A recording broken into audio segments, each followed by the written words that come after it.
of this. Chapter 1391, The Inheritance, 4. Translator, Endless Fantasy Translation Editor, Endless Fantasy Translation.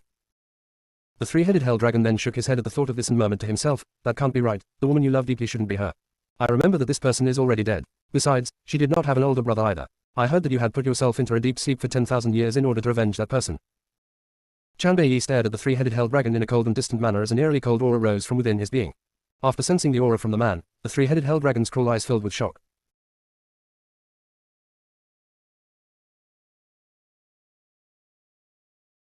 I heard that you had put yourself into a deep sleep for 10,000 years in order to avenge that person. Chanbei stared at the three-headed hell dragon in a cold and distant manner as an eerily cold aura rose from within his being. After sensing the aura from the man, the three-headed hell dragon's cruel eyes filled with shock. Chanbei, so she's still alive. You've hidden her very well. The three-headed hell dragon chuckled. His smile then filled with an obviously sinister air. That's right, 10,000 years ago, she was the woman whom you had fallen deeply in love with. Knowing the deep affection you had for her, it can't possibly have changed after so many years. There is one possibility. That person may have perished but her soul had not been destroyed. Hence, you had found her reincarnation and had continued to stay by her side. Haha, unfortunately, even if you manage to keep this a secret now, you can't hide it forever. If those people find out about her return, it would be difficult for her to escape death. Go away. Boom. The aura from Chanbei's body stirred before slamming towards the three-headed hell dragon with the force of a mountain. However, the three-headed hell dragon continued to smile sinisterly as if he did not fear Chanbei at all. Hehe, have you been shamed into anger? If I had known that that fellow was her older brother in this life, I would never have let him leave so easily. Besides, do you really think that she'll thank you after everything you've done to her? The day she regains her memories will be the day you two will part. Chanbei gently closed his eyes. When he opened them again, a cold murderous intent flashed across his pupils as he stared icily at the three-headed hell dragon. You underestimate her. She trusts me just like how I have faith in her. I believe that even when she regains her memories, we will not be torn apart as some people have hoped. Haha, Chanbei, stop believing in your own lies. If you really think that she believes you, why haven't you told her everything? The three-headed hell dragon burst into laughter. You don't trust her at all. You believe that if she finds out about what had happened, she would leave you. That's why you've kept this from her and have not said a single word. The three-headed hell dragon's words were like a fist which slammed fiercely into Chanbei's heart. His heart trembled. This fellow was right. He was afraid that Gu Ruoan would leave him once she found out about the past history. Furthermore, she would not be willing to believe in any of his explanations. He was afraid of losing her, which was why he never told her about the past. That was why she had been kept in the dark. Once I leave the Dark Earth realm, I will tell about all the disputes with full honesty. Chanbei's eyes flashed with determination. Even if she doesn't believe me, I won't hide anything from her. The three-headed hell dragon sneered. Leave the Dark Earth realm. I'm afraid you won't have this chance, not in this lifetime. Once you've entered my territory, I will never let you leave. Whether you have faith in each other or not, you'll never be able to see each other again for the rest of your lives. Chanbei swept his eyes across the three-headed hell dragon before he spoke in a voice with a faint, eerily cold air.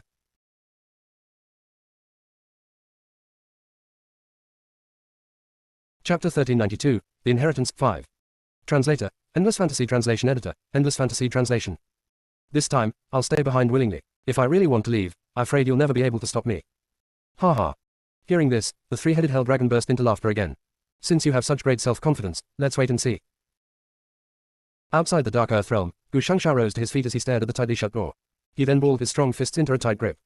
No one knows how much his heart was trembling at this very moment. If he had not taken the risk to enter the Dark Earth realm for the sake of freeing himself from his half-puppet body, he would never have dragged Chanbei down with him. Now, he had to stay in a place like that for the rest of his life. No, I must find little sister. Only little sister can save him now. Gu Shangsha did not know when he had begun to have so much faith in Gu Ruoan.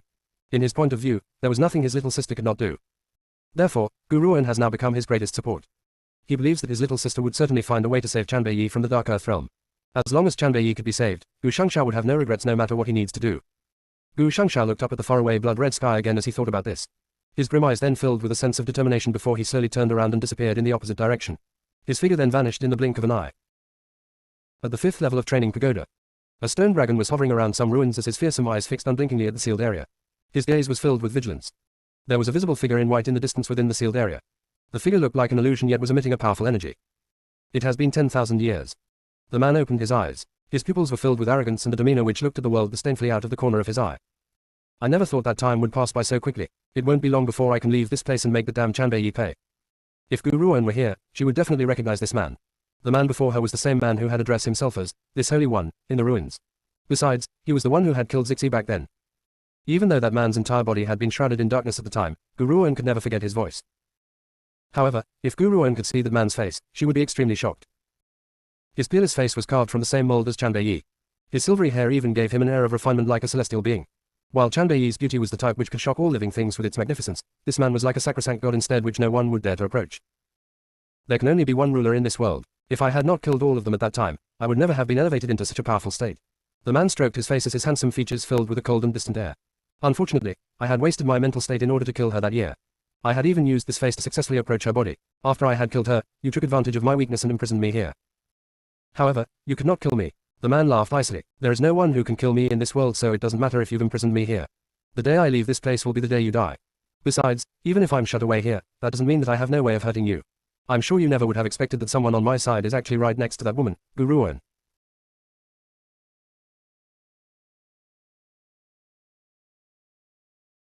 Chapter 1393, The Inheritance 6. Translator, Endless Fantasy Translation Editor, Endless Fantasy Translation. Guruan.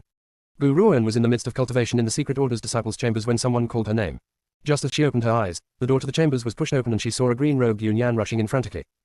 Guruan looked at the anxious Yunyan as she raised her brow. However, with this one action, Yunyan's body stiffened and he immediately cried out in confusion, "Leader." Only the heavens know how reluctant he was to address her in this manner, but he had no other choice. It was his own fault for losing to this woman and making such a promise. The members of the Secret Order have always kept to their word, so no matter how proud he was, he could never go back on his promise. Is something wrong? Guruan's eyes swept towards Yunyan's nervous expression as she asked indifferently. Oh, it's like this. Yunyan calmed himself down and said, "Leader, I'm afraid that your claim to the inheritance is in danger and I'm here to inform you of this matter." Hearing this, Guruan's heart thumped instantly. She then furrowed her brows and asked, "Did something happen in the Secret Order again? Is someone trying to challenge me again?" This is far more complicated than just a challenge. Yunyan eyed Guruan cautiously before he continued, "Leader, I heard that the clan leader has issued an order that they would be selecting the heir to the inheritance once again." Guruan's heart instantly sank to an all-time low. She could not relax her furrowed brow and her elegant features were filled with a cold and distant air. Her expression was indifferent as she said, "It seems that the Secret Order has a fondness for going back on their word." This statement caused an embarrassed look to appear on Yunyan's proud face. "I don't know what's going on. According to the order, only the person who can tame the clan's sacred beast will be allowed to accept the inheritance. Even though I don't know the truth behind all this, I understand that the Secret Order has always kept their word. If the clan leader has issued such an order, something must have inevitably happened in the Secret Order." Guruan smiled lightly. "Since this inheritance belongs to the Secret Order, it doesn't matter how many times you do a reselection. That's your business. Of course, this doesn't mean that I will give up the inheritance." Yunyan felt embarrassed as he stared at Guruan. He wished to say something but he did not know what. In the end, he could only silently walk away. Prior to this, he would probably have rejoiced when he heard about the reselection.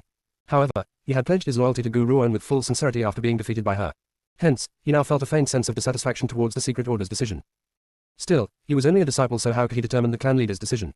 Therefore, no matter how unsatisfied he felt, he had no choice but to suppress it. In the clan leader's chambers, Elder Tianren looked at the old woman, who had her eyes closed in meditation, and asked puzzledly, "Clan leader, aren't we assessing the Gu girl? Why did you suddenly decide on selecting a new heir to the inheritance?" The clan leader laughed bitterly and opened her eyes. She then shook her head exasperatedly. "This was not my idea, it was the sacred beast's decision." The sacred beast. Elder Tianren's eyes widened instantly when he heard this. He stared at the clan leader's elderly face in astonishment as he asked, "Clan leader, what did you say? Had the sacred beast finally spoken to you?" The clan leader gently closed her eyes. After a long pause, she opened them again and replied in a faint voice, "I don't understand what the sacred beast is thinking either. It had communicated with me through its soul last night and gave me several instructions. As for what it plans to do, I'm not too sure. Besides, in the Secret Order, only the Sacred Lady is allowed to communicate with the Sacred Beast without any hindrance. Since the Sacred Lady is away, I'm not too sure of what the Sacred Beast is trying to convey."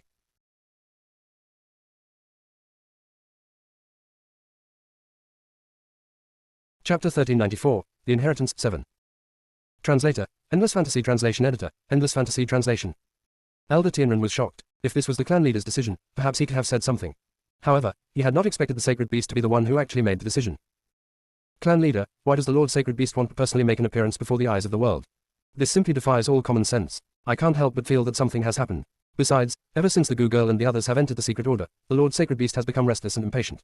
Still, he has never communicated with anyone. Now that he has issued this order, does he plan to appear in front of the Gu girl?" Elder Tianren knitted his brows. He simply could not comprehend what was going on which would cause the Lord Sacred Beast to make such a decision. The clan leader laughed bitterly and shook her head. "How can we guess the meaning behind the Sacred Beast's decision? Regardless of his motives, we only need to listen to his orders. Don't forget that back then, that Lord was the one who had left the Sacred Beast here. He's also the foundation of the Secret Order's establishment." Hearing this, Elder Tianren was just about to speak but ended up swallowing his words. There was an exasperated smile on his face. "Clan leader, this is something that the Secret Order has already determined, yet we've suddenly changed our decision. How should we explain this to the Gu girl? After all, she was the champion of the assessment. Logically speaking, she should be the one receiving this inheritance." The clan leader nodded. Though the Gu girl is Yusa's daughter, the Secret Order cannot give her any preferential treatment. However, if she ends up losing the inheritance, I will still grant her an unsurpassed position within the secret order. Even if Gu Ruan was not the champion of the assessment, she would still have a leading position in the secret order simply due to her status as Dongfang Yu's daughter. Elder, you may take your leave. Make preparations for the event in the next few days. The clan leader closed her eyes once again after saying her piece and did not say another word. Elder Tianren took one last look at the clan leader before he sighed and turned around to leave. He then closed the door to the clan hall on his way out. At the disciples' chambers. Unlike Gu Ruan's living quarters, the disciples' chambers were rather average with several large beds scattered all over the place and one simple wooden desk placed in front of each bed. A woman dressed in yellow robes was sitting at one of the wooden desks. Her graceful and noble air contrasted greatly with the simplicity in the disciples' chamber. Is what you've said true? The secret order is going to re-elect the heir to the inheritance. Wen Ya's eyes flickered and her eyes flashed with an unreadable light.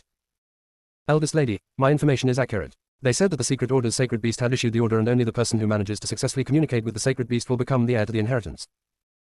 Communicate with the sacred beast. Doesn't that mean that anyone who manages to tame the sacred beast will become the heir? I heard about the secret order's sacred beast from the Lord Left Emissary. The meaning behind this sacred beast's name is very different from an average martial saint spiritual beast. Instead, his name represents divinity and nobility. I've also heard that in the secret order, the only one who truly keeps to his word is the sacred beast. Even the sacred lady of the secret order is beneath the sacred beast. The sacred beast is the only one who lives in solitude at the back of the mountain and pays no attention to the matters of the secular world. Hence, though the clan leader is tasked with managing the secret order, in truth, the sacred beast's words are far more powerful than the clan leader's. There was a graceful smile on Wen Ya's face as her beautiful eyes flashed with a faint light.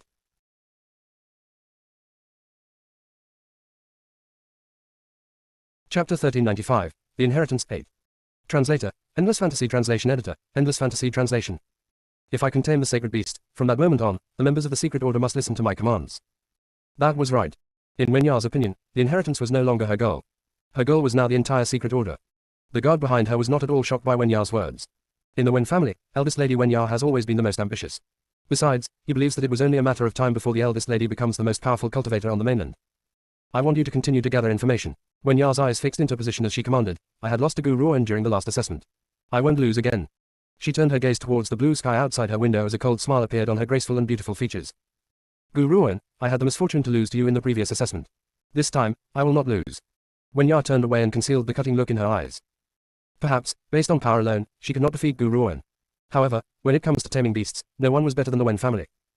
The Wen family had always had the ability to tame beasts. Even the most stubborn spiritual beasts would be made to serve the Wen family obediently if they fell into the Wen family's hands. Therefore, Wen Ya has great confidence in this area. Shouldn't I thank the secret order for giving me this chance? Wen Ya giggled at the thought of this. Ever since she had left Yun Yan's cultivation chamber, she thought that she would no longer have any chance of obtaining the inheritance.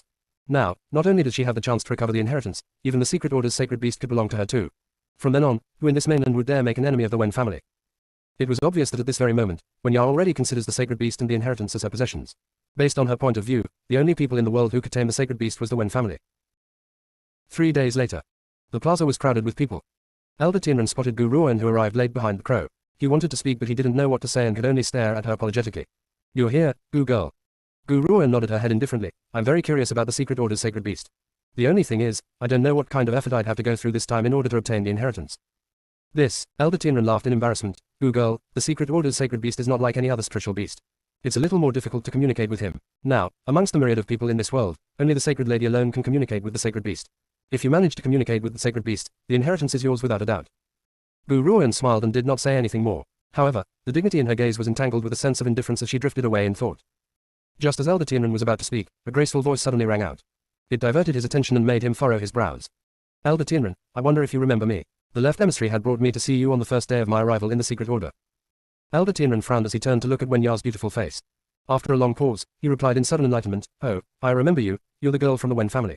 You had pretended to be the Gu girl at the time and caused me to mistake you for someone else. Wen Ya's smile stiffened. She never expected Elder Tianren to reveal this matter in front of so many people. Besides, it was not like she had intended to pose as her rival at the time. It was this old fellow's fault for mistaking her for Gu Ruan.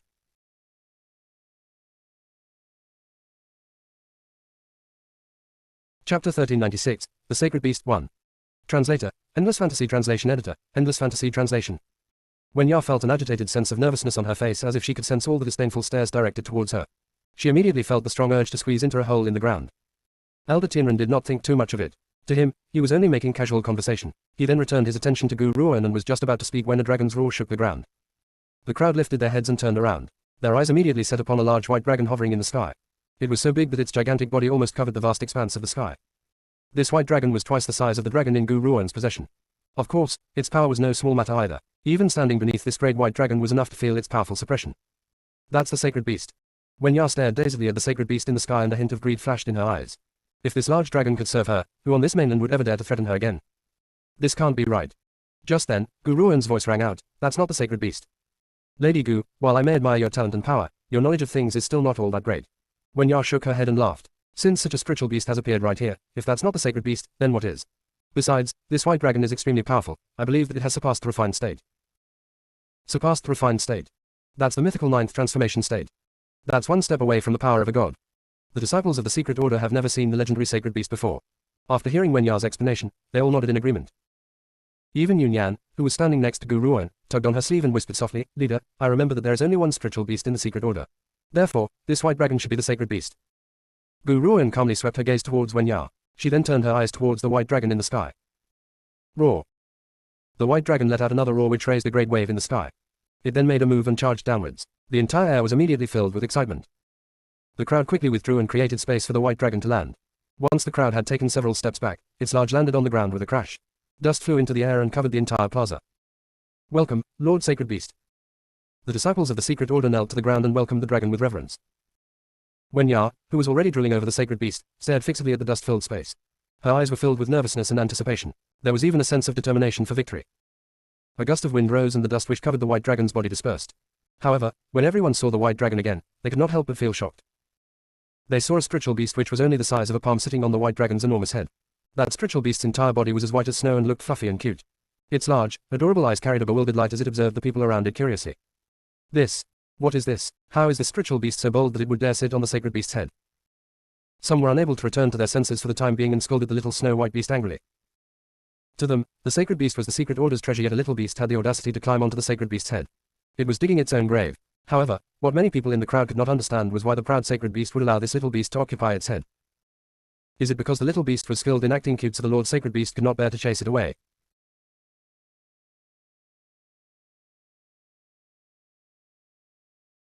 Chapter 1397, The Sacred Beast 2. Translator, Endless Fantasy Translation Editor, Endless Fantasy Translation. As Wen-Ya listened to the discussions, an uncomfortable feeling suddenly emerged in her heart and her eyes slowly shifted towards Gu Ruan's face. When she saw her calm and indifferent expression, the anxiety in her heart became even deeper. She almost opened her mouth to speak but stayed quiet in the end. Roar. The white dragon roared loudly and caused the entire ground to tremble. At this moment, the entire plaza became silent and not a single sound could be heard. The crowd then watched as the white dragon lowered his proud head and placed his head firmly near the ground, allowing the little beast to slide down from the top of his head. The dragon's expression was filled with reverence. That was right, reverence. This piece of knowledge put the crowd in the plaza into a daze. Where did this little beast come from to be able to receive such a respectful treatment from the secret order's sacred beast?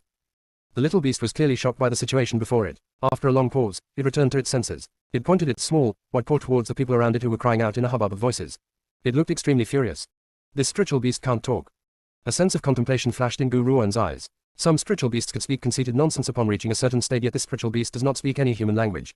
Even so, Gu Ruan did not dare to underestimate the seemingly unaggressive little beast.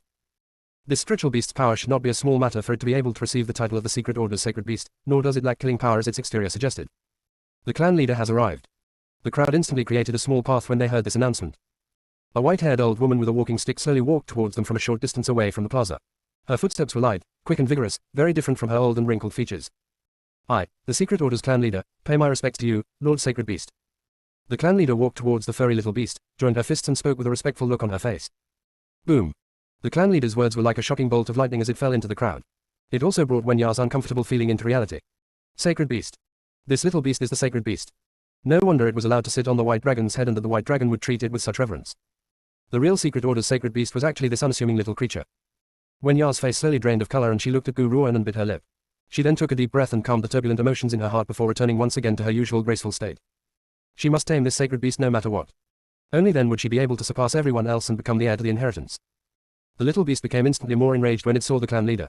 Its tiny paw pointed at her, almost touching her nose, as it made a string of incomprehensible noises. Based on its expression, it was not hard to imagine that the little beast was definitely scolding the clan leader at this point.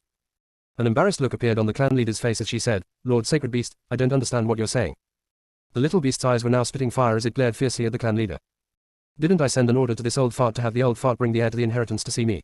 It thought angrily. I had rushed forward in high spirits when the white dragon had arrived to escort me. Who would have thought that this old fart ended up putting me on public display? Doesn't she deserve a scolding? Poor clan leader, she does not know what she had done wrong. Even though the sacred beast had previously agreed to communicate with her, a miscommunication had arisen because this little fellow could not accurately convey its thoughts. As a result, the clan leader thought that this little fellow had wanted to re-elect the heir.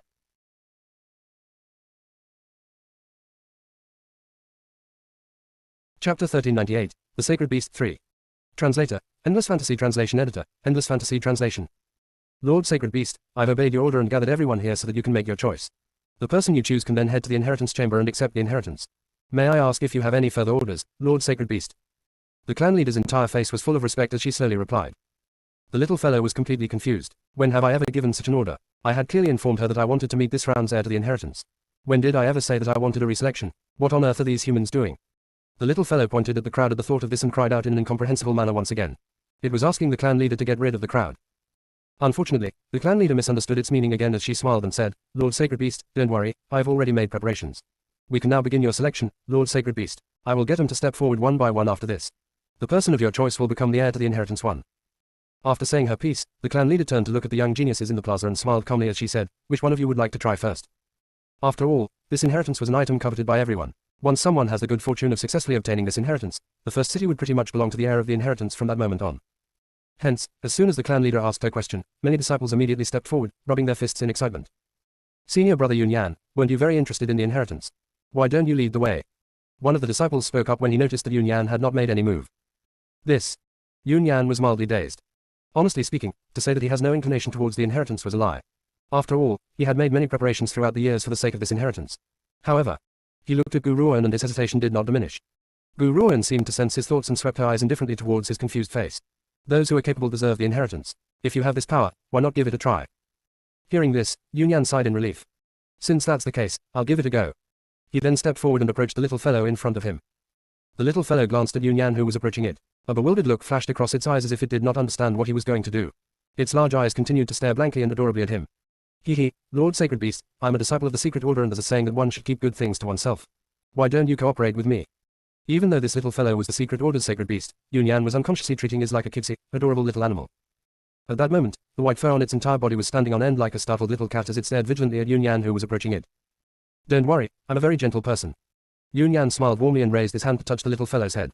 The little fellow immediately reacted like a bird startled by the twang of a bow and a powerful energy erupted from its tiny little body, instantly flinging Yun Yan out of the way. Everything immediately went quiet. Yun Yan blinked, unable to believe that he had failed just like that. Furthermore, he had not even touched the little beast's body.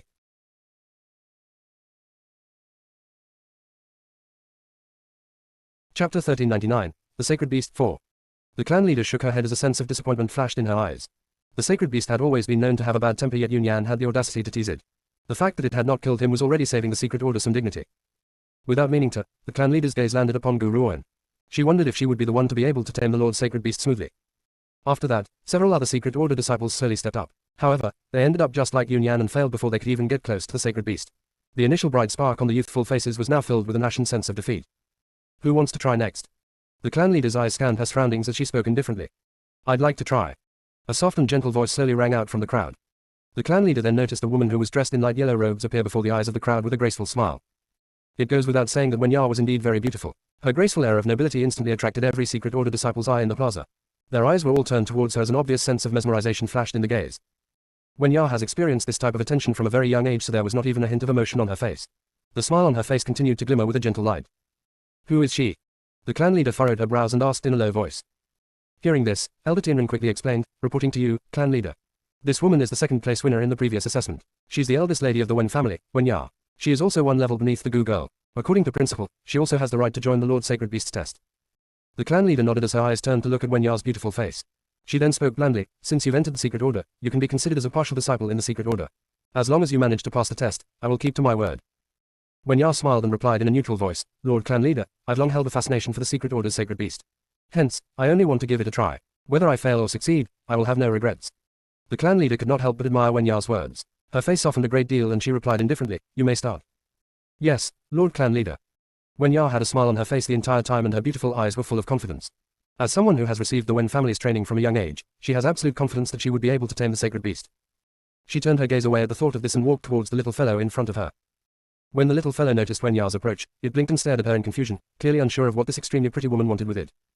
The other thing was, this little fellow could not resist beautiful women at all. Therefore, it did not view her with hostility like the way it had treated the secret order disciples in the beginning, allowing Wen-Ya to approach it. Lord Sacred Beast, I have held you in high esteem for a very long time. I never thought that I'd have the good fortune of meeting you today. If you are willing, I can have the inheritance in a well-reasoned manner. Of course, if you are not willing, I can accept my failure this time. After all, in my opinion, the greatest benefit of my arrival in the secret order is to be able to meet you, Lord Sacred Beast. It goes without saying that Wen-Ya has a good grasp on how spiritual beasts' hearts work. She understood that be it humans or beasts, neither one of them can resist praise. Indeed, upon hearing her words of reverence, the little fellow's behavior softened and it looked as if it was in a state of bliss.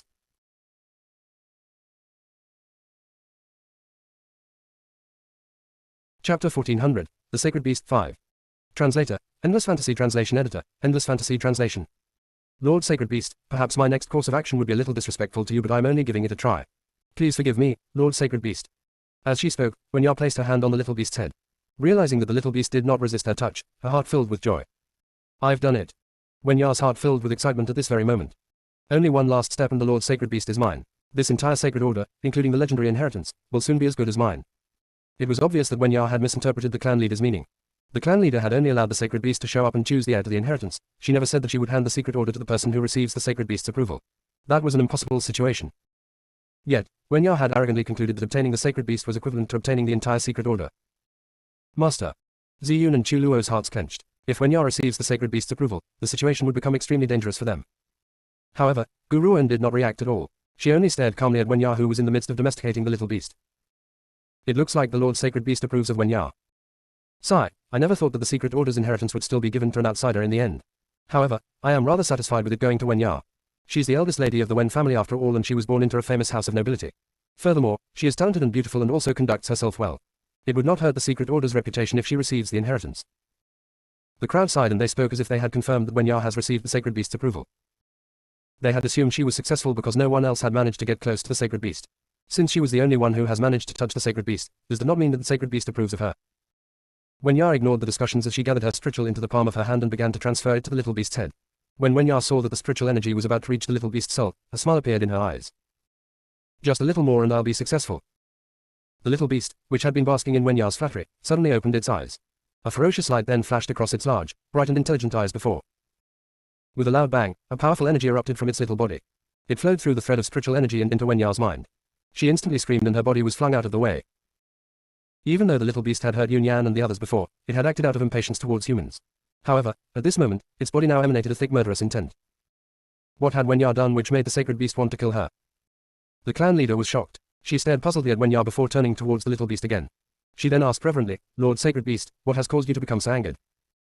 The little beast pointed at Wen-Ya furiously and screeched incoherently. It looked as if it wanted to tear her to shreds. A blazing rage enveloped its little body until even the white dragon next to it was terrified. It lowered its head and did not dare make a single sound. Zixi, do you know what it's saying? Gu Ruan lowered her head and asked Zixi, though soul telepathy. Zixi's low, demonic and gruff voice rang out from within her soul, it scolding Wen-Ya and calling her out for being extremely daring and using words to mystify it before trying to place it under contract. Under contract. Gu Ruan shook and she turned her eyes towards the angry little beast.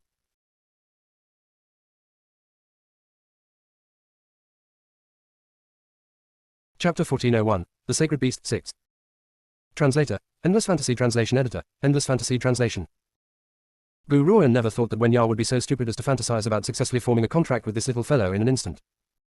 Spiritual beasts have always been extremely lofty-minded. If the matter has not reached its approval, it would never willingly allow a contract from the opposition. It would rather die in glory than live in dishonor. Lord Sacred Beast, please calm down. Elder Tianren wiped the cold sweat from his brow and tried to console it. Calm down. The little fellow became even more furious when it heard Elder Tianren's words and sent him a fierce glare. This damned human is far too audacious, she even dared to try and form a contract with me. I should never have allowed myself to be mystified by her beautiful looks and lost myself in her flattery. This. Elder Tianren looked at the clan leader and said, Lord Clan Leader, the sacred beast is in such a rage that I'm afraid no one else would receive its approval at this moment. How about we forget about this for today and continue the reselection when the sacred beast's heart has calmed down? Hearing this, the clan leader nodded. You're right, Elder, the Lord Sacred Beast has always had a bad temper. It's now in the middle of a tantrum, so it would never respond to anyone at this point. Since that's the case, let's wait a few more days. We shall continue this then. Wen-Ya was lying on the icy cold ground. She seemed to sense the looks of disdain around her and immediately felt a sense of panic on her face. She felt the great urge to find a hole in the ground and squeeze herself into it. Yet, what she could not stand most of all was the fact that she had failed to tame the sacred beast. Wen-Ya felt as if a needle had pierced fiercely into her heart when she thought of this. It was extremely agonizing. It was also at this moment that she overheard the conversation between Elder Tianren and the clan leader. She quickly shot the Wen family guard, who was standing next to her, a look.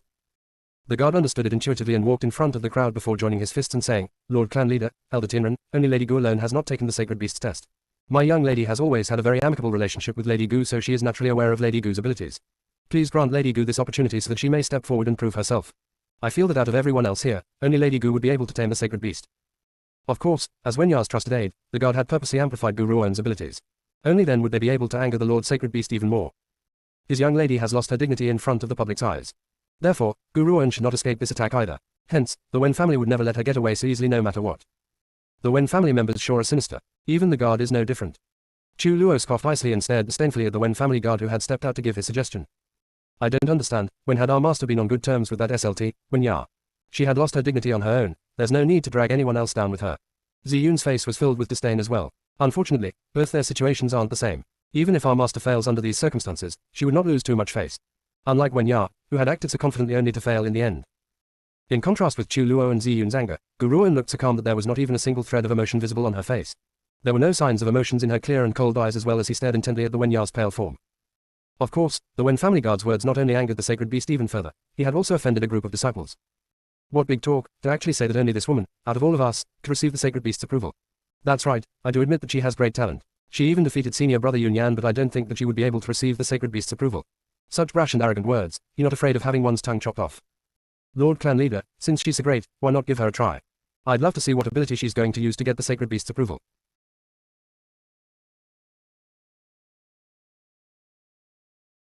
Chapter 1402, A Failed Inheritance. 1. Translator, Endless Fantasy Translation Editor, Endless Fantasy Translation. The crowd's fervent discussion filled the entire plaza, which made the clan leader and various elders knit their brows, clearly annoyed with the Wen family bodyguard's words. After all, the Sacred Beast's disposition has always been strange. For someone to receive its approval was difficult enough on a regular day. Besides, it was still in a rage at this moment. To have Gu Ruoan step forward under these circumstances was a guaranteed failure. Everyone. The clan leader waved her hand and asked everyone to quiet down. She swept her cold and indifferent eyes towards the Wen family bodyguard and spoke faintly. The Secret Order has always prioritized fairness, and it would be unfair for Gu Ruoan to step forward now. Hence, let us disperse for now. We shall continue once the Sacred Beast's emotions have stabilized. Wenya's expression changed. She never thought that the clan leader of the Secret Order would stand up for Gu Ruoan. This was clearly out of her expectation. She gritted her teeth as her heart grew wild with hatred. However, her head began to throb with agony as well. It was so painful that she quickly gave up all thoughts that her state of mind would return to her calm demeanor. After the clan leader spoke, the plaza was instantly silenced. Suddenly, the Wen family's guard spoke once again. Lord Clan Leader, many people have already taken the test and only Gu Ruoan has not stepped up. If you don't permit her to take the test today, it would be equivalent to giving her more time for preparation. Isn't that unfair to everyone else? Whoosh. This time, forget about everyone else, even Wenya's expression had turned completely ashen. She had been too preoccupied about hating Gu Ruoan and had forgotten to warn the Wen family guard to stop speaking. She never thought that the guard, who had not received Wenya's order, to assume that his young lady wanted him to play the conspiracy to the end. Hence, he had ended up spewing such rude words in front of everyone else. The clan leader's eyes darkened. She then spoke in a leisurely manner. I never thought that after concealing the Secret Order for so many years, even a Wen family guard would dare to challenge the Secret Order's dignity. This is not bad at all. It looks like I would need to ask the first city's governor if this is really one of the 3 great protectors that he has chosen back then. Shut up. Just as the clan leader had spoken up irritably, Wenya quickly rose to her feet and furiously slapped the guard next to her. She then chastised him with a fierce and sharp look in her eyes. I haven't spoken, so when were you ever granted the right to speak? You've always used the trust my family's elders had in you to rain tyrannical abuse. You even bullied my stepsister, Wenyue. While I can close one eye and ignore these matters, and I had even discarded all former enmity and brought you here into the Secret Order, I never thought that you would say such treacherous words. Wenya looked extremely furious. Her eyes had become extremely red as she berated him in a stern voice. Anyone who was not aware of the situation would think that the Wen family guard had acted out of his own accord and had nothing to do with Wenya. She, on the other hand, was only responsible for failing to discipline him enough at the very most. The Wen family guard also managed to understand the situation and threw himself to the ground with a crash. He lowered his head and exclaimed, Please forgive me, young lady, I just couldn't bear the sight of it. Gu Ruoan had secretly poisoned you on the day of the assessment in Celestial Mountain and forced you to give up on the champion's title. Otherwise, how could she have been able to become the champion? The champion's title should have belonged to the Wen family, but she had used sinister tactics to snatch it. I didn't want you to lower yourself like this, so I simply wanted to intervene on behalf of the injustice you've had to suffer.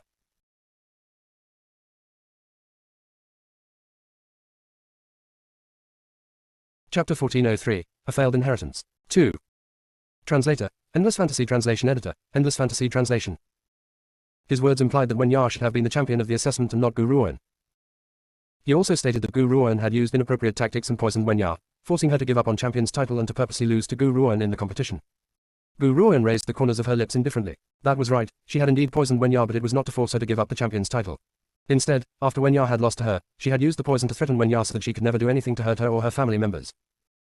Yet, she never expected that even after being poisoned, Wen Ya would continue to try and use other people to get her killed.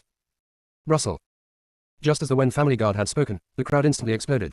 Their eyes turned towards Gu Ruoan in disbelief as if they never thought that someone would dare to cheat in the Secret Order's assessment. She has even used such underhanded tactics. Wen Ya's expression was filled with misery, yet she responded immediately, "Enough. Is that how our Wen family has educated you? You will return to the family home and accept punishment after this." "Eldest lady, no matter what punishment you wish to inflict upon me, I am still going to intervene on behalf of the injustice you've had to suffer. Someone like Gu Ruoan who would stoop to despicable tactics should never have been allowed to set foot in a place like the Secret Order. I am only exposing her for her crimes in case she ends up deceiving the whole world. Gu Ruoan, this is the result of going against our Wen family. Do you think that you can do whatever you want just because you've used poison to control my eldest lady? What a joke. Someone like you should never offend our Wen family. So what if we throw sewage all over you? The poison flowing in the eldest lady's body is real, anyway. You, on the other hand, even if 1,000,000 people were to speak up for you, it would not clear you of your crime." A fierce light flashed across the Wen family guard's eye and he smiled viciously. Elder Tianren laughed icily. He then turned towards the Wen family guard and said, "Is this true? Do you have any proof?" "Lord Elder." The Wen family guard put the viciousness in his eyes away, fiercely kowtowed twice and said, "I heard that there's an outstanding physician in the Secret Order. If you don't believe me, you can ask the doctor to examine the eldest lady's body and see if there's any trace of poison. Our Wen family members have always been kind and honest. We would never do anything to hurt others." "A physician?" Wen Ya's eyes sparkled. "How did I not think of this?" The Secret Order physician's abilities were very outstanding. As long as he could determine whether she has been poisoned, Gu Ruoan would be convicted of harming others. Perhaps the Secret Order's physician could cure her of the poison too. Wen Ya stared at the Wen family guard in satisfaction. This fellow has indeed followed her for many years to be able to think of such an idea. He was certainly not a waste of her patronage. The clan leader fell silent before she gently nodded. "I'll have to trouble Elder Wu Yu then. Please step forward and examine her to see if she has been poisoned." "Yes, clan leader." Hearing this, an old man emerged from the elders. He smiled indifferently as he slowly walked towards Wen Ya. "Master." Chu Luo and Ziyun's hearts clenched as they stared at Elder Wu Yu nervously. They were the only ones besides the Wen family group who knew that Gu Ruoan had indeed poisoned Wen Ya. However, that poison had not been used to force Wen Ya to give up the champion's title. Instead, it had been to control her. After all, Gu Ruoan had administered the poison after defeating Wen Ya. However, no one would ever believe them if they explained it.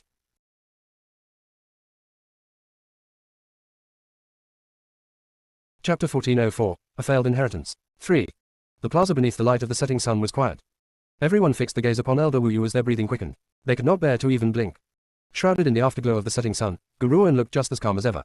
It was as if she was not the least bit worried about the negative result that Elder Wu Yu's examination could bring. At this moment, Wen Ya, who had been paying close attention to Gu Ruoan, noticed her calm exterior and an uncomfortable feeling rose within her heart. Her anxiety only increased as Elder Wu Yu approached her. She wanted to speak up but could not say a word. "Give me your hand." Elder Wu Yu looked at Wen Ya and smiled calmly as he spoke. Wen Ya bit her lip when she heard this but held her hand out in the end. Elder Wu Yu placed his finger on Wen Ya's pulse before he frowned elderly brows. "How is she, Elder Wu Yu?" The clan leader looked at Elder Wu Yu and asked faintly. Elder Wu Yu turned towards the clan leader and shook his head before saying, "Reporting to you, Lord Clan Leader, there's nothing wrong with this little girl's body. That's also to say that she's never been poisoned." "I've never been poisoned." Wen Ya staggered back several steps before landing with her butt on the ground.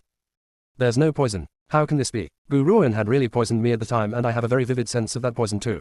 How can Elder Wu Yu say that I've never been poisoned? Could it be that Gu Ruoan's medical skills are superior to Elder Wu Yu's skills? Therefore, Elder Wu Yu can't determine the issue in my body. There's no poison. That's impossible. My young lady has really been poisoned. It's not possible that she isn't poisoned. Elder Wu Yu, please check again." The Wen family guard staggered back and spoke with a pale look on his face. He had one last hope in his heart. He hoped that Elder Wu Yu had made a mistake with his diagnosis and had resulted in this conclusion. However, he did not take into account the physician's pride. As a physician, Elder Wu Yu would never let anyone suspect his abilities. HMPH. Elder Wu Yu's smile slowly disappeared when he heard this. He then straightened his sleeves and coldly remarked, "Are you saying that my medical skills are so inferior that I can't even diagnose a person who has been poisoned?" An aura erupted from the elder's body and nearly knocked the Wen family guard over. He simply could not understand how Elder Wu Yu was unable to detect the poison in the eldest lady's body. At the same time, Chu Luo and Ziyun were also shocked by this conclusion. They both turned towards Gu Ruoan in disbelief as their hearts filled with surprise. No wonder their master had remained so calm and collected the entire time. It was because she knows that Elder Wu Yu would not be able to detect the poison in Wen Ya's system. Chu Luo deeply admired Gu Ruoan at this moment. However, Gu Ruoan, who was still under the crowd's watchful eye, did not say anything else. Instead, she walked towards the sacred beast who was in the midst of throwing a tantrum. "Gu girl, what are you doing?" Elder Tianren furrowed his brows as he looked at Gu Ruoan in a puzzled manner. Hearing this, Gu Ruoan sent Elder Tianren an odd stare, shrugged her shoulders and said, "Didn't the Secret Order call me out here today so that we could try and receive the sacred beast's approval? I'm now the only one left who hasn't given it a go yet. Since that's the case, let us begin. I have some urgent matters to attend to and I don't have a lot of time to waste here. It's best that we end this quickly."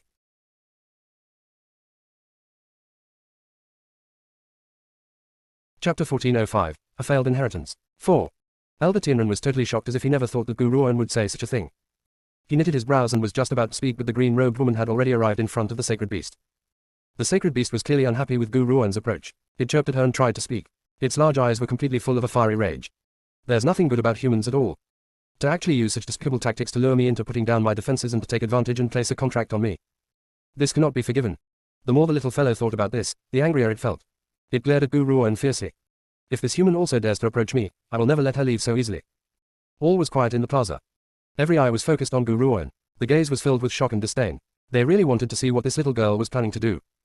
Prior to this, so many others had been unable to receive the sacred beast's approval. Did she think that she would be able to persuade the sacred beast to let its guard down under these circumstances? That was just a fool's dream. The more the crowd thought about this, the harder they wanted to laugh. Their eyes were focused entirely on Gu Ruan, and their looks of ridicule were as if they were watching a joke. Gu Ruan can't be thinking of receiving the sacred beast's approval under these circumstances. Wen Ya's mouth dropped open in shock before her expression gradually turned cold. At this moment, she suddenly forgot about her own situation and watched Gu Ruan fixedly like everyone else. Gu Ruan behaved as if she did not sense the complicated looks around her at all. She focused her full attention on the little fellow's soft and fluffy body. She then said something which shocked everyone. Do you like candy? Candy. The disciples of the secret order were dumbstruck. The look in their eyes gradually changed into an incomprehensible expression as they looked at her as if they were staring at an idiot. Is this woman mad? Does she think that the sacred beast is a 3-year-old child? That it can be bribed with a few bits of candy? She's fantasizing about using candy to receive its approval. Is she sure that she's not joking about this? Even Yun Yan could not help but knit his delicate brows. He stared at Gu Ruan oddly and fell into deep thought. Amidst the sound of laughter, Gu Ruan produced a few jade green pills from her lapel as a devilish smile formed on the corners of her lips. Just a while ago, she had received a piece of information from Zixi. This little fellow, who has been known as the Secret Order's sacred beast, was not really a spiritual beast. Hence, this was why the little fellow could not speak in the human language like other spiritual beasts. A small light flashed across Gu Ruan's eyes when she thought of the little fellow's true identity, and the smile on her face deepened. This little fellow is not a spiritual beast, and it's not really a living thing.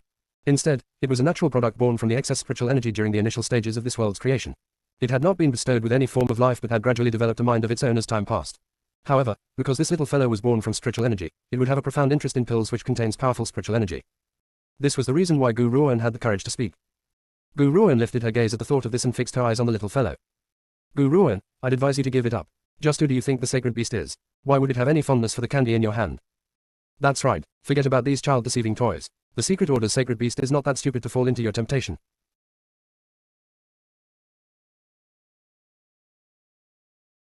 Chapter 1406, A Failed Inheritance. 5. Translator, Endless Fantasy Translation Editor, Endless Fantasy Translation. Ha ha ha, I'm going to laugh myself to death. Are you really treating the sacred beast like a small child? As the Secret Order's sacred beast, its power should not be underestimated. The disciples burst into laughter, clearly paying no mind to Gu Ruan's actions. This is. However, just as the disciples were in the midst of laughing, Elder Wu Yu, who had not made any move, shook. Pills. That's right, those are pills. He had muttered to himself, but because the sound of laughter was too loud, his voice was drowned out by the sound of laughter. Also, because all eyes were now fixed upon Gu Ruan, no one noticed Elder Wu Yu's body trembling. As a physician, Elder Wu Yu was also a pill master and the hall master of the Secret Order's pill hall. How could he not detect the distinctive aura of pills? However, based on his abilities, he would never be able to determine the rank of Gu Ruan's pills. One could imagine the shock he was feeling. I never thought that this little girl would turn out to be a pill master, and her power is far more outstanding than everyone else. The clan leader has truly uncovered a treasure this time. Elder Wu Yu's eyes lit up as he stared unblinkingly at Gu Ruan. If he found out that Gu Ruan was really the sacred lady, Dongfang Yu's daughter, his surprise would be even greater. After all, if Gu Ruan had a connection with the Secret Order's sacred lady, that means that she would also become a member of the Secret Order. How could a pill-refining fanatic like Elder Wu Yu not feel excited with this prospect? What does extreme joy begets sorrow mean? Very soon, the Secret Order disciples began to experience this feeling. Just as they were laughing at Gu Ruan, they noticed that the once enraged little fellow, who now looked like a wild animal which had been deprived of meat for a long time, was lunging at Gu Ruan. The funniest thing was, even up to this point, they thought that Gu Ruan's actions had thoroughly drawn the Lord Sacred Beast's fury. As a result, the Lord Sacred Beast was about to let out all of its anger and wanted to tear the green-robed woman to shreds. However, just as the little fellow was about to reach Gu Ruan's face, it suddenly lifted its claws and snatched the pills in Gu Ruan's hand before devouring them ravenously. It looked absolutely blissful, as if it never had anything quite so tasty in its life. Once it had swallowed all the pills, the little fellow looked at Gu Ruan and reached its claws out as it cried out incoherently, demanding for more. Dead silence. The entire plaza was completely silent until one could even hear a pin drop. The Secret Order disciples widened their eyes in disbelief and stared at the sacred beast, which was demanding for more candy in astonishment. They looked at it as if they were watching a goat eating meat and a tiger eating grass. This situation was completely illogical. How could the dignified sacred beast be bribed by a few bits of candy? It even wants more.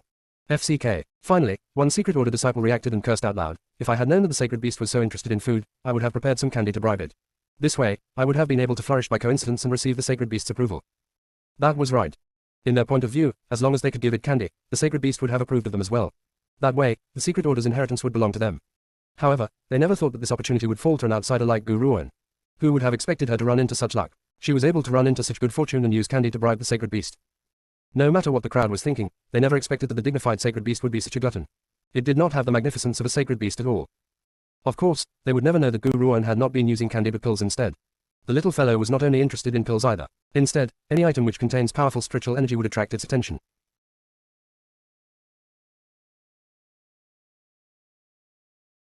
Chapter 1407, A Failed Inheritance. 6. Looks like we've reached a conclusion to this matter. The clan leader sent Gu Ruan a profound look before she turned away. She then calmly announced, the sacred beast has chosen her and she is now the heir to the secret order's inheritance. Lady Gu, you can come with me to accept the inheritance after this. Are you alright with that? Gu Ruan nodded as she said, sure.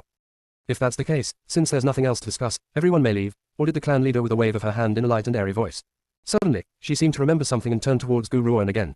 There's one more thing, Lady Gu, if you wish to accept the secret order's inheritance, you must first comply with two things. Number 1. The clan leader paused before continuing, from now on, you aren't allowed to do anything which could harm the secret order. Number 2. If the secret order should ever require your help, you must rush over and send aid as soon as you can. Of course, the secret order won't limit your freedom and we won't ask for your help under most circumstances. We will only ask for your help if an unprecedented crisis befalls the mainland. Gu Ruan fell silent. At this moment, she suddenly remembered what Elder Tianren had said to her and bowed slightly. All right, I can promise that. However, I am very busy so don't contact me unless there's something important. Gu Ruan does not know why but she could sense that if a crisis were to arise in the mainland, that crisis would somehow be connected to her. Mainly because the powerful cultivator who was sealed away within the secret order was most likely the fellow who had addressed himself as, this Holy One. Not only had that fellow tried to kill her time and time again, Zixi had also nearly lost his life because of him. If it had not been for the fact that Zixi has the ability to resurrect from the flames, he might have really ended up dying by the cultivator's hand. Hence, even if the secret order had not mentioned this, she would not stand idly by. You can come with me. The clan leader nodded. Her calm gaze swept across the disciples of the secret order before she quickly turned away and headed towards the back mountains. Young lady, what should we do now?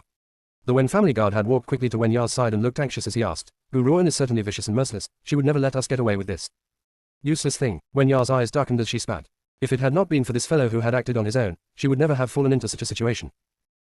A sinister look flashed in Wen Ya's eyes at the thought of this. She then said, you will send yourself back to the Wen family and accept punishment after this. As for now, we must leave the secret order. We cannot wait for Gu Ruan to finish accepting the inheritance and make us pay. Knowing that woman's character, she would seek revenge for the smallest grievance. If Wen Ya waited for her to accept the inheritance, the doom would soon arrive. Now, they could only rush back to the Wen family. Once they returned to the Wen family, that woman would have no way of killing her. Yes, young lady. The Wen family guard joined his firsts with an unsightly look on his face. He never thought that his one moment of action would have brought so much trouble to the young lady. Furthermore, he never expected that even the secret order's physician would be unable to detect the poison in his young lady's body. Most importantly, they even allowed that woman, Gu Ruan, to succeed in receiving the sacred beast's approval by a stroke of luck. They could not bear this at all. Gu Ruan. Wen Ya clenched her fists. A searing pain immediately tore through her head when she thought of that name before a weary sense of weakness began to bubble up from her heart.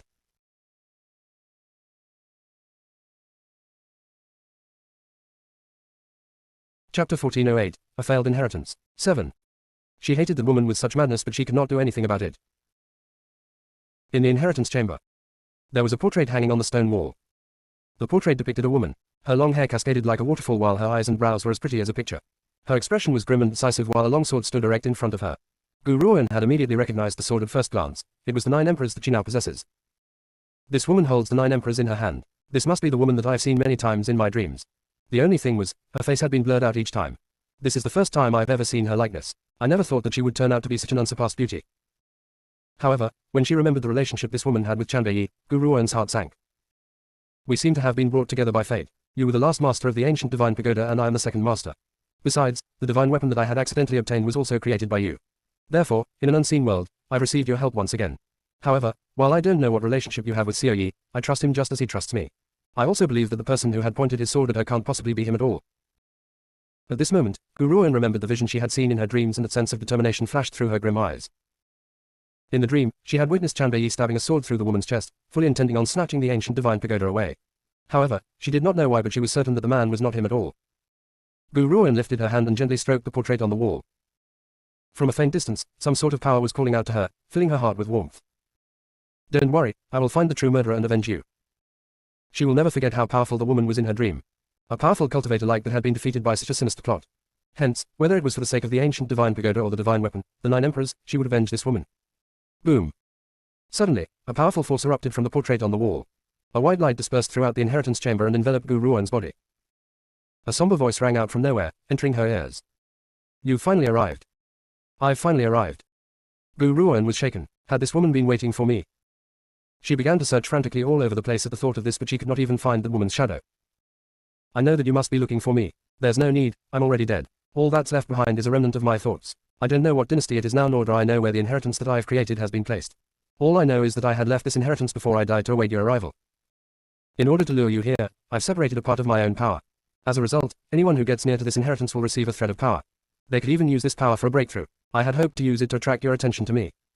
Gu Ruan's eyes flashed. If Elder Tianren's words were accurate, the person who had brought the inheritance to the secret order should be Chanbei Yi. It was likely that this woman had not had the time to prepare all her future arrangements and had hurriedly set up this inheritance. To protect this inheritance from falling into the wrong hands, Chanbei Yi had left this inheritance to the secret order and asked them to help protect it. As Gu Ruan was in the midst of deep thought, the woman's somber voice slowly rang out, "I've placed a seal on this inheritance. Others may be able to accept a thread of its power, but they can never fully grasp the abilities of this inheritance. Only you, the master of the ancient divine pagoda, can break the seal and receive the inheritance."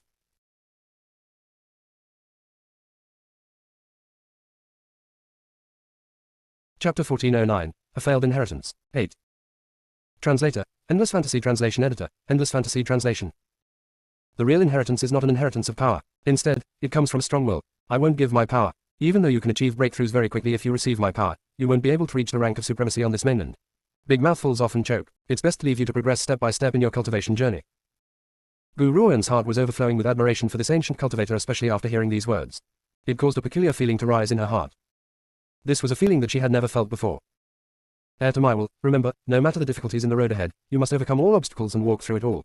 After you have received my will, this will help you to step into the peak position. However, if you want to reach the state where no one has ever been able to touch for 10,000 years, aside from my will, you will still need the help of an external object. 10,000 years ago, I had been working hard to reach the peak position, yet I never managed to find the golden opportunity of breaking through to godhood. Hence, I'll leave this responsibility to you. Aside from my will, I will also give all my experience in cultivation to you. With my experience, you can have faster breakthroughs. What was the most important thing to a cultivator? The most important thing was not, of course, to receive power by some stroke of luck. Instead, it was to have all the experiences of a peerless cultivator.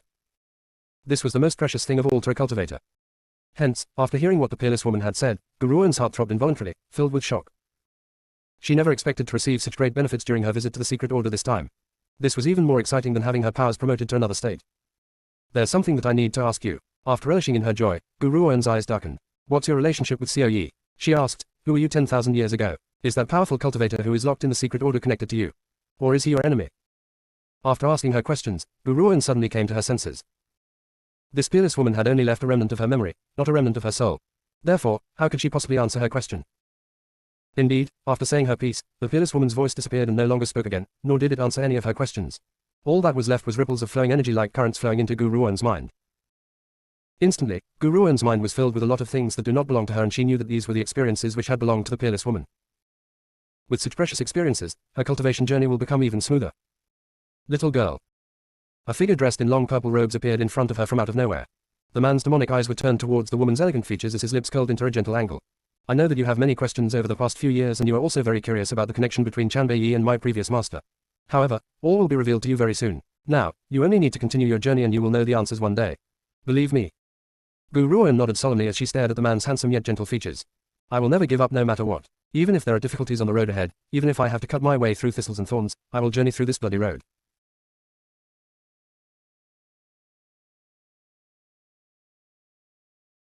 Chapter 1410, A Failed Inheritance, 9. Translator, Endless Fantasy Translation Editor, Endless Fantasy Translation. Yun Yan was pacing back and forth as he waited anxiously outside the inheritance chamber. At that moment, the large, tightly closed door to the inheritance chamber slowly swung open. When Yun Yan saw the green-robed woman who had appeared in the doorway, he happily approached her and was about to speak when he suddenly sensed the lack of change in Gu Ruan's aura. He was shocked. Why are you still at the late stage of the exceptional state?" Logically speaking, any disciple who had entered the inheritance chamber would receive an increase in power even if they had failed. Hence, if they were to successfully receive the inheritance, how many more benefits would they receive? Yet, Gu Ruan was no different from when she had entered the inheritance chamber. Does that mean that she was worse than a failure? Yun Yan looked at Gu Ruan at the thought of this and weakly exclaimed, "Leader, it's alright even if you failed. After all, no one has ever successfully received this inheritance before." Many disciples had surrounded the outer area of the inheritance chamber. Hence, when they heard Gu Ruoan's voice, countless stares immediately turned towards her. Initially, they had come here to see the outcome of Gu Ruoan's acceptance of the inheritance. Even the most useless person would have received an increase in power after entering the inheritance chamber. Unfortunately, the spiritual currents in the green-robed woman's body were the same as before. There had been utterly no change at all. The disciples could not help but burst into laughter at the thought of this. This was the heir who had been chosen by the Lord's sacred beast. She was nothing like a secret order disciple at all. After all, a secret order disciple would have at least leveled up after accepting the inheritance. What about her? Forget about a promotion, there was not even a perceptible increase in her powers at all. This was the failure of all failures. If this gets out, it would destroy the secret order's reputation. Of course, they did not know that they could only detect an increase in power based on their level of ability. Therefore, they had not been able to detect the change in Gu Ruoan's aura. What she had received was not power. Instead, it was more like a promotion of her inner state. Still, even though the crowd was sneering internally, no one dared to cause trouble for Gu Ruoan because of Yunyan's presence. They could only let it out internally, but the disdain in their eyes could be concealed. Why have you come to see me? Gu Ruoan did not reply to Yunyan's words. She merely shrugged her shoulders and asked. Oh. Yunyan instantly returned to his senses. It's like this, the clan leader had asked me to wait for you here. She wants you to pay her a visit once you've received the inheritance. Gu Ruoan raised her brow and nodded gently. All right, lead the way. She should definitely meet the clan leader. After all, it was time for her to leave the secret order now that she has received the inheritance. The figure of a silver-haired and crimson-robed man appeared unconsciously in Gu Ruoan's mind, and her features softened. Xiao Yi, I'll come to find you once I leave the secret order. She softly muttered these words in her heart. Though Yunyan did not hear what she had said, he felt a change in the woman's once somber aura. Her aura had become very soft and gentle as a smile secretly appeared on the corner of her lips. The secret order.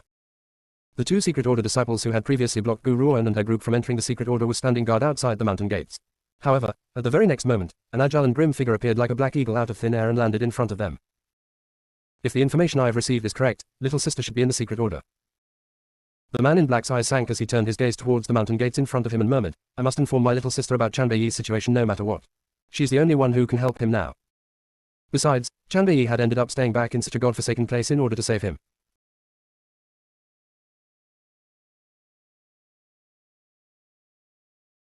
Chapter 1411, Departure from the Secret Order 1.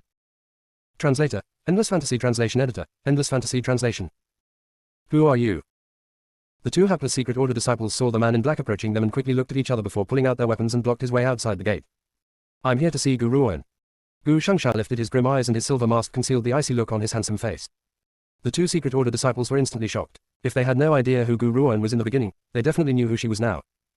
That green-robed woman whom they had once believed to be a spy and had barred outside the gates had caused such a strong sensation in the secret order. Not only had she managed to defeat senior brother Yunyan, who was a refined state cultivator, she had also received the secret order's sacred beast's approval. Hence, each time they thought of what they had done to her, their hearts would fill with regret. You're here to see Lady Gu. One of the secret order disciples replied sluggishly before asking, we can't take you to her but we can send a message for you. May I ask who you are? As this fellow was wearing a mask, they immediately assumed that he was not a good person. Otherwise, why would he be afraid of showing his true face? Of course, because they had learned from their mistakes, they did not dare to make the decision to chase the man away this time. Instead, they decided to pass a message. Gu Shangshao had intended to reveal his name when he suddenly remembered that the Wen family members were in the secret order as well. He swallowed the words in his mouth and replied coolly, pass this message to her for me, tell her that an old friend from the Azure Dragon country in the West Spread mainland is here to see her. All right, I will pass the message immediately. After giving his reply, the secret order disciple who had spoken turned towards the person next to him, you stay here and keep watch. Don't let him in. After that, he did not say anything more as he joined his fists at Gu Shangshao and walked into the secret order. The secret order. The white-haired clan leader was seated cross-legged on the ground in meditation in the clan hall. Just then, she heard footsteps from outside the door and slowly opened her eyes. It seems that the inheritance has concluded. Just as the clan leader had spoken, the door to the clan hall was pushed open. The clan leader then saw Gu Ruoan follow Yunyan into the clan hall before stopping in front of her. Not bad, not bad. A sense of shock flashed in the clan leader's eyes when she saw Gu Ruoan. However, she calmed down very quickly and nodded in satisfaction. It looks like you've successfully received the inheritance. Though there was no perceptible change in Gu Ruoan's powers at the moment, the clan leader's eyes were extremely keen. She could sense the change in Gu Ruoan's temperament at first glance. This kind of temperament was as sharp as a knife. She did not need to release it on purpose to make others feel oppressed. Yunyan was shocked when he heard the clan leader's remark and stared at Gu Ruoan. What does the clan leader mean? Did she just say the leader has successfully received the inheritance? I thought that there was no sign of an increase in her powers. The clan leader smiled and explained as if she sensed the confusion in Yunyan's heart. The higher one's power grows, the harder it will be to have a breakthrough. So, at times like this, comprehension is even more important. I've been very curious over what the real inheritance was from the very beginning. Now that I've seen you, I understand the content of the inheritance. She then paused before continuing, the true inheritance is the things you now comprehend. No matter how much power one possesses, it would be difficult to break through to the last obstacle without an absolute power of understanding.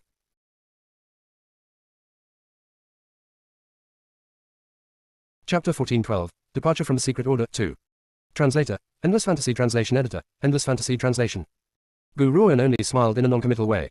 She definitely would not let the clan leader know that she had also received a most precious item other than comprehension from the inheritance. This was a lifetime of experience from a peerless cultivator.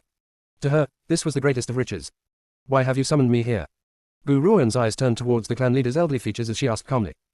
Little girl, I know that you have many dissatisfactions towards the Secret Order's decisions. For example, we had agreed to give the inheritance to you and then went back on our word. The clan leader sighed in exasperation. However, I had no other choice either. Even though I am the Secret Order's clan leader, there is one person whose orders must be followed. That person is the Secret Order's sacred beast. The sacred beast had given the order to choose the heir on its own. Therefore, I had no choice. Gu Ruan smiled as she said, regardless of the process, this inheritance is now mine. As long as the Secret Order doesn't go back on the deal. Hee hee, the clan leader chuckled softly. You've already successfully received the inheritance, how can we even go back on our deal? I've called you here today because I know that you are going to leave the Secret Order. However, the sacred beast has now been seduced by the plaything in your hand and wants to follow you. Therefore, if you plan to leave the Secret Order, please take the sacred beast with you. Furthermore, I have one more thing to ask you. Was that thing which you gave to the sacred beast for consumption a pill? A pill. Boom, crash, crash. Yun Yan, who had been standing by the side, had been increasingly shocked by the conversation between the two. Once he heard what the clan leader had just said, his entire being turned into disarray. His eyes could only stare sluggishly at Gu Ruan as his face filled with disbelief. Just as he was staring sluggishly at Gu Ruan, she slowly nodded, that's right, it was a pill. Gu Ruan's response clarified the clan leader's question and resulted in an unstoppable shock in Yun Yan's heart. After all, when Gu Ruan had enticed the sacred beast, the entire Secret Order was filled with regret. If they had known that the sacred beast was such a glutton, they would have prepared some sweets so that they could receive the sacred beast's approval. However, no matter what, no one expected that the items Gu Ruan had produced were not candy but pills instead. That made sense. How could such a noble existence like the sacred beast have been enticed by a plaything used to entice little children? It was likely that only pills could have tempted it to lower its noble status and turned it into such a glutton. Ha ha, indeed, the younger generation will surpass us in time. The clan leader burst into laughter. I never thought that despite your young age, you would be honored with the art of pill refinement. Even Elder Wu Yu greatly admires you as a pill master. Previously, Elder Wu Yu had asked me to make you stay as he wanted to explore the art of pill refinement with you. Yun Yan blinked. Gu Ruan may be a pill master but the Secret Order also has their own pill masters in their midst. Elder Wu Yu has been around for so many years and no one in the first city can surpass the pill refinement technique which he has received. Hence, in Yun Yan's eyes, Gu Ruan and Elder Wu Yu's levels as pill masters were on vastly different levels. However, he never thought that Elder Wu Yu would harbor great admiration towards such a young pill master that he would even want to explore pill refinement with her. How could Yun Yan avoid the shock tremors in his heart? Leader, I've certainly acknowledged the right leader now. After a long pause, Yun Yan returned to his senses and sighed emotionally. I am so lucky to have lost to you. Otherwise, I would never have become a pill master's follower.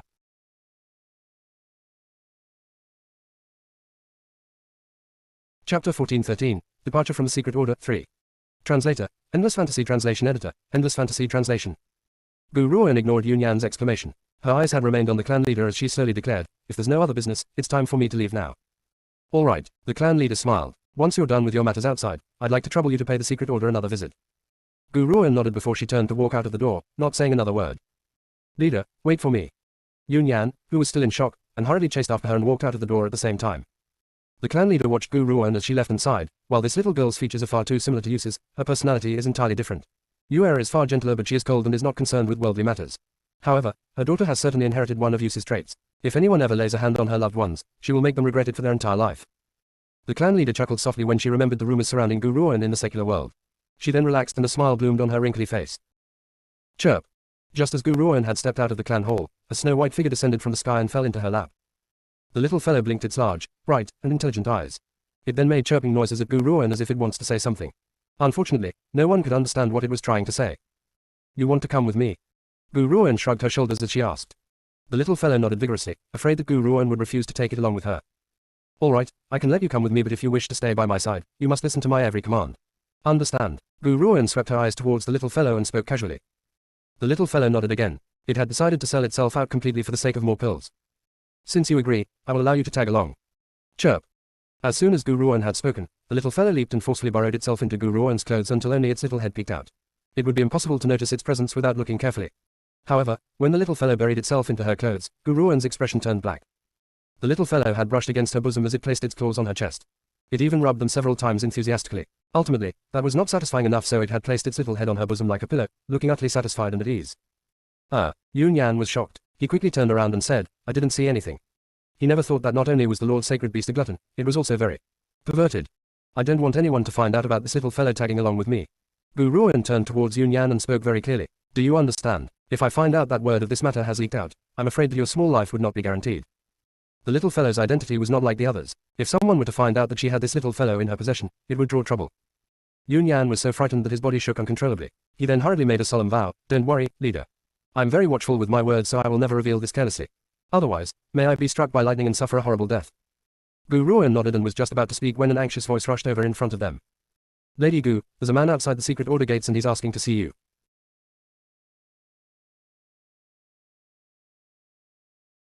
Chapter 1414. Brother and Sister Meet Again. 1. Translator. Endless Fantasy Translation Editor. Endless Fantasy Translation. Gu Ruan was shaken as she turned towards the secret order disciple who had issued the report and furrowed her brow. Someone wants to see me. Who is it? That person claims to be an old friend from the West Spread mainland, but he had not mentioned his name. The West Spread mainland. An old friend. A sense of hesitation flashed in Gu Ruan's eyes as she asked, can you describe his facial features?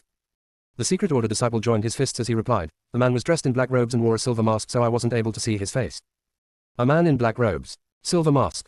A handsome face instantly appeared in Gu Ruan's mind, causing an explosion in her brain. It's him. That's right, it must be him. A sense of joy appeared within Gu Ruan's heart when she thought of this possibility. She did not even have the time to give Yun Yan any instructions as she hurriedly rushed out towards the mountain gates. Yun Yan looked at Gu Ruan, who had disappeared in the blink of an eye, and muttered dazedly to himself, the leader has been in the secret order for a while now, but this was the first time I've ever seen her look this excited. I wonder who this man is to have the ability to create such a great change in her usually calm demeanor. Outside the mountain gates, Gu Ruan could see the black-robed man who was standing beneath the clouds and mist. She paused in her footsteps as she stared fixedly at the man's silver mask. I knew it, you were the same man who had appeared to save me in the ruins back then. She had risked her life in the ruins when she had just arrived in the first city. Fortunately, this man had appeared and saved her. Though she had always sensed a familiar warmth from this man, she never thought that the man who had risked his life to save her would turn out to be him. Gu Shangshao's lips twitched. However, when he laid his eyes upon his little sister's elegant face, he suddenly realized that he had lost his voice. He could not say a word and could only stare at her foolishly. Gu Ruan smiled as she took large strides towards Gu Shangshao. I don't know why you had refused to acknowledge me that day, but I know everything now.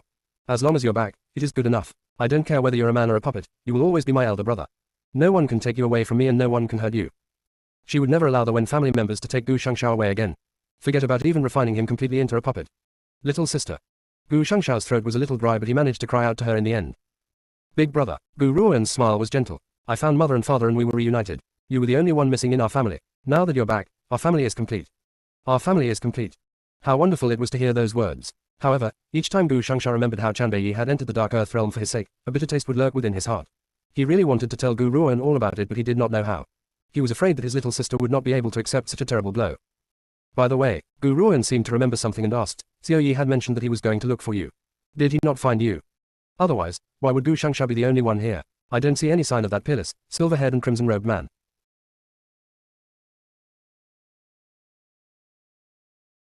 Chapter 1415. Brother and Sister Meet Again. 2.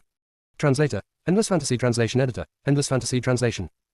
Gu Shangshao fell silent when he heard Xiao Yi's name. He tried to open his mouth but did not know how to explain this to his little sister. Hence, he had been unable to speak in the end. His silence caused the smile on Gu Ruan's face to disappear as a bad feeling rose from the pit of her stomach. Has something happened to Xiao Yi? She clenched her fists in a tight grip as she fixed her gaze upon Gu Shangshao's silver mask and spoke in a solemn voice.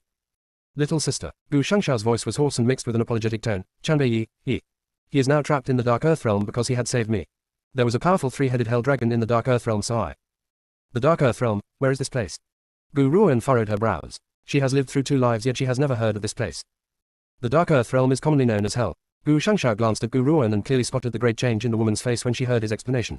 He pursed his lips as he continued, this place does not intersect with the mainland at all. Besides, anyone who enters the Dark Earth realm has never been able to escape. Boom. Those words struck like thunder from a clear sky and Gu Ruan's body trembled. Her beautiful features turned very pale and a sense of determination flashed in her delicate features. How had he managed to enter the Dark Earth realm? Gu Shangshao laughed bitterly. Not many people are aware of the Dark Earth realm's location, but I had accidentally stumbled upon some information and found out that I could turn my half-puppet self back into a human. I had then immediately journeyed to the Dark Earth realm. Unfortunately, I thought that I could sneak into the Dark Earth realm, but the three-headed hell dragon had caught me. The three-headed hell dragon is the guardian spiritual beast of the Dark Earth realm and his power is incomparably great. Forget about me, not even Chanbei Yi could stand a chance against him. In exchange for my freedom, he had voluntarily stayed behind. The only thing is, I heard the three-headed hell dragon mention that Chanbei Yi seems to have countless enemies in the Dark Earth realm. I'm afraid that everything about his entry into the Dark Earth realm points to disaster. Gu Ruan's pale features turned extremely solemn. She then became very quiet before saying, since both of you had managed to enter the Dark Earth realm once, I can go too. Big brother, wait for me here, I will go to the Dark Earth realm to save Xiao. Little sister. Hearing this, Gu Shangshao quickly put his hand on Gu Ruan's shoulder as his grim eyes displayed a sense of anxiety. You must consider this very carefully. Based on your level of power, you can't defeat the three-headed hell dragon. Even if you do go, you might end up trapped in his claws. In the beginning, Gu Shangshao had come to Gu Ruan because he understood that she was the only one in this world who could save Chanbei. Regardless, this woman was still his little sister, so how could he not worry about her safety? Gu Shangshao was now filled with regret. He regretted coming to see Gu Ruan and should have used his own abilities to return to the Dark Earth realm. No matter the dangers in the Dark Earth realm, I must go. Because her lover, whom she wants to protect for the rest of her life, was in that place.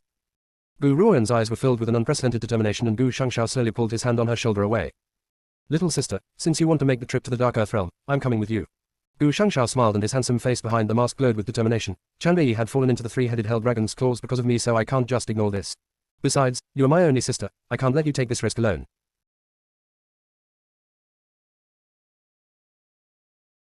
Chapter 14:16. Brother and Sister Meet Again, 3.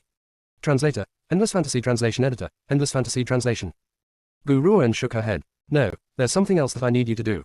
What is it? Gu Shangshao was shocked and he knitted his brows as he asked. I want you to make a trip to the Red Lotus territory and inform mother and father to be wary of the Wen family. I'm afraid that the Wen family will attack them. This is the most important thing to me. As for the Dark Earth realm, you won't be of help even if you go. Gu Ruan then turned her gaze towards Gu Shangshao. Besides, I'm afraid they might worry if they find out about my journey to the Dark Earth realm. Gu Shangshao looked at Gu Ruan as his grim eyes flashed with an unreadable light. After a long pause, he sighed. I understand, I'll go look for mother and father. Besides, I won't leave you to venture into the Dark Earth realm on your own either. At the thought of this, Gu Shangshao's eyes darted back and forth before his gaze gradually filled with determination. It looks like that would be the only way if he wants to raise his power. Only then would he be able to enter the Dark Earth realm and help his sister to save Chanbei. However, Gu Shangshao's heart was filled with a bitter smile at the thought of this. For his sister and Chanbei, who was now in danger, he has no other way. If giving up this body was the price he needs to pay for their safety, he would not be a miser about it. Don't let mother or father find out about this. Otherwise, knowing mother and father, they would instantly storm into the Dark Earth realm, Gu Ruan instructed him solemnly. Also, they're waiting for your return in Red Lotus territory. Gu Shangshao opened his mouth to speak, but his voice seems to be stuck in his throat. He then reached out with open arms and pulled Gu Ruan into his arms before he gently murmured, Be careful. I understand. Gu Ruan lowered her eyelids, concealing the intent in her eyes. As Gu Ruan had looked away from Gu Shangshao, she had not noticed the determined light in his eyes either. If she had known that this fellow would make the decision so he could enter the Dark Earth realm to bring her aid, she would never have let him stay in the first city. Her ignorance had carved a great regret in the future for her. Once Gu Ruan had finished saying her piece, she did not spare the man a second glance and headed down the mountain. Little girl, you've purposely sent him away. I assume that this is because you don't wish for him to take this risk, am I correct? Just then, a demonic voice rang out from Gu Ruan's soul. The Wen family. That had been merely an excuse. Her true objective was not for Gu Shangshao to warn her mother and father of the Wen family's actions but to make him stay away. I can save Chanbei in the Dark Earth realm on my own. If he comes along with me, I'm afraid that he would be put in danger. Gu Ruan lifted her eyes to look at a distance as she slowly remarked, Zixi, Xiao has always come to my rescue, so, this time, it's my turn to save him. I will find him no matter where he is. I will save him even if I have to bathe the entire Dark Earth realm in blood. No one can take my man away from me. The woman's green robes fluttered gently in the breeze, displaying an air of dominance. Her gaze was extremely sharp, like a blade which could cause hearts to tremble. Zixi thought for a moment before he replied, Little girl, based on your current level of power, you will most certainly die if you go up against the three-headed hell dragon. However, I have another way into the Dark Earth realm. That path is just as dangerous with a slim chance of survival. Are you sure you want to go ahead?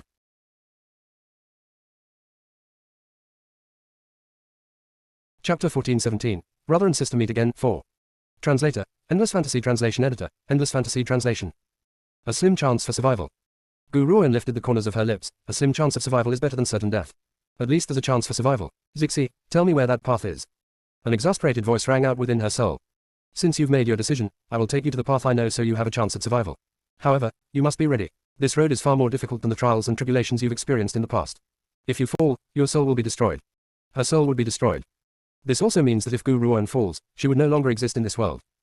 Similarly, she would never have any chance of reincarnation. No matter the dangers in the road ahead, I have to try, right? A light flashed in Gu Ruan's eyes as she continued, For him, I won't have any regrets even if my soul ends up getting destroyed. In the ancient divine pagoda, a twang of agony appeared in Zixi's heart when he heard Gu Ruan's statement. In her past life, this little girl and Chanbei had been rivals who had gradually grown attracted to each other every time they fought. The feelings between the two had been nurtured after his many years of companionship with. Especially the rapport they shared, it had once filled him with jealousy. Zixi had thought that he might stand a chance in this lifetime, but he now realized that no matter how many lifetimes had passed, that silver-haired man was the only one in her eyes. Little girl, since this is what you want to do, you should boldly go ahead and do it whether it's right or wrong. I will always choose to help you as long as it is something that you wish to do. Even if you choose to destroy this mainland one day, I will lend my strength to you. Zixi smiled with a hint of demonic air as well as a bit of warmth. If you really do plan on risking your soul being destroyed for his sake, this time, I will also follow you and disappear from this world. We have always had a connection via contract. If you die, I die. Zixi. A warm current coursed through Gu Ruan's heart which made it tremble. She owes Zixi too much in this month and she would probably never be able to return the favor for the rest of her life. Thank you, Zixi, you've done too much for me. Once everything is finished, I will absolve our contract and return you to freedom. Gu Ruan smiled. You're originally supposed to be a phoenix who soars above the world. You should not have been tied down by anything at all. I have no grounds to confine you for the rest of your life. All I can do is to give you your freedom. Little girl, don't forget that when I'm helping you, you're helping me as well. If it were not for our contract, my powers would never have been restored so quickly. Now that you've mentioned it, I should thank you too. Zixi's voice rang out again as if he knows the apologetic feelings in Gu Ruan's heart. However, he did not know that his words created a deeper sense of guilt in Gu Ruan's heart instead. How could she not know that this fellow had said those things so that she would not feel guilty in her heart? However, her debt for Zixi was more than just a small amount, it was too much. If it had not been for his help, who knows how many times she would have ended up dead. One could even say that Zixi had risked his life to save her many times. That was why she was still alive now. Gu Ruan did not say anything more, but she had made a decision of her own. Once everything was over, she would restore Zixi to freedom so he would no longer be chained to the ancient divine pagoda.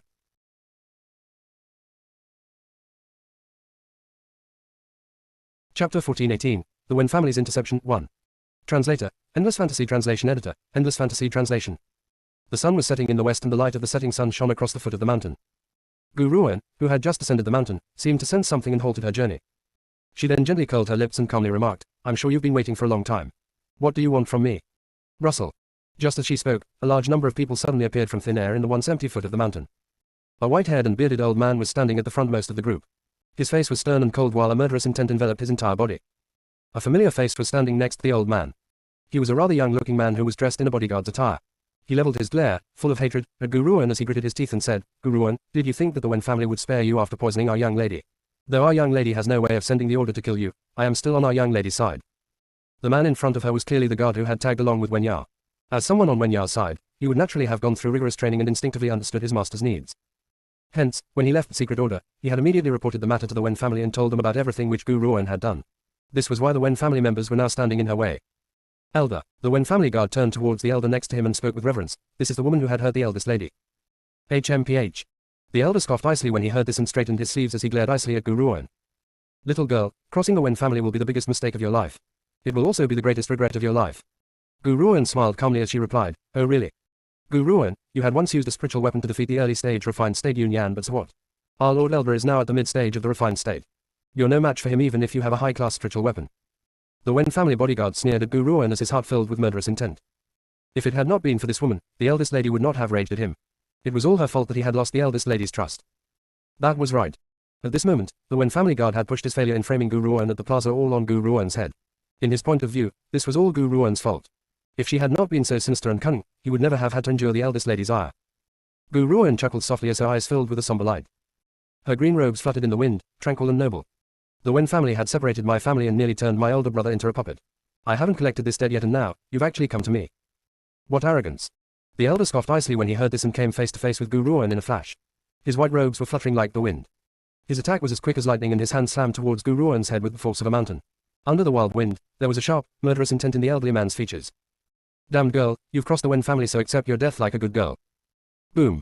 As his fist slammed towards Gu Ruan, she reached out her hand to catch it. A wave of powerful energy instantly transferred from his calloused fist into Gu Ruan's chest which made her stumble backward.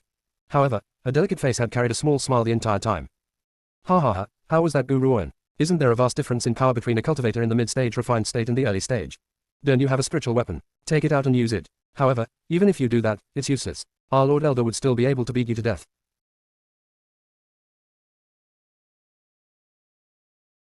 Chapter 1419, The Wen Family's Interception 2. Translator, Endless Fantasy Translation Editor, Endless Fantasy. This chapter is .com. The Wen family guard laughed maniacally as he sent Gu Ruan a fierce glare. The elder's actions allowed him to finally vent his frustrations. He would love to see if this damned girl still has the courage to act so brazenly now. The power between a cultivator in the mid-stage of the refined state is indeed on a whole other level in comparison with an early stage. Gu Ruan smiled serenely as she replied. However, I have a lot of matters to attend to and I don't have time to waste on you. HMPH, Gu Ruan, are you trying to beg us into letting you off this time? Dream on. How had you treated our eldest lady in the past? You now have the audacity to ask us to spare you. Besides, is this how you beg? Begging means you should kneel and crawl between my legs. In the Wen family guard's point of view, Gu Ruan was only saying this because she does not want to fight them. Why would he allow such a thing? He had led the elder here to kill this damned girl. Killing this girl was the only way for him to vent his eldest lady's frustrations. Gu Ruan glanced at the Wen family guard before she turned towards the elder and calmly replied, "I'm in a hurry. If we are going to fight, come at me all at once. If you plan on fighting, come at me all at once." Just how stupid is this woman? The Wen family guard was dumbstruck when he heard Gu Ruan's reply. In his opinion, Gu Ruan was simply throwing her life away. She could not even defeat the elder, yet she was arrogant enough to ask the Wen family members to attack her all at once. If this isn't her digging her own grave, what is? Gu Ruan, have you gone mad? The Wen family guard returned to his senses and stared at Gu Ruan. If you want to die, just say it. Why beat around the bush? Gu Ruan focused her gaze upon the elder as if she had not heard the Wen family guard's disdainful voice. There was an ugly look on the elder's face. He then straightened his sleeves and scoffed, "If you want to die, let me fulfill your wish." Boom. A powerful energy exploded from the elder's body, causing his clothes to explode as well. An elderly figure then flashed towards Gu Ruan like a bolt of lightning. The other members of the Wen family have long disliked Gu Ruan's smug look. Hence, they also charged toward her without waiting for the elder's order. Instantly, countless figures were rushing swiftly towards Gu Ruan, each one emanating a thick murderous air. Bang! Suddenly, the entire forest trembled. This shook the people who were charging towards Gu Ruan and they stopped. Just as they were looking around the area in astonishment, a red light flashed across Gu Ruan's figure before dispersing into the sky. The sky immediately turned into an absolutely magnificent sea of flames, casting a fall against the entire forest like it was on fire. What's going on? The Wen family guard's eyes were filled with shock, but before he could finish speaking, his eyes widened instantly as he stared at Gu Ruan in disbelief, his voice stuck in his throat. When the 9 emperors emerge, all the heavens and earth shall move. All they could see was a gigantic sword floating in front of Gu Ruan. The sword seems to contain the souls of 9 dragons writhing around within its blade. The dragons' cruel eyes were alight with bloodlust as if they wanted to charge out from the blade and consume them all. 9 emperors, attack. Wham! The large sword slammed towards them from the sky. It seemed to move very slowly and one could even see the trace of its trajectory in the middle of the sky. However, just as the crowd began to panic, the sharp sword had sliced the Wen family members' bodies into 2 halves.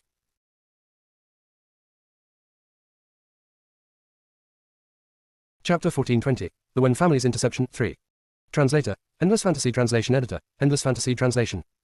The Wen family guard was dumbstruck as he stared in shock at Gu Ruan's gently smiling face.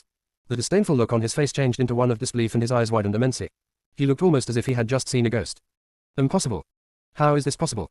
Aside from that spiritual weapon, she had another even more powerful weapon. However, Gu Ruan had not spared him a glance at all. Her eyes were turned towards the deep chasm created by the great sword. A sorry-looking figure then leaped out from the great chasm. The elder stood amidst the corpses with an extremely ugly look on his face. He never expected Gu Ruan to hold such a powerful weapon in her hand, what more to have such powerful strength. If his guess was right, the sword in her hand was a legendary divine weapon. Only a divine weapon could display such great power. The elder's eyes darkened when he thought about this. He then took a deep breath and said, "Consider yourself lucky this time. Let's go." At this moment, only a few Wen family disciples had remained in the foot of the mountain aside from the Wen family elder. Everyone else had been sliced into 2 by Gu Ruan's attack. Go. Gu Ruan smiled calmly as she stared at the elder who was just about to leave. "I'm afraid that it won't be that easy, so you better just leave your lives here." The elder's back stiffened when he heard this. He turned around towards the smiling green-robed woman and let out a retort with an ugly look on his face. "Gu Ruan, you should know when to draw the line for a better outcome next time. You've killed so many of our Wen family members, yet the Wen family hasn't made you pay for it, but you still want to take the advantage. Don't go overboard with your ignorance over what's good for you. Otherwise, it won't end well for you." Gu Ruan looked at the enraged elder as she slowly raised her hand. The elder was shocked and he could only watch, unable to comprehend what she was going to do. However, he soon experienced Gu Ruan's next move. Wham! A great pagoda came slamming down from the sky. Before the elder could react, it had smashed into him with a loud crash. The impact made a large hole in the ground once again and buried the elder's old body underneath it. Elder. The faces of the remaining Wen family disciples changed greatly and they cried out anxiously. However, no one dared to step forward to help him. But that was not the end of it. That was right. After Gu Ruan had smashed the ancient divine pagoda down, she lifted her hand and moved it into the air. The elder took a deep breath as he lay at the bottom of the deep hole. At this moment, all he could feel were his broken ribs and it was an extremely agonizing. If he had not reached the mid-stage of the refined state, his bones would have been smashed into powder by now. However, before the elder could speak, the ancient divine pagoda had slammed down once again, causing the entire mountain range to tremble. Elder. The members of the Wen family looked extremely furious. They glared fiercely at Gu Ruan as they spat. "Gu Ruan, you've crossed the line. You're a demon who would kill without blinking an eye. Someone like you should be chopped into a million pieces and left without a whole corpse." "That's right, you've already killed so many people in the Wen family, so why are you still acting in such a ruthless manner? Even if we had tried to kill you before, so many lives have been given back to you now. Still, you're using such methods to torture the elder. Such a sinister woman should not be allowed to live on this earth." "That's right, our Wen family had attacked you to eliminate a public threat. You should accept death like an obedient girl. I'm going to give you a piece of advice, surrender now. Otherwise, our Wen family will never let you escape."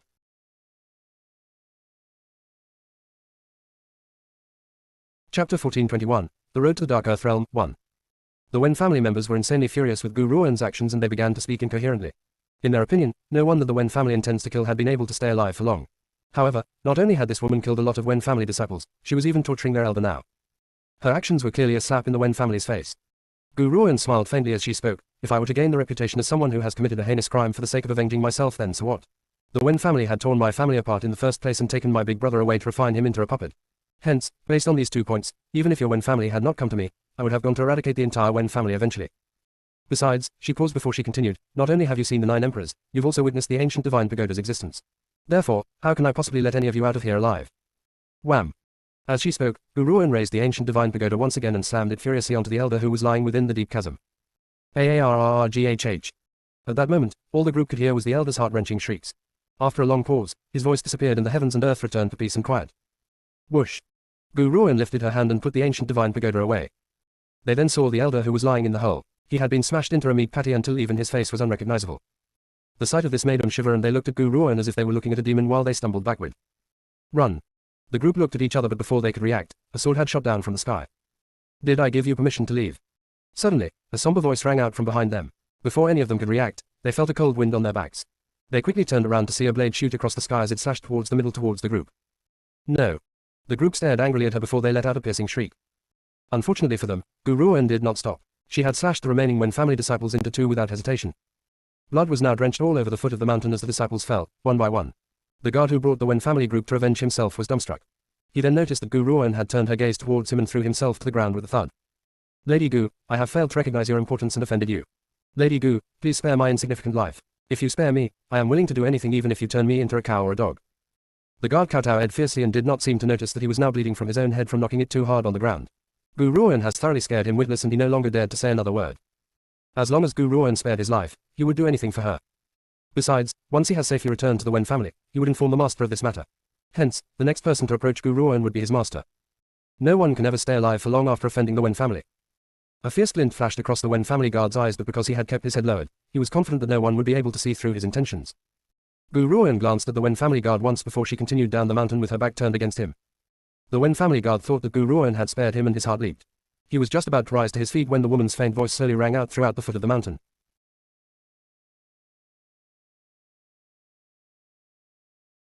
Chapter 1422, The Road to the Dark Earth Realm, 2. Translator, Endless Fantasy Translation Editor, Endless Fantasy Translation. 9 Emperors, this man, and these bodies. I'll leave them in your care now. Gu Ruoan's voice caused the Wen family guard to shake. He raised his head in astonishment and stared at Gu Ruoan's back in confusion. He looked as if he did not know what this woman was talking about. However, he soon understood the meaning behind Gu Ruoan's words. The great sword, which had been standing erect behind Gu Ruoan, released a blood-red light. A hand then reached out from within the blade and grabbed onto the Wen family guard's body tightly before starting to pull him into the blade. No. The Wen family guard's eyes widened in panic as he let out a piercing scream that rang throughout the entire mountain range.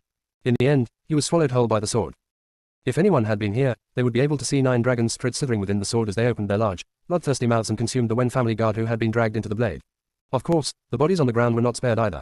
At this moment, the 9 emperors looked as if they were enjoying a delicious meal. Each time the 9 emperors swallowed a cultivator's body, their powers would increase exponentially. It would then absorb the purest parts of the energy and send the impurities into Gu Ruoan's body. Even if the 9 emperors does not need this power, this also gave Gu Ruoan's power a substantial increase as the energy has been tempered by the 9 emperors. Of course, these powers could not push Gu Ruoan into a breakthrough, but it did help to increase the spiritual energy in Gu Ruoan's body by a great deal. She only needs a bit more power before she would successfully receive a promotion. Phew, after Gu Ruoan had absorbed the energy, she slowly opened her eyes and exhaled. The people sent by the Wen family were no small fishes this time. They had allowed me to reach the peak of the late stage in the exceptional state. That leaves only one more step before I break through to the refined state. Besides, I feel as if I can now slowly control the 9 emperors. After all, the 9 emperors has a mind of its own and would not necessarily appear when Gu Ruoan wills it. That had largely depended on its mood. However, at the end of this battle, Gu Ruoan felt as if her connection with the 9 emperors has deepened. She fell momentarily silent at the thought of this before saying, I remember that the 9 emperors had absorbed quite a bit of energy during the last fight. It then sent a bit of impure energy into my body. From that moment on, I could sense its presence on a deeper level. However, I still had no way of controlling it. Now, due to this battle, I have developed an even deeper connection with it. Does this mean that I will only be able to control the 9 emperors completely after fighting alongside it many times? Gu Ruoan shook her head and sighed exasperatedly. It's unfortunate that I can't use the 9 emperors whenever I wish. First of all, its presence cannot be exposed. I had allowed it to appear this time because there wasn't anyone else around. However, I can never allow it to be revealed in public to avoid bringing unnecessary trouble to myself. Besides, even after reaching a situation like this one, if the 9 emperors had refused to fight for me, I cannot forcefully summon it to me. Hence, it might not be that easy to reach the stage when she can control the 9 emperors completely. However, under these circumstances, the 9 emperors had been able to release such a powerful energy. If she could completely control it, how great would its power be? Forget it, we'll cross that bridge when it comes. Whatever it is, the most important thing now is to go to the Dark Earth Realm and find Xiao Yi. Gu Ruoan returned to her senses and mused, Zixi, are you certain that the other path to the Dark Earth Realm is over there?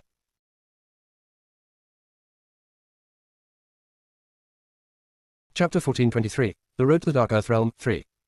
Translator, Endless Fantasy Translation Editor, Endless Fantasy Translation. That's correct, Zixi gently nodded. I'm sure that you'll be able to reach the Dark Earth Realm through that path. All right, Gu Ruoan mildly lowered her eyelids as she calmly replied, since that's the case, let's make a trip back. It's time for me to meet my old friends again. Westford Mainland, Dongfang family home. Master Dongfang was standing in the middle of the courtyard as he stared into the distance with a bitter smile on his face.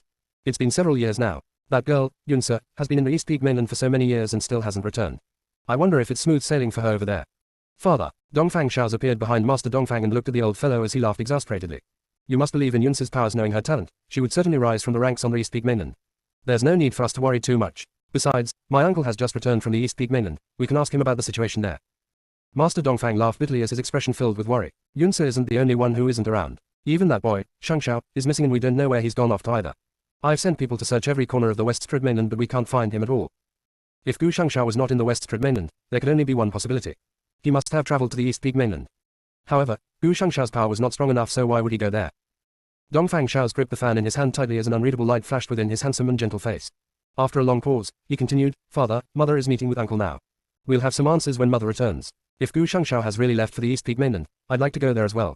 I cannot be at peace if he is there. No. Master Dongfang fiercely cut Dongfang Shao's off before he could finish. The East Peak Mainland is not like the Westford Mainland and there are numerous powerful cultivators there. Even your uncle, the Honorable Sir Tianqi, would be considered as the lowest of existence there. You aren't allowed to set foot into that place before you reach the rank of Marshal Supreme. If you do go there, not only would you be powerless to help Yunse, you would drag her down as well. This remark was like a heavy weight as it slammed fiercely into Dongfang Shao's heart. That young girl, who had once been oppressed in Azure Dragon Country, has now grown to this level. However, his father was right. Based on his current level of power, not only would he be powerless to help Yunse, he would drag her down as well. Power. Now, the most important thing is still power. Dongfang Shao's grip on his fan grew tighter as he thought about this and his handsome face soon filled with determination. If he has enough power, he would not need to sit and wait in the Westford Mainland. Instead, he would be able to journey across this vast world. Father. Just as Dongfang Shao's made his decision, he saw a familiar figure shooting across the air all of a sudden. He rubbed his eyes in disbelief and his gaze quickly changed from his initial shock to pleasant surprise. Father, come quick, it's Yunse. Yunse's back. Hee. Master Dongfang laughed coldly when he heard Dongfang Shao's exclamation. Damned brat, are you trying to trick me? Do you think that I can be so easily fooled? Yunse is still in the East Peak Mainland now. She can't possibly have returned. You can't fool me.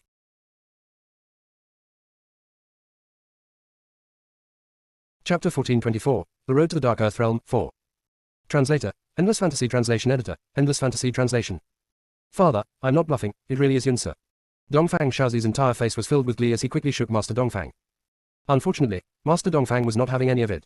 You must be hallucinating, Yunse isn't home. Master Dongfang scoffed as he kept his gaze trained at a different direction and did not turn around at all.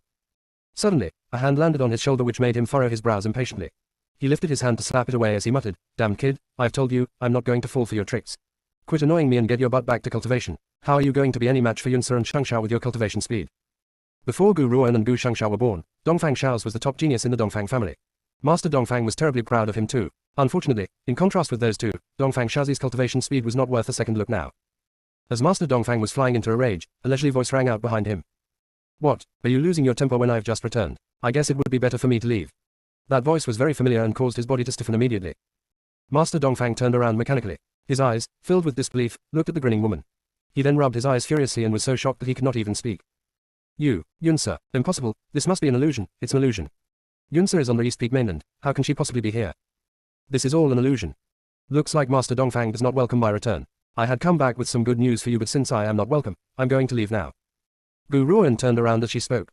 Master Dongfang finally returned to his senses and charged in front of Gu Ruoan with a whoosh, blocking her way. Yunse, are you really Yunse? You're back. One could not really blame Master Dongfang for his disbelief about Gu Ruoan's return. After all, he has had this hallucination so many times until even when the real Gu Ruoan was standing in front of him, he does not dare to believe it. I've come back this time with other matters to attend to. I had stopped here to visit you all because it happens to be along the way. Gu Ruoan shrugged her shoulders and stared at the old fellow's disbelieving face with a tight smile. The old fellow hesitated for a long while before he reached his trembling hand out to touch Gu Ruoan's face. When he confirmed that she was indeed real, this old man finally believes that the woman in front of him was really Gu Ruoan. Instantly, hot tears began to fill his eyes. He opened his mouth but was speechless. Yunse, you're back, you're really back. Do you know how much your great-uncle and your maternal grandmother have missed you all these years? Your great-uncle had even run to the East Peak mainland to gather some news about you. He has just returned to the Spirit sect and your maternal grandmother has gone to see him. Hearing what the old fellow had said, Guruan's heart softened and her face lit up with a smile. Maternal grandmother has gone to the Spirit sect. Looks like I won't be able to meet her this time. Please send her my regards when she gets back. Tell her that I'll come back to see her once I've finished everything that I need to do. Yun sir. Master Dongfang furrowed his brows and asked, you mentioned that you've returned to attend to some matters. What are these matters? Do you need any help? There's no need. Guruan shook her head. I'm only going to look for something. I'll be back very soon. By the way.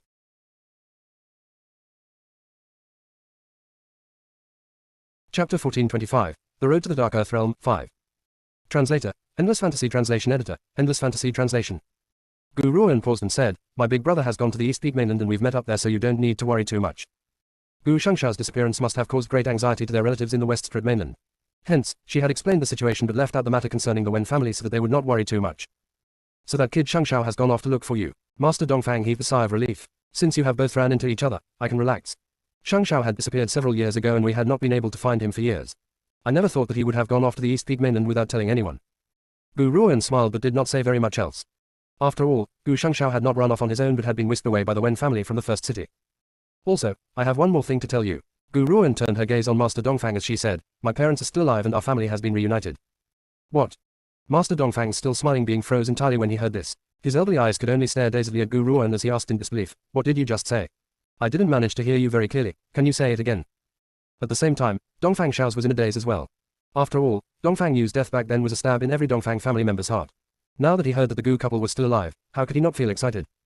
Hence, just as Master Dongfang asked his question to clarify, Dongfang Shao's eyes were fixed squarely upon Gu Ruan as his gaze filled with excitement. My father and mother are still alive. Gu Ruan smiled at the expression on both men's faces. Besides, my father is now a household name in the East Peak mainland. Everyone calls him Grand Lord Hong Lian and no one dares to offend him. The two of them have now been reunited and when all this is over, I'll bring them here to see you. Master Dongfang's expression was shaking as if he had been put into a daze by Gu Ruan's news. After a long pause, he burst into laughter. His laughter pierced into the sky and echoed throughout the Dongfang family home. Ha ha, the heavens truly have eyes, my daughter is still alive, she's still alive. As he smiled, Master Dongfang suddenly began to tear up from happiness. His body began to shake from the excitement. Those hateful people who had hurt my daughter, if it had not been for them, my daughter would never have been forced to leave her home for 20 years. Our family would never have been torn apart. Once, Master Dongfang had not dared to avenge Gu Chan and his wife as he was looking out for the Dongfang family's best interests. However, how could he not feel hatred over his own daughter's death? He felt a hateful urge to tear the perpetrators into shreds as a sacrifice for his daughter's spirit in heaven. However, as the head of the family, he could not do so. Otherwise, not only would he fail to avenge his daughter, he would have dragged the Dongfang family into destruction. Hence, he had held it all inside. Now that he knows that Dongfang Yu was still alive, how could he now feel excited? Master Dongfang, uncle. Gu Ruan looked at Master Dongfang and the similarly excited Dongfang Shao's as she smiled faintly. I can't stay too long this time. I still have another important matter to solve so I'm going to take my leave first. Next time, I'll bring mother and father back home when I return.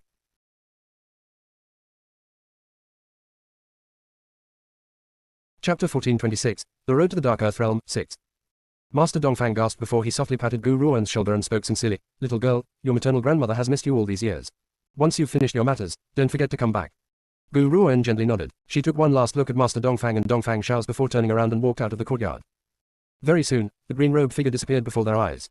Let's go, father. Dongfang Shao's lowered his eyelids and his once gentle gaze was filled with determination. I believe that Yunsa will be back very soon. All we can do now is to increase our power so that we don't become a burden for her. Following Gu Ruan's increase in power, her enemies have also grown more powerful. If the Dongfang family's power does not increase accordingly, they might end up dragging Gu Ruan down in the process. Master Dongfang laughed bitterly. In the end, he had turned around without another word. However, no one noticed that Master Dongfang's back had become taller and straighter. Even his shadow seems to slowly grow larger. Ever since Gu Ruan's sudden rise to fame, Azure Dragon Country had now become a place filled with powerful cultivators. The main reason for this was because of 100 Herb Hall, which belongs to Gu Ruan, which had created a unique scene in Azure Dragon Country. It has been more than 10 years. Now that I think about it, 10 years have passed since I've been reincarnated into this place. I've left the Azure Dragon Country for about 7 years now. Gu Ruan pondered as she strolled along the prosperous streets, looking at the familiar yet strange surroundings. She then lifted the corners of her lips. I never thought that I would come back here because the other path to the Dark Earth Realm is in Azure Dragon Country. Azure Dragon Country. This was where her reputation had first risen. Before that, Gu Ruan had been a famous good-for-nothing who suffered from humiliation and had been beaten to death by her own grandfather. It was likely that 10 years ago, those people never would have thought that she would achieve so much today. Hehe, when you talk about the Azure Dragon Country, you may be allowed to be ignorant of who our current ruler is or who the Crown Prince is. However, there's one person that everyone on this mainland knows. That person is the once good-for-nothing of the Gu family 10 years ago, Gu Ruan. Speaking of Gu Ruan, she really was a miracle back then. At the time, everyone had treated her with disdain and everyone wanted to beat her up. Now, even the two great authorities bows to her. You must know that the two great authorities are the paramounts of supremacy who rule over our mainland.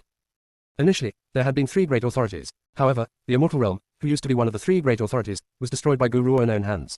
It is said that the cultivators of the Immortal Realm had laid their hands on her friends and she had then exterminated the entire Immortal Realm on her own, wiping them out completely. She had even led the other organizations into the demon war and annihilated the demons. The reason why our Westford mainland is so peaceful now is largely connected to Gu Ruan's contributions. Unfortunately, after the demon war, Gu Ruan had left this place. Based on a reliable source, she seems to have journeyed to the East Peak mainland. Not too far away, a storyteller was spitting saliva as he told the story of the shocking battle against the demons a few years ago to a crowd of people around him. The audience was filled with excitement as they listened to the storyteller's passionate voice while their eyes filled with anticipation.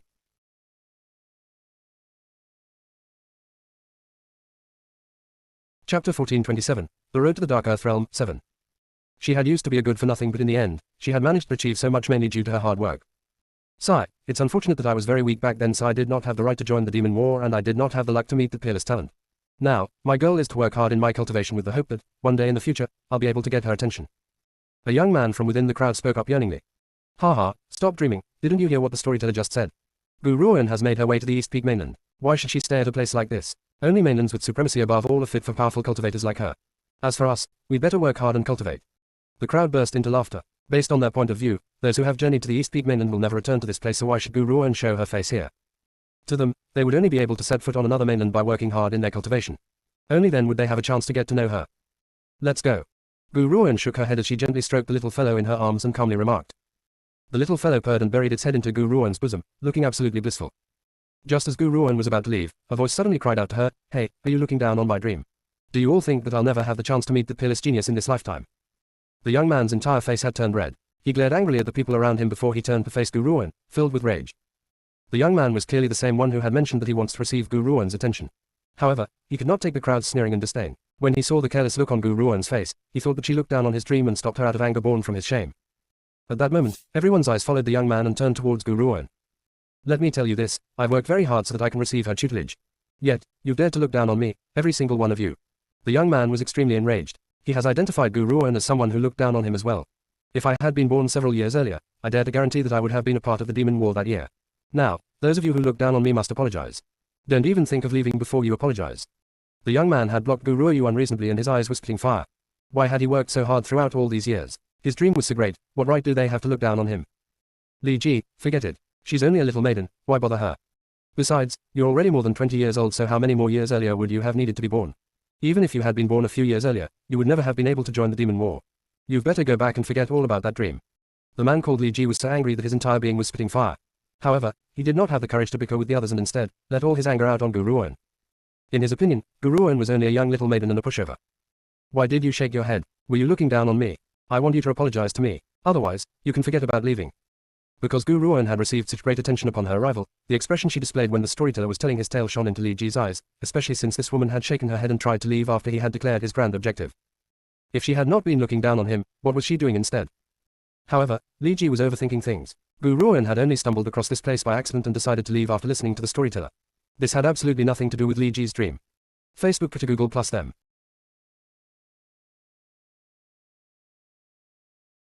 Chapter 1428, The Road to the Dark Earth Realm, 8. The crowd was in a heated discussion along the bustling street. Li Ji's eyes turned red as he was surrounded by the crowd and his eyes filled with anger. For anyone who does not know the situation, they would assume that Gu Ruan had done something intolerable to him. Get out of the way. Gu Ruan furrowed her brows as she commanded. After she had spoken, she circled around Li Ji and attempted to leave. However, the furious Li Ji has lost any sense of rationality. He grabbed Gu Ruan's robe as he scolded angrily, "No, you must apologize to me. If you don't apologize, forget about thinking of leaving this place." Wham! Suddenly, a powerful force erupted from Gu Ruan's body and flung Li Ji's hand away. Li Ji was shocked by Gu Ruan's sudden surge of power when her calm, airy voice rang out once again. In this world, no one is born a genius. If you want to become the center of attention, you won't find it here. You will only gain everyone's attention when you work hard in your cultivation. There's no use for you to hoot and holler here. Gu Ruan then continued to move forward without looking back after saying her piece. Li Ji stared dazedly at the flash of green robes and was unable to return to his senses after a long time. This woman had seen right through his intention with one glance. She had been right, he wants Gu Ruan to become his master because he wants to catch everyone's eye one day. However, he never really wanted to become her disciple. He loves being the center of attention too much. If he could become the disciple of such a peerless genius, everyone on the mainland would know about his existence. By then, many beautiful women would rush into his embrace. I think I know who she is. The storyteller who had observed Gu Ruan's interaction returned to his senses and exclaimed dazedly, if I'm not mistaken, that woman was Gu Ruan. What? The words, Gu Ruan, sent the crowd into a daze and they stared at the storyteller in disbelief. Are you certain that you've got the right person? Li Ji sluggishly turned around and gulped. She was Gu Ruan. How can this be? According to legend, Gu Ruan had journeyed to the East Peak mainland, so why would she appear in the relatively mundane Azure Dragon country? That's right, she was Gu Ruan. The storyteller nodded. This time, his voice was full of certainty as he continued. A good friend of mine once had the good fortune to participate in the war of gods and demons. He had seen Gu Ruan then and hung a portrait of her in his study. I had seen this portrait when I visited his study. I was just saying that this woman looked very familiar. Now, I remember who she is. Boom. The crowd was completely stunned as if they had been struck by lightning. Li Ji, who had been standing in Gu Ruan's way, was feeling extremely shocked. His heart then filled with regret as if ants were gnawing at it. Nevertheless, his regret was not because he had offended Gu Ruan. Instead, he was regretful that he did not take advantage of the opportunity to ask her to be his master. If he has such a peerless master, how much more awe-inspiring authority would he gain from then on? No, I can't leave things like this. I must make her my master. Li Ji clenched his fists and silently swore as he stared in the direction of Gu Ruan's departure. Naturally, Gu Ruan, who had left the imperial city then, was ignorant of the crowd's reaction to her identity. At this moment, she had paused on a mountain's peak near the outskirts of the imperial city. She then turned her gaze into the distance before calmly exclaiming, Zixi, where's that seal you've mentioned?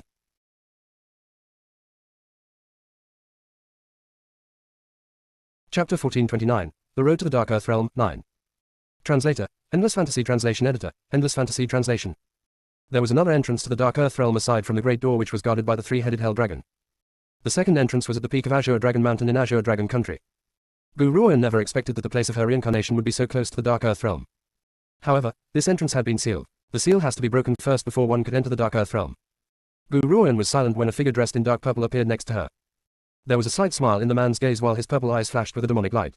His features were extremely handsome and his purple robes displayed a noble and demonic air. His perfection and outstanding looks contrasted greatly against the surroundings of the bare mountain. Little girl, I can help you to break the seal, but once the seal is broken, you will still have to face other dangers.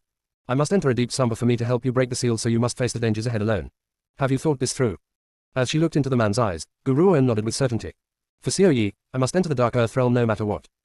Understood. Zixi sighed before saying, I'll break the seal for you now. If you were to run into any trouble when you enter the Dark Earth Realm, don't try to show off. If you can run, run. I'll come and help you once I've recovered. The man's eyes were filled with anxiety and extreme reluctance. Each time he reawakened, this little girl would either be hunted for dead or covered in scars. How could he leave her alone to enter the Dark Earth Realm without worrying at all? Zixi. Gu Ruan stared at the man's handsome face and smiled calmly. Don't worry.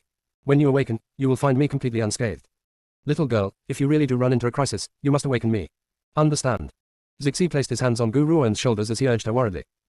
The Dark Earth Realm is not like any other place. It is really far too dangerous over there. If you weren't going there to save Chanbei Yi, I will never let you set foot into that place. Gu Ruan lowered her eyelids. If I'm forced to awaken you, what will that price be? After hearing this, Zixi shook and smiled gently as an unreadable light flashed through his purple eyes. It's not a very heavy price. I will only have a headache for a few days. This small injury is nothing to me. Is that really all? Gu Ruan shook her head. No matter what, she would never forcibly awaken Zixi. She understood that waking someone who has entered a deep slumber was certainly not as easy as a few days' worth of headaches. Especially since Zixi was unwilling to reveal the true price to her. This proves that the price would be too great. If she were to endanger Zixi's life for her sake, she would regret it for the rest of her life. Zixi, I'm ready, you can break the seal now. Whatever dangers that lie ahead after the seal is broken, I will face them all. Gu Ruan's fists were clenched tightly as her clear and cold eyes filled with determination. Xiao Yi, wait for me. I will reach the Dark Earth Realm very soon and save you. The smile on Gu Ruan's lips softened greatly when she thought about the peerless, silver-haired man. However, a sense of consideration soon filled her features, carrying a strong willpower which could never be crushed.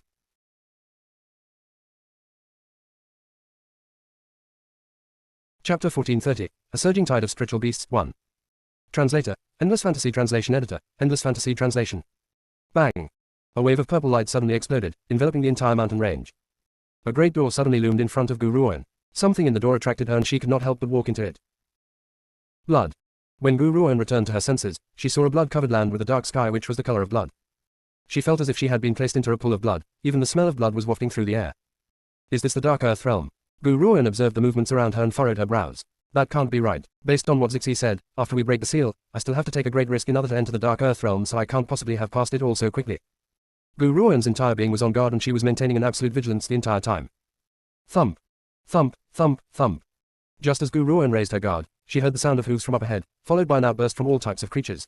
It almost sounds as if thousands of spiritual beasts were charging wildly towards her. When Gu Ruan followed the sound and turned around, her expression changed greatly despite her many experiences with danger. All she could see were countless spiritual beasts which were charging towards her from not too far away. A rolling cloud of dust followed the rushing spiritual beasts as they churned the land like the hooves of 10,000 horses. It's a surging tide of spiritual beasts. I never thought that I would run into a surging tide of spiritual beasts here. Besides, these spiritual beasts' ranks aren't exactly weak. The weakest amongst them are at the rank of a martial saint. Gu Ruoan observed as she clutched the broken sword in her hand tightly. Her expression has once again returned to her initially cold and clear gaze as she stared coolly at the rampaging spiritual beasts. If the 9 emperors was in my hand, perhaps I would be able to kill these spiritual beasts very quickly. However, the 9 emperors has shown no sign of movement after consuming so many members of the Wen family.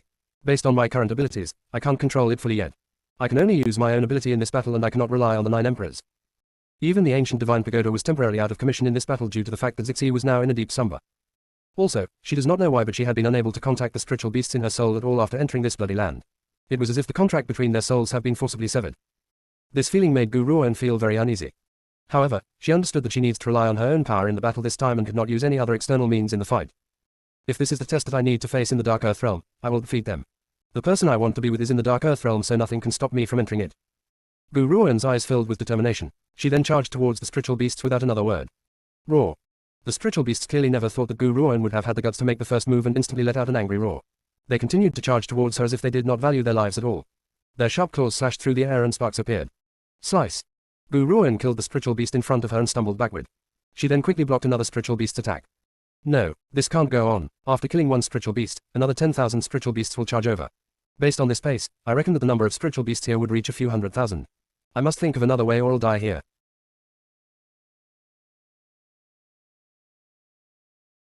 Chapter 1431, A Surging Tide of Spiritual Beasts 2. Translator, Endless Fantasy Translation Editor, Endless Fantasy Translation. Gu Ruoan's expression turned very solemn as she stared at the rampaging spiritual beasts. However, she did not dare to show any hesitation in her movements. The broken sword flashed with a sharp light as it beheaded another charging spiritual beast. Under the blood-drenched sky, the initially blood-red mountainous fields were now dyed in an even stronger color. Countless spiritual beasts continued to fall before her eyes and, not too long after, the bodies of the spiritual beasts have accumulated into a small hill. Unfortunately, no matter how many spiritual beasts Gu Ruoan killed, more spiritual beasts would emerge in innumerable succession as if the killing would never stop. Consumed by the sheer numbers of spiritual beasts, Gu Ruoan could not hold on for much longer even if she had more spiritual energy. Thump. Suddenly, a powerful energy landed on Gu Ruoan's shoulder. Her body suddenly leaned forward and almost fell to the ground. When she returned to her senses, she saw the numerous spiritual beasts crushing towards her like a wave. The spiritual beasts were densely packed as far as the eye could see. This crisis did not allow her to think at all and she rose once again to charge towards the spiritual beasts immediately. The broken sword in her hand then pierced fiercely through a nearby spiritual beast's chest, digging its heart out. There was no clear distinction between day and night under the blood-red sky. Hence, Gu Ruoan did not know how much time has passed. All she knows was that after such a long period of killing, her body was gradually losing its endurance. She felt as if she was going to collapse on the ground at the very next moment. If she collapsed, that would signal the end of her life. Hence, she could only take advantage of her remaining strength. If she could kill one, she would kill one. If she could kill a pair, she would do so. Stumble. In the end, Gu Ruoan's strength was completely depleted by the innumerable succession of spiritual beasts. Her body suddenly toppled forward as the broken sword in her hand pierced fiercely into the blood-stained ground. The sweat on her brow was gradually rolling down her delicate forehead. Xiao Yi. Gu Ruoan clutched the broken sword in her hand tightly as she softly called out Chanbei Yi's name. She then lifted her head and looked at the dense mass in front of her. Her lips curled into a bitter smile before her vision slowly turned blurry. In the midst of her daze, Gu Ruoan sensed an ice-cold sensation on her face as if a soft tongue was gently licking it. After that, she felt as if a power had grasped her firmly and was trying to pull her out from this demonic abyss. Boom. A loud noise sounded beside Gu Ruoan's ear and caused her entire body to shake. She instantly opened her eyes. However, she was shaken when she saw the scene before her. It was a familiar mountain range, a familiar sky, and a familiar aura. Didn't I just enter the Dark Earth realm? Why have I returned to Azure Dragon Country? Gu Ruoan returned to her senses and turned to look at the Secret Order's sacred beast in her bosom which was licking her face. She then furrowed her brows. Suddenly, she felt enlightened. I understand now. Zixi had told me that even journeying through this path into the Dark Earth realm was highly risky, and the reason for that was because once the seal was lifted, everyone around the vicinity of the sealed area would fall into a hallucination. Everything I had experienced just now was just a hallucination. Her eyes sank as she continued to speak. If I had been unable to free myself from this hallucination, there would only be 3 outcomes. 1. I would have stayed in this place forever. 2. I would have been trampled to death by the spiritual beasts. 3. I would die after exhausting all my spiritual energy. However, I don't know how I had managed to successfully leave the hallucination. This must be related to the power which had suddenly appeared to pull me out of the hallucination.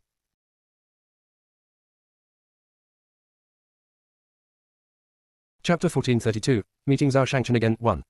Translator, Endless Fantasy Translation Editor, Endless Fantasy Translation.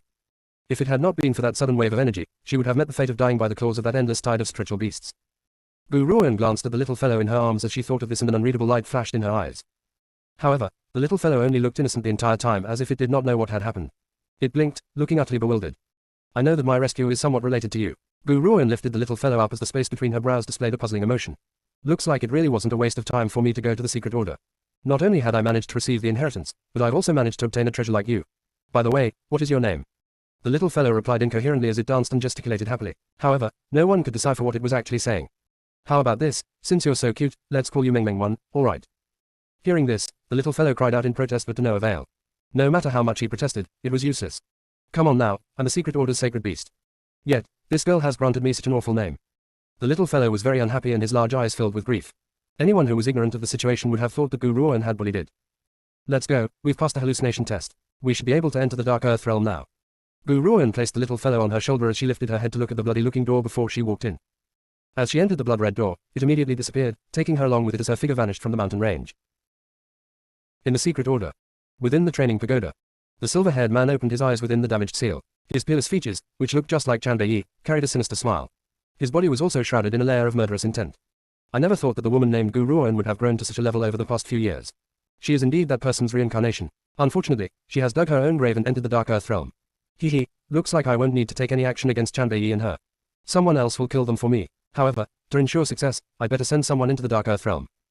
The silver-haired man's smile grew even more sinister at the thought of this and he flashed with an eerie aura. Gu Ruan, Chanbei, you are both no match for me in the end. Ha ha ha ha. The man's sinister laughter echoed throughout the entire training pagoda until the stone dragon, who had been standing guard outside, shivered and could not help but curl into a ball. In the middle of a mountain range in the Dark Earth realm, a green-clad figure stepped out from a forest. She was a young woman. Her features were delicate and pristine yet her eyes were clear and cool. There was an adorable white-colored little beast on her shoulder who was licking her face without any regard for others. Because of her appearance, everyone else in the mountain range could not help but turn towards her. However, when they noticed the little beast who was lying drowsily on her shoulder, some women could not tear their eyes away. Even though this little fellow looks as if does not have any fighting power, it was so cute that one could not help but feel the urge to ravage it. Seo Yunsa, long time no see, I never thought that we'd end up meeting here. Just as Gu Ruan was hurrying along her way, a familiar figure suddenly appeared behind her and caused her to pause in her footsteps.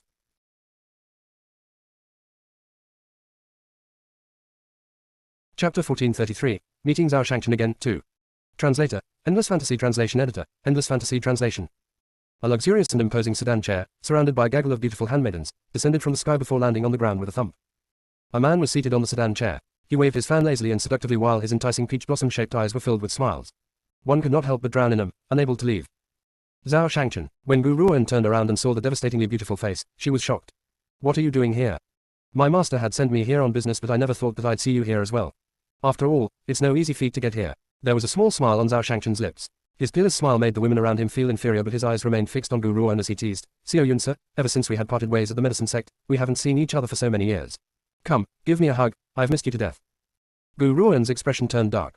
Despite not having seen him for many years, this fellow was still the same.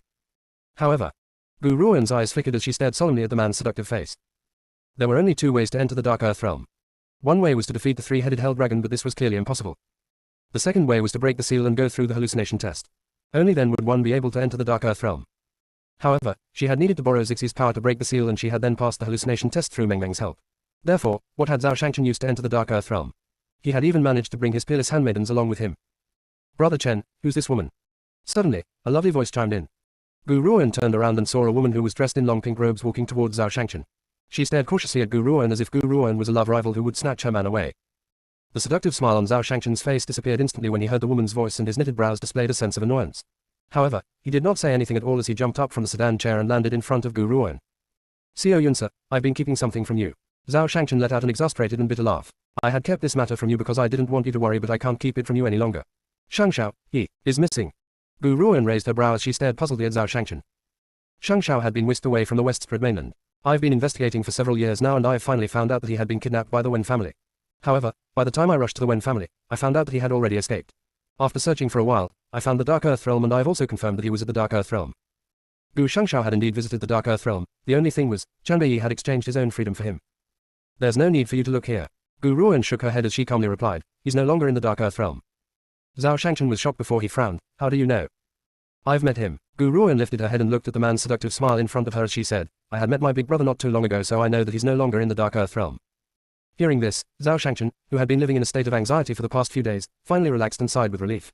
If Gu Shangshao is no longer in the Dark Earth realm, I can relax. By the way, since you know that Gu Shangshao is not in this Dark Earth realm, why are you here?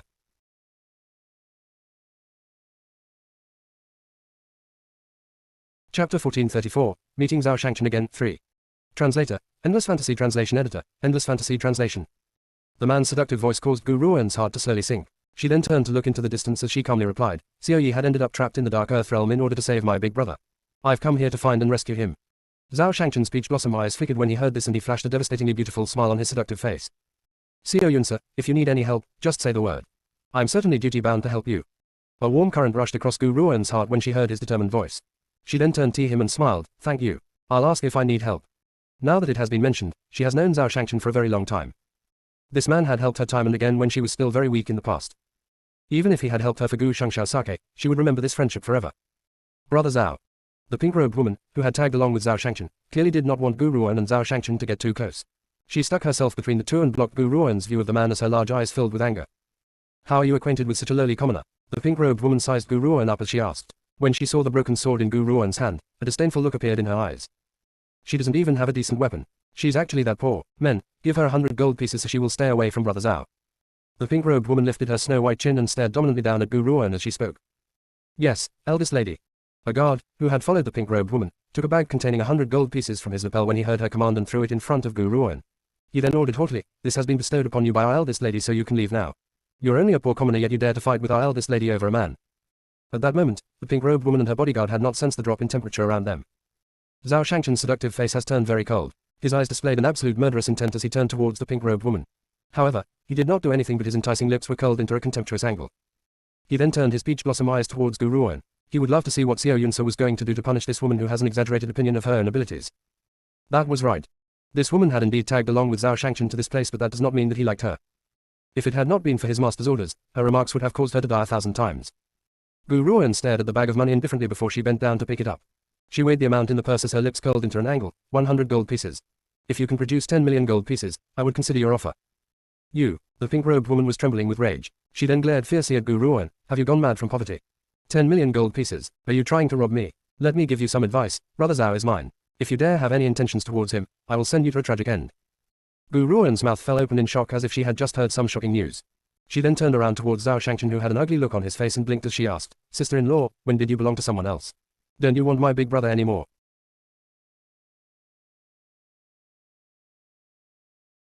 Chapter 1435, Meeting Zhao Shangchen again, 4. Translator, Endless Fantasy Translation Editor, Endless Fantasy Translation. Sister-in-law. Forget about the pink-robed woman who was infatuated with Zhao Shangchen, even the bystanders around them who were enjoying the show were astonished. What did you just say? The pink-robed woman was turned sluggish in an instant. She completely forgot about scolding Gu Ruoan as she pointed dazed at Zhao Shangchen. Are you saying that he's your sister-in-law? That's not possible. Brother Chen is a man, so how can he be your sister-in-law? Gu Ruoan's expression has become even more shocked. She blinked and asked, don't you know? This evildoer is homosexual. Otherwise, how can an average man have such seductive looks? Zhao Shangchen, who was right next to her, shook his head exasperatedly when he saw Gu Ruoan's feigned surprise. He was used to her cool and indifferent manner, but he never knew she could be so two-faced. Impossible. This is impossible. The pink-robed woman shook her head as she stumbled backward. Her pampered features were extremely pale and she has clearly suffered a heavy attack. She could not believe that the man she loved so deeply had turned out to be homosexual. Compared with Zhao Shangchen falling for another, this was way harder for her to accept. Brother Chen, tell me this isn't true. Don't you like women and not men? The pink-robed woman quickly lifted her head and looked at Zhao Shangchen as she asked, holding on to her last shred of hope. Zhao Shangchen looked at her as a smile filled his peach blossom eyes. However, there was no warmth in his gaze at all. Su Lin, she speaks the truth. Boom. Those words struck the pink-robed woman like a stroke of lightning, rooting her to the spot. Her tender face then filled with tears as she stared with blurring vision at the man's seductive face beneath the setting sun. No. Suddenly, she screamed and turned around before running off in the opposite direction. When her bodyguard saw that she had left, he had quickly run after her. I had owed you a lot of favors. Gu Ruoan paused and smiled at Zhao Shangchen before she continued, so this time, I've helped you to solve this problem. Gu Ruoan could tell from the very beginning that Zhao Shangchen was growing impatient with the pink-robed woman. However, she does not know why he did not chase her away. Despite her methods, she had returned him a favor. I wonder how that fellow, Shangxiao, would look like if he hears of how you've blackened his name. Zhao Shangchen could not help but burst into laughter. His smile was absolutely magnificent and devastatingly beautiful. The smile swayed the women around him, but in their hearts, they only felt great pity over how this fearless and seductive man was actually homosexual. Gu Ruoan did not speak as a peculiar light flashed in her eyes. She turned towards Zhao Shangchen and said, evil man, though I'm very grateful to you for helping me time and again, there's one thing that I must make very clear. I may be Gu Shangxiao's little sister, but I don't want you to always save me for his sake. My brother and I already owe you way too much. This man had traveled from East Peak Mainland to the first city for Gu Shangxiao, then journeyed from the first city to the Dark Earth realm. To say that she does not feel moved would be a lie. Unfortunately, so what if she feels moved? Her big brother was straight. No matter how much gratitude she feels for Zhao Shangchen, she could not help him. Evildoer, if there's anything that you need in the future, I will help you even if I'm 1,000 miles away. Gu Ruoan then turned around very slowly so that her back faced Zhao Shangchen as she calmly remarked, however, I do hope that you can let go of your feelings towards my big brother. My brother can't ever accept this. I may be able to help you with other matters but my hands are tied when it comes to this situation.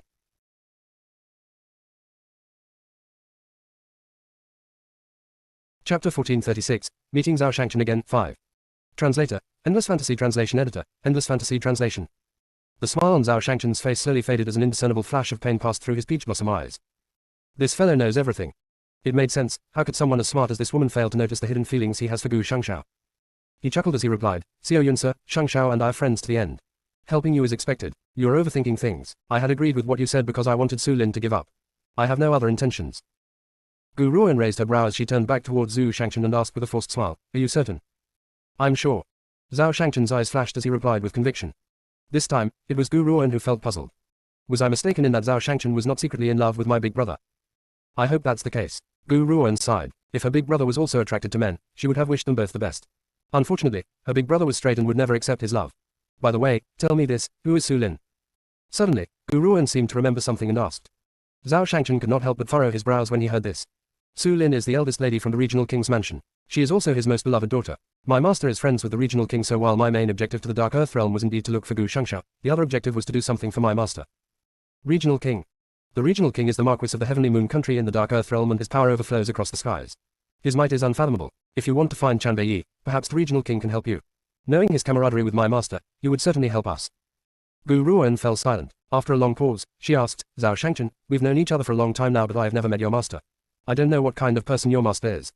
Actually, Zhao Shangchen paused. I have never met my master either. You've never met your master? Gu Ruoan stared at Zhao Shangchen as she asked in a puzzled manner. That's right. Zhao Shangchen nodded with a bitter smile on his seductive face. I've never really met him. If he has any instructions, he would speak to me through soul telepathy. Even my cultivation methods were carried out in my dreams. Up until now, I've never met him in person. Gu Ruoan gently stroked her chin and her thoughts were shrouded in mystery. She then lifted her head and asked Zhao Shangchen, who did your master assign you to look for during this trip to the Dark Earth realm? Zhao Shangchen shook his head. My master did not give me any details. He only asked me to visit the regional king's mansion and after I had paid the regional king's mansion a visit. You know the outcome. There was a sense of exasperation on the man's face. The eldest lady of the regional king's mansion had been spoiled rotten all her life. She's been spoiled by the regional king to the point of becoming a despot. Furthermore, she has an innate tendency for starry-eyed infatuation. She was beginning to annoy me and if you had not chased her away, I'm afraid that I would never have any peace during my journey. Zhao Shangchen's expression filled with impatience when he mentioned the eldest lady of the regional king's mansion. If it was not for the friendship between the regional king and his master, he would have thrown the disgusting love-struck idiot away. How was he even able to endure it until this moment?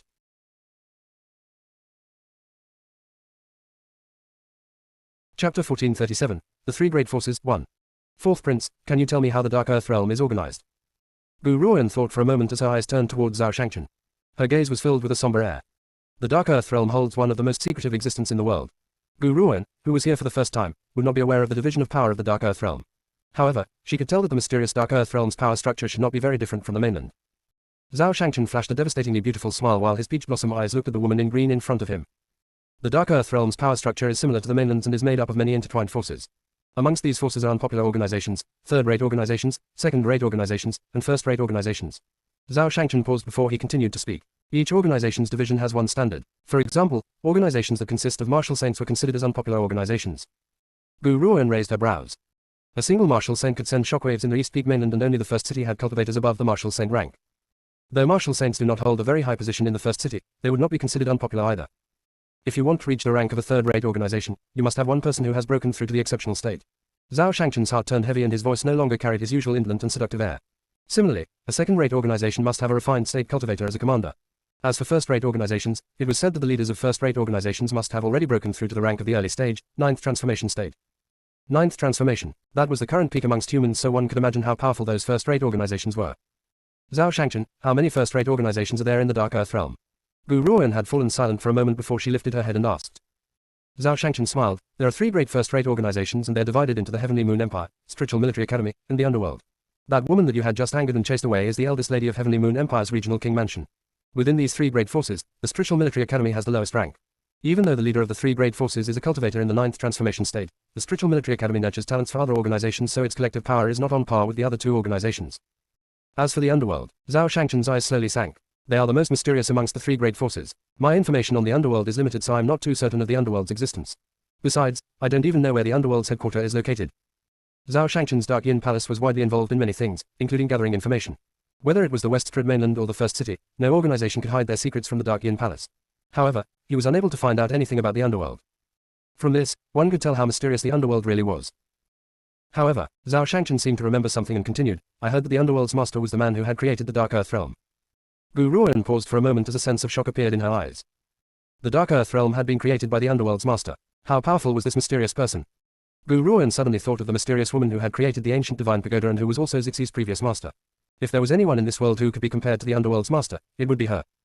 Of course, this is all just a myth, so I can't confirm if it's true.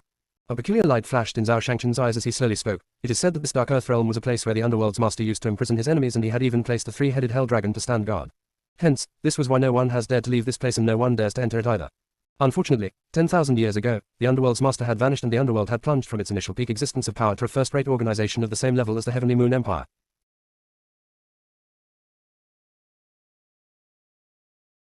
Chapter 1438, The Three Great Forces, 2. Translator, Endless Fantasy Translation Editor, Endless Fantasy Translation. Zhao Shangchen's eyes were bright. He was clearly filled with admiration and respect towards the mythical master of the underworld. Unfortunately, the once all-powerful and peerless cultivator had disappeared into the rivers of history. I understand. Gu Ruoyan then turned towards Zhao Shangchen and asked, the purpose of your journey to the Heavenly Moon Empire and approaching the eldest lady of the regional king's mansion isn't as simple as to pick up girls, is it?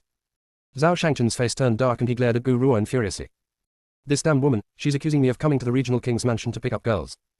I'm much too lazy to even look at that incomparably arrogant eldest lady who had been shoved at me. I would never have tolerated her for such a long time if it were not for that fellow, Gu Shangxiao. Zhao Shangchen took a deep breath at the thought of this before staring resentfully at Gu Ruoyan with his peach blossom eyes. Xiao Yunsa, is this how you see me? Do you think that I have such bad taste and would pick up a woman like that? If my master had not told me that the Heavenly Moon Empire contains the Moon Soul Herb which can free someone from a puppet's body, I would not have tolerated the woman's nagging for so long.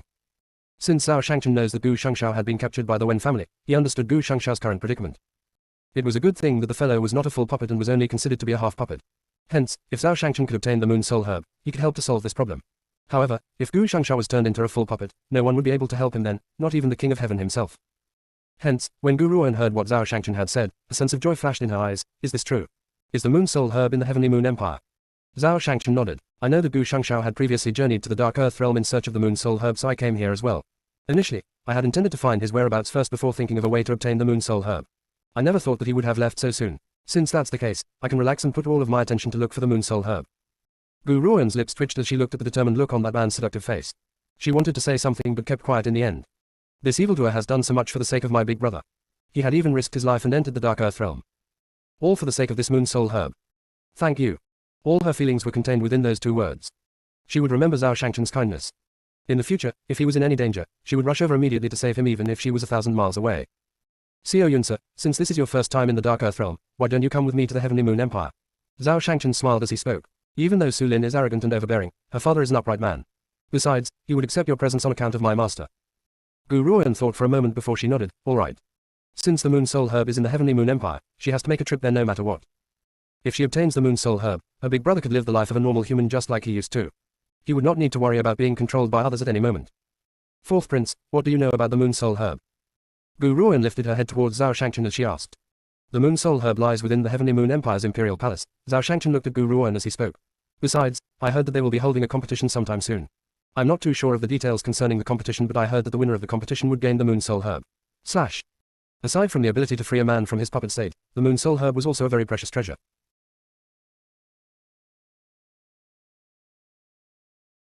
Chapter 1439, The Three Great Forces, 3. Translator, Endless Fantasy Translation Editor, Endless Fantasy Translation. A contest. Gu Ruoyan stroked her chin as her eyes flickered. If I could get the Moon Soul Herb from this contest, there's nothing wrong in trying. Fourth Prince, shall we journey towards the Heavenly Moon Empire now? All right. Zhao Shangchen's face lit up with a smile. His eyes were filled with warmth as he stared at Gu Ruoyan. At that moment, Gu Shangxiao's face appeared within his mind's eye and a distant look appeared in his gaze. Shangxiao, I'll help Xiao Yunsa to obtain the Moon Soul Herb, no matter what. Only then will I be able to save you. The man's indolent, peach blossom eyes filled with determination as he thought of this. His seductive features no longer displayed his initially coquettish air. The Heavenly Moon Empire, at the regional king's mansion. A man was standing with his hands behind his back in a luxurious and spacious bedchamber with his back against a tightly closed door. His eyes held a sense of reverence as an infirm voice rang out in the quiet room. Su Ran, do you understand my order? That woman, Gu Ruoyan, already arrived in the Dark Earth Realm. I want you to take her ancient divine pagoda, no matter the price. If Gu Ruan had been here, she would immediately have recognized the voice as belonging to the man who had previously addressed himself as this Holy One. He was also Zixi and Chanbei's enemy and the man who had caused Zixi's downfall. Unfortunately, she was not present and was not aware of the relationship between that man and the regional king of the Heavenly Moon Empire. This subordinate understands. The regional king joined his fists as his eyes filled with reverence. Do I have to kill that woman? The regional king made a slicing motion as he spoke. The voice was silent for several seconds before it continued to speak. No. My goal is only to obtain the ancient divine pagoda. As for Gu Ruan, she can't die now. If she dies, I'll lose my means to threaten Chanbei. If Chanbei's powers are restored too quickly and I cannot emerge from this seal, I won't be able to kill him in a time like this. His only weakness is Gu Ruan. The voice paused for another moment. As long as Gu Ruan is still alive, his weakness still exists. If Gu Ruan dies, that fellow's body will have no weaknesses at all. If it turns out this way, that fellow would be very difficult to defeat. It's a good thing that my seal will be broken soon. Once I return to freedom, the doom shall arrive. Does he not want to kill Gu Ruan? No. He wants to kill her more than anyone else. Be it Chanbei or her, both of them must die. Unfortunately, he understood that if Gu Ruan were to die now, Chanbei would fly into insanity. Once he has flown into an insane rage, he would become even more difficult to defeat. If he could kidnap Gu Ruan and use her to threaten Chanbei, regardless of how powerful Chanbei was, he would have to kneel before him. Su Ran, your duty is solely to take the ancient divine pagoda away and kill the divine beast that guards the ancient divine pagoda, Zixi. As long as the disgusting Zixi exists, I will never be able to control the ancient divine pagoda completely. I don't care whether you use secret plots or an obvious ploy, you must bring the ancient divine pagoda to me. Besides, let me give you a piece of advice. That woman, Gu Ruan, is a lunatic too. If you don't kill her, even if you shut her away, she would still find a way to grow. Furthermore, she would have her revenge over you one day. Slash. The voice paused once again. However, she simply cannot die now. You must use your best plans to defeat her. You can also use the imperial household of the Heavenly Moon Empire's might. As for the details of the plan, figure it out yourself. 3 months. I'll give you 3 months' time. I must see the ancient divine pagoda in 3 months or, when I break the seal, the first person I will kill is you.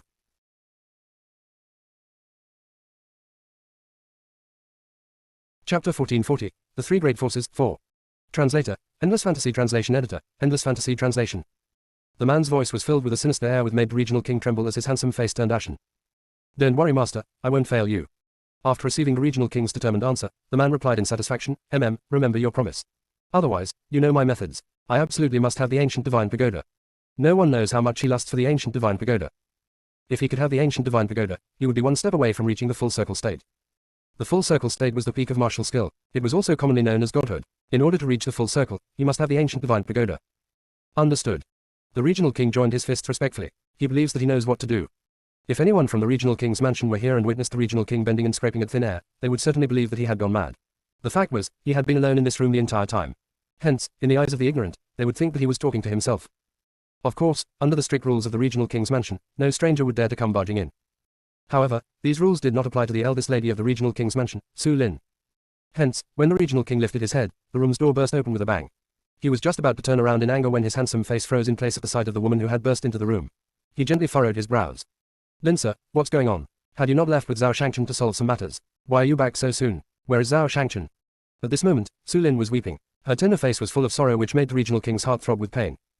Now that it has been mentioned, the regional king was an easily infatuated man. He had given so much affection to his deceased first wife that it caused a large group of wives and concubines to gather in the regional king's mansion.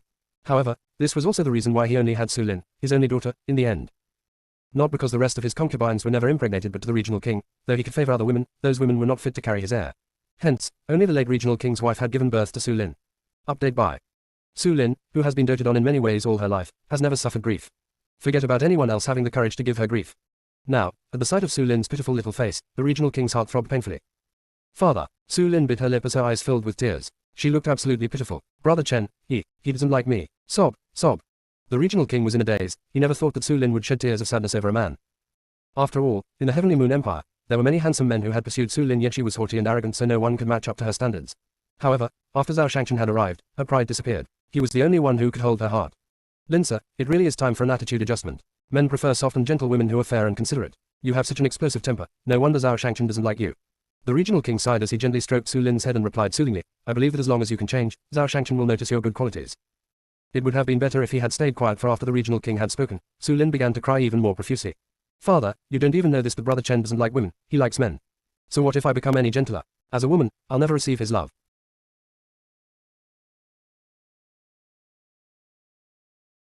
Chapter 1441, The Regional King's Mansion, 1. Translator, Endless Fantasy Translation Editor, Endless Fantasy Translation. Zhao Shangchen only likes men. The regional king was shocked. Su Lin's voice then rang out in the midst of his stupor. Father, aren't you close with Brother Chen's master? Can you help me send my marriage proposal to Brother Chen's master? As long as his master agrees, Brother Chen will have no choice but to marry me. I don't care if he likes men or women, I must have him. Su Lin's voice was sinister as she insisted. Any man that she has fallen for will not have any reason to leave her. She does not care if Brother Chen likes men, his master would never allow him to be a degenerate. As long as his master says the word, Brother Chen would have to obey. This time, the regional king did not comply with Su Lin and frowned instead. Lin sir, you can't force the matters of the heart. If you are willing to change your attitude, I'm sure Brother Chen will accept you eventually. However, are you sure that Zhao Shangchen only likes men? Maybe he had said that on purpose to reject you. The initially sorrowful Su Lin was shocked after hearing this. What does father mean? Had Brother Chen only used as an excuse to reject me? That damn woman, she had dared to deceive me. Su Lin's entire face turned red from rage after coming to this realization. If Gu Ruoan had been here, Su Lin would have disregarded everything and attacked the damn woman to tear her to pieces. That was right. In Su Lin's heart, she has turned Gu Ruoan into someone who was plotting against Zhao Shangchen. Otherwise, why would that woman have made her believe that Brother Chen prefers men? If she and Brother Chen had a misunderstanding, that woman would gain an opportunity. As for why Brother Chen had agreed with that woman's words, he must have been coerced into it. Lin sir, since you've come to a realization, you should go back and get some rest first. You'll need to work hard on your own for Zhao Shangchen, I can't help you. The regional king smiled calmly as a peculiar light flashed through his tender gaze. Zhao Shangchen was born into nobility, so even if the regional king had sent a marriage proposal, his master may not agree to it. The only way was to make him fall in love with Su Lin. Only then would Su Lin stand the chance to marry him. From then on, the regional king's mansion's reputation would rise as well. Actually, the regional king has a lot of confidence in Su Lin. This little girl may be spoiled and willful, but she has fine good looks. Otherwise, she would never have been named as the top beauty in the Heavenly Moon Empire. If she could change her unruly behavior, Zhao Shangchen would certainly fall for her. No man could turn a blind eye to such a beautiful woman. Even he had other women despite his deep love for Su Lin's mother. The only thing was, those women do not hold a place in his heart. At most, they had merely been tools to fulfill his need. To the regional king, Zhao Shangchen had not accepted Su Lin because this little girl has a horribly nasty attitude. If she could change, she would be able to fulfill her wishes. The regional king smiled as he thought of this. His smile carried an absolute confidence. All right, Lin sir, you may leave now. Remember what I've told you. Yes, father. Su Lin bit her lip before she lowered her head and walked out. Change my attitude. I would do anything to get Zhao Shangchen to accept me. Su Lin clenched her fists tightly at the thought of this as a determined light flashed in her fierce gaze. My little girl really needs to improve herself. I hope she won't let me down. The regional king shook his head in exasperation as he watched Su Lin leave. He then walked out a well soon after.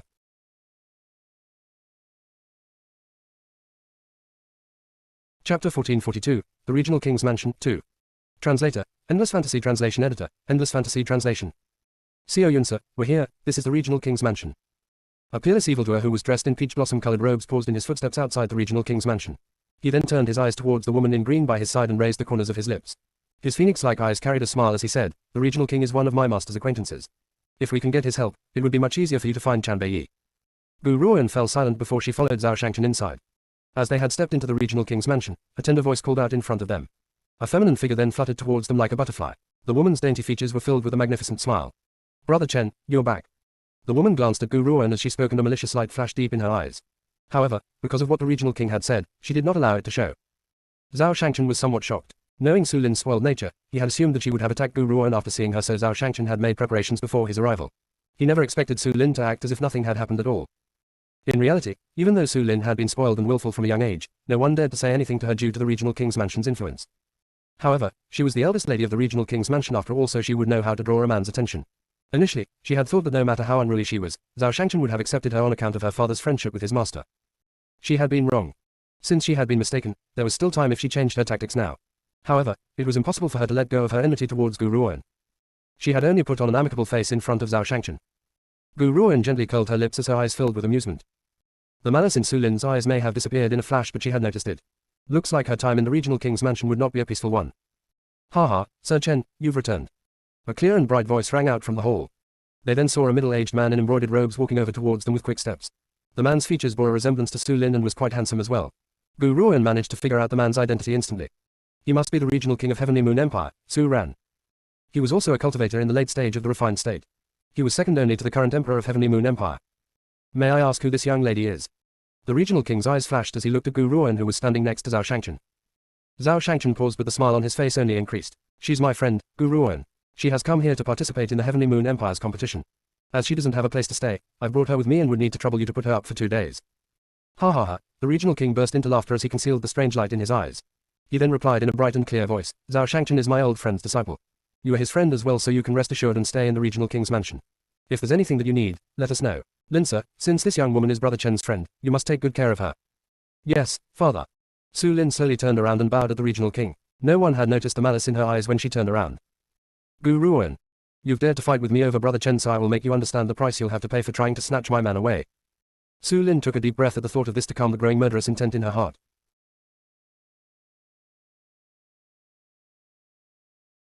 Chapter 1443, The Regional King's Mansion, 3. Translator, Endless Fantasy Translation Editor, Endless Fantasy Translation.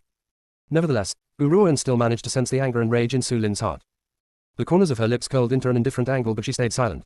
However, her eyes turned very cold and no one could read the emotion on her clear and cold face. Xiao Yun sir. Zhao Shangchen sensed the change in Gu Ruan's demeanor and was shocked. He swept his enticing gaze across her as he frowned. He then turned a seemingly careless look at Su Lin, who was next to the regional king. His eyes gently flickered, but no one could tell what he was thinking. Haha, Lady Gu, you must be tired from your long journey. I will now send someone to escort you to get some rest. The regional king burst into laughter once again and had remained smiling the entire time. However, Gu Ruan does not know why, but she felt as if his smile was merely a mask. It's fake. That's right, he's hiding something. At this moment, the regional king's behavior caused Gu Ruan to feel that he was being hypocritical. Gu Ruan's eyes flickered when she sensed this. It looks like this regional king was not as simple as Zhao Shangchen had said. All right. Gu Ruan nodded as she thought of this while a small smile hung on the corners of her lips.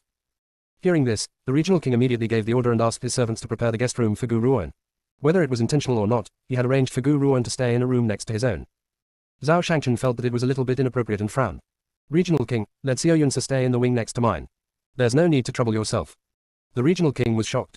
He never expected Zhao Shangchen to step out and speak against his arrangement. After all, he had his reasons for placing Gu Ruan next to his room. One of them was due to his master's instructions. The second reason was to place Gu Ruan far away from Zhao Shangchen so his daughter would be in a favorable position to gain special advantages. He also wanted to keep an eye on her. Brother Chen, Su Lin quickly spoke up when she noticed that her father was slow to respond. My father is doing this for your own good. You are such a peerless and devastatingly beautiful man. What if she has evil intentions to climb into your bed? Nowadays, there are some people who would offend common decency and commit such acts. She had shot a look at Gu Ruan as she spoke disdainfully. She would never give this woman the chance to approach her brother Chen. Brother Chen will only ever belong to her.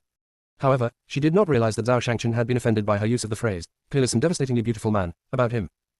Zhao Shangchen knitted his brows instantly as a malicious air filled his beautiful features. God knows how much he hates it when someone uses those words like, devastatingly beautiful, to describe him. To him, this phrase could only be used to describe women. Su Lin's words were not a compliment to him but had hurt his ego instead. If the regional king had not been his master's old friend, he would have thrown this damned woman out a long time ago. Zhao Shangchen took a deep breath and suppressed the raging flame in his heart. He then turned his peach blossom gaze towards the regional king and asked, Regional king, tidy up the room next to mine for her to stay in, all right. The regional king fell silent but could not find any reason to reject his request. In the end, he could only nod in exasperation as he said, all right, I'll send someone to make preparations. How unfortunate. He had thought to arrange for Gu Ruan to stay next to him so that he would have the perfect opportunity to steal her ancient divine pagoda. He had not expected Zhao Shangchen to stop him.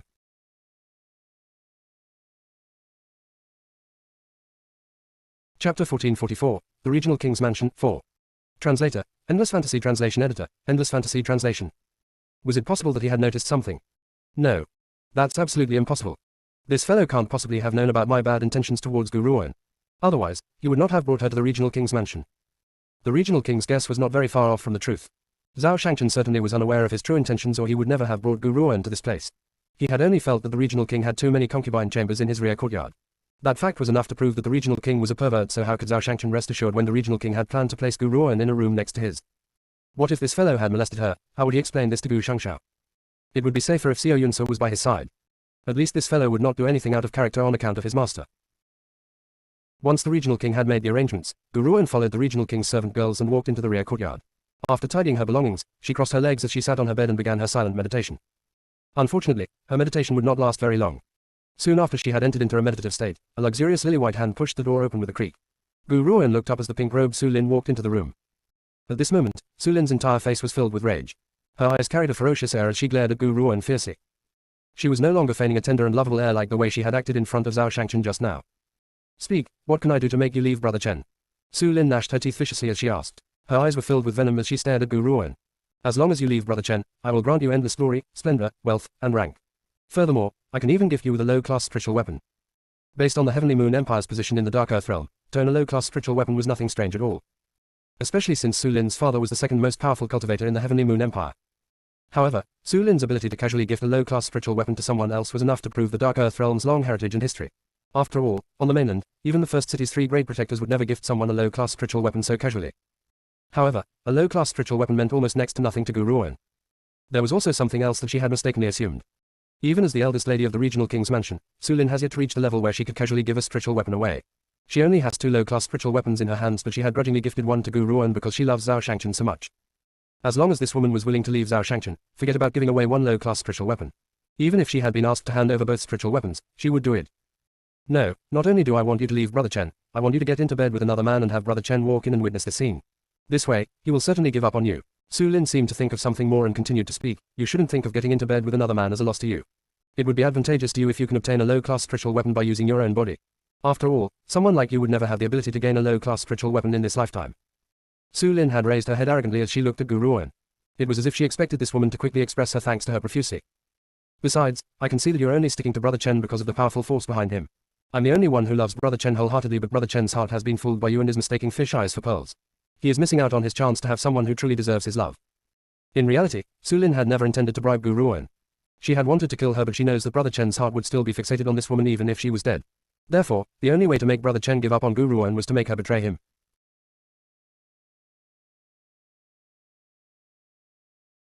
Chapter 1445, The Regional King's Mansion, 5. Translator, Endless Fantasy Translation Editor, Endless Fantasy Translation. Gu Ruoan has seen all sorts of people in both her lives and there has been no lack of shameless people either. However, this was the first time she has ever come across this level of narcissism. Based on Su Lin's words, she clearly considers herself to be a lustrous pearl while others were merely fish eyes. In her point of view, she was the only one who deserves Zhao Shangchen. No one else has the right to stand by his side. When Su Lin saw that Gu Ruoan was hesitant in responding, she immediately assumed that Gu Ruoan was deeply repenting her actions. She then curled her lips as her eyes filled with arrogance and complacency. If you understand the situation, you should. Is there anything else? Just as Su Lin thought that Gu Ruoan was not going to answer her, a clear cold voice rang out and shocked her. That voice was so cold that it sent shivers down her spine. Su Lin then noticed that the woman, who had been seated in meditation on the bed, was standing up. If you have nothing else to say, you can leave. Gu Ruoan stared at Su Lin calmly. Or are you saying that you want me to send you away? Su Lin was shaken as she looked at Gu Ruoan. At that moment, she stared into a pair of clear and cold eyes. Gu Ruoan's gaze was calm and showed no sign of emotion. However, no one could see the emotions deep within her eyes. Gu Ruoan, did you not hear what I just said? Su Lin was enraged and she glared viciously at Gu Ruoan. If you leave Brother Chen, I might spare your life and give you a low-class spiritual weapon as well, but if you insist on seducing him, don't blame me for my lack of courtesy. Gu Ruoan narrowed her eyes as a cool light flashed in her gaze. She then laughed icily. I get the feeling that I'm not welcomed in the regional king's mansion. Since that's the case, I won't disturb you any longer. Though she had initially wanted to ask the regional king's mansion's help to find Chanbei, that does not mean that she would still remain here shamelessly when someone had made it clear that she was not welcomed here. HMPH, Su Lin scoffed icily as her face filled with disdain. Don't use such words to threaten me. If you really have the ability, you can leave the regional king's mansion right now. The regional king's mansion does not put up the likes of you. As the regional king knows his daughter's nature very well, he had not informed Su Lin of his master's order. Hence, Su Lin was unaware of Gu Ruoan's importance to the regional king. In Su Lin's opinion, Gu Ruoan was the type of woman who would curry favor from those who were more powerful than her. She does not know what method Gu Ruoan had used to seduce Brother Chen, but she has now used Brother Chen to enter the regional king's mansion. This means that this woman must have some sort of agenda. To Su Lin, this woman's agenda was very simple. As the regional king was the second most powerful cultivator in the Heavenly Moon Empire, many women have always wanted to find ways to gain entry into the regional king's mansion.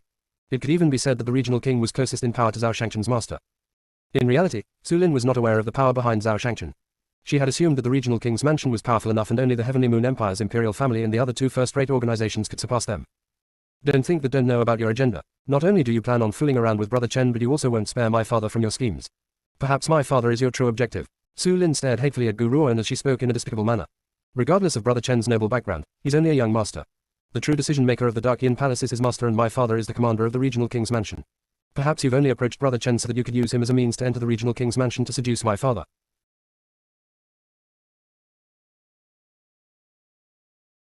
Chapter 1446, The Regional King's Mansion, 6. Translator, Endless Fantasy Translation Editor, Endless Fantasy Translation. The more Su Lin thought about it, the more likely it seems. After all, her father had intended to put Gu Ruoan in a room next to his from the beginning. Does that not mean that he has fallen for this woman's charms? Unfortunately, Brother Chen had been deceived by this false woman. Are you done? Gu Ruoan narrowed her eyes as she turned towards Su Lin. Her lips curled as a shapeless coercion erupted from her body. If Su Lin had only seen her as a love rival because of Zhao Shangchen, Gu Ruoan would have been able to tolerate it. However, Su Lin had provoked her time and time again, so how could she continue to allow her to treat her that way? You. Su Lin jumped with fright when the aura exploded from Gu Ruoan's being. She could not help but stumbled backward before she returned to her senses. When she realized that Gu Ruan had given her a fright, fiery rage began to spit from her eyes again as she cried out angrily, "Gu Ruan, you little SLT, you!" Slap! A clear, ringing noise stopped Su Lin's words. The little beast, who had been curled up in Gu Ruan's bosom, peeked his head out. It swept its large, glistening eyes across Su Lin's swollen and red face before he retracted his head and continued to snore away against Gu Ruan's chest as if nothing had happened. Su Lin was shocked. She then touched her face as she stared at Gu Ruan in disbelief. She had hid me. This woman had the audacity to actually hid me. Oh, yes, Gu Ruan, I'm going to kill you. I'm going to kill you, you little BTCH. Su Lin has flown into madness as she screamed and charged towards Gu Ruan. The room was suddenly kicked open with a bang and a peach blossom pink figure rushed into the room. The figure ran straight at Gu Ruan without even looking at the manic Su Lin. "Xiao Yunsa, what's going on? Are you hurt?" Zhao Shangchen's peach blossom eyes were filled with anxiety and panic. Gu Ruan shook her head as she said, "I'm fine." Hearing this, Zhao Shangchen heaved a sigh of relief. He then noticed the disheveled Su Lin whose face was red and swollen. "Brother Chen." Su Lin's eyes filled with tears and as she stared pitifully at Zhao Shangchen. Unfortunately, when paired with her resemblance to a crazed old woman, this was not a look which inspires sympathy. Instead, she looked utterly disgusting. "Su Lin, what's the meaning of this?" Zhao Shangchen frowned as he asked. He never liked Su Lin. If it had not been for his master's urging, he would never have chosen to stay at this place. "Brother Chen, it was this woman, she had hid me." Su Lin pointed at Gu Ruan as she complained to Zhao Shangchen. Her red eyes carried a sense of viciousness as she screeched maliciously. She even said that she wants to kill me. "Brother Chen, you must avenge me and kill this woman." Gu Ruan curled her lips as she turned to look at Zhao Shangchen's mischievous face. "Fourth prince, looks like I shouldn't stay in the regional king's mansion any longer." Hearing this, Zhao Shangchen's frown deepened. He regrets it. He regrets bringing Gu Ruan to this place. He had assumed that Su Lin would not dare to cause trouble for Gu Ruan with the regional king around. However, he had underestimated this woman. No. He should say that he had underestimated a woman's insanity when she was in love. "If you don't want to stay here, we should leave." Zhao Shangchen did not seem to hear Su Lin's accusations as he looked at Gu Ruan with a grin dancing in his peach blossom eyes.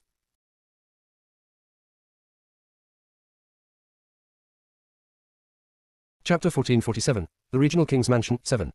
"Brother Chen, you." Su Lin's eyes widened in disbelief. "How can this be?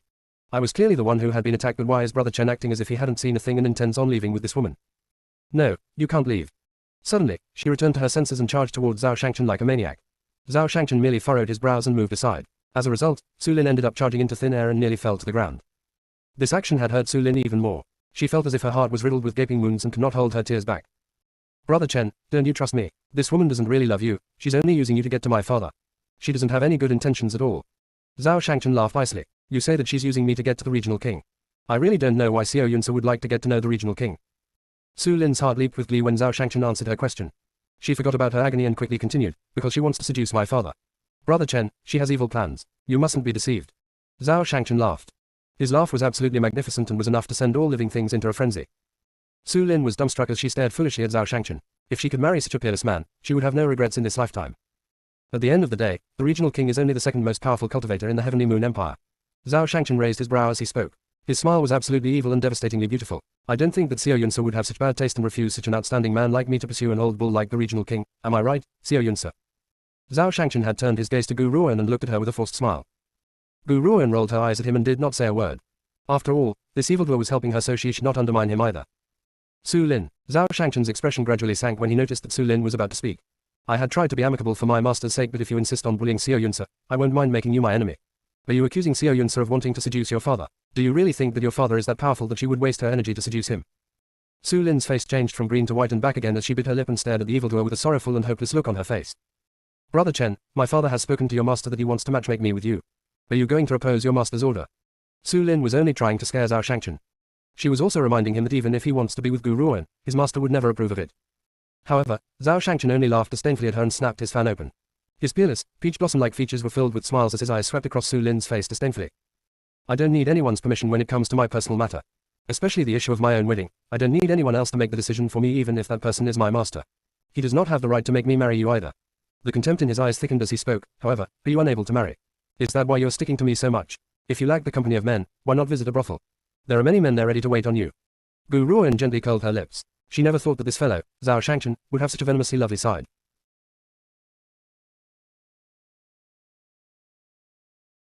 Chapter 1448, The Regional King's Mansion, 8. Translator, Endless Fantasy Translation Editor, Endless Fantasy Translation. Zhao Shangchen's heartless words caused Su Lin to stumble backward in disbelief. She bit her lips and could not stop the tears from rolling down her face. At that moment, she could clearly feel the piercing pain in her heart. Why is he treating me this way despite my devotion to him?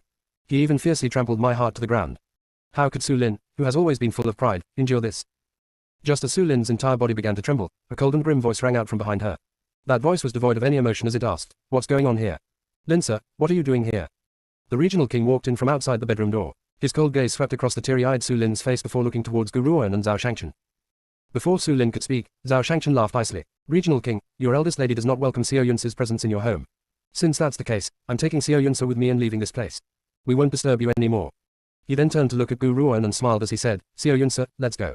I had brought you here to help you, not to give you any grief. Otherwise, if that fellow Gu Shangshao ever find out that I had not taken good care of you, I'm afraid that he'll fly into a terrible rage." If someone like Gu Shangshao, who had always been wrapped around his little sister's finger, were to find out that Gu Ruoan had suffered grief, how could he accept it? Gu Ruoan was his weak spot, no one could touch her. Gu Ruoan nodded gently. She had come to the regional king's mansion for the competition and to ask the regional king to help find Chanbeiyi's whereabouts. There was no need for her to willingly endure insult and humiliation in silence. "Sir Zhao, wait." When the regional king realized that Zhao Shangchen was about to take Gu Ruoan away, his entire expression changed greatly as he hurriedly rushed to block their way.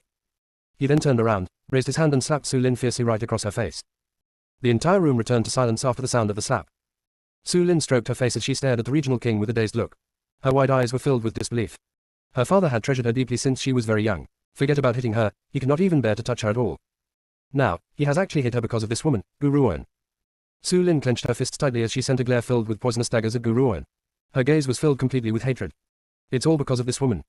Brother Chen had treated me this way since she had appeared. It's also because of her that my father has hit me for the first time. Apologize."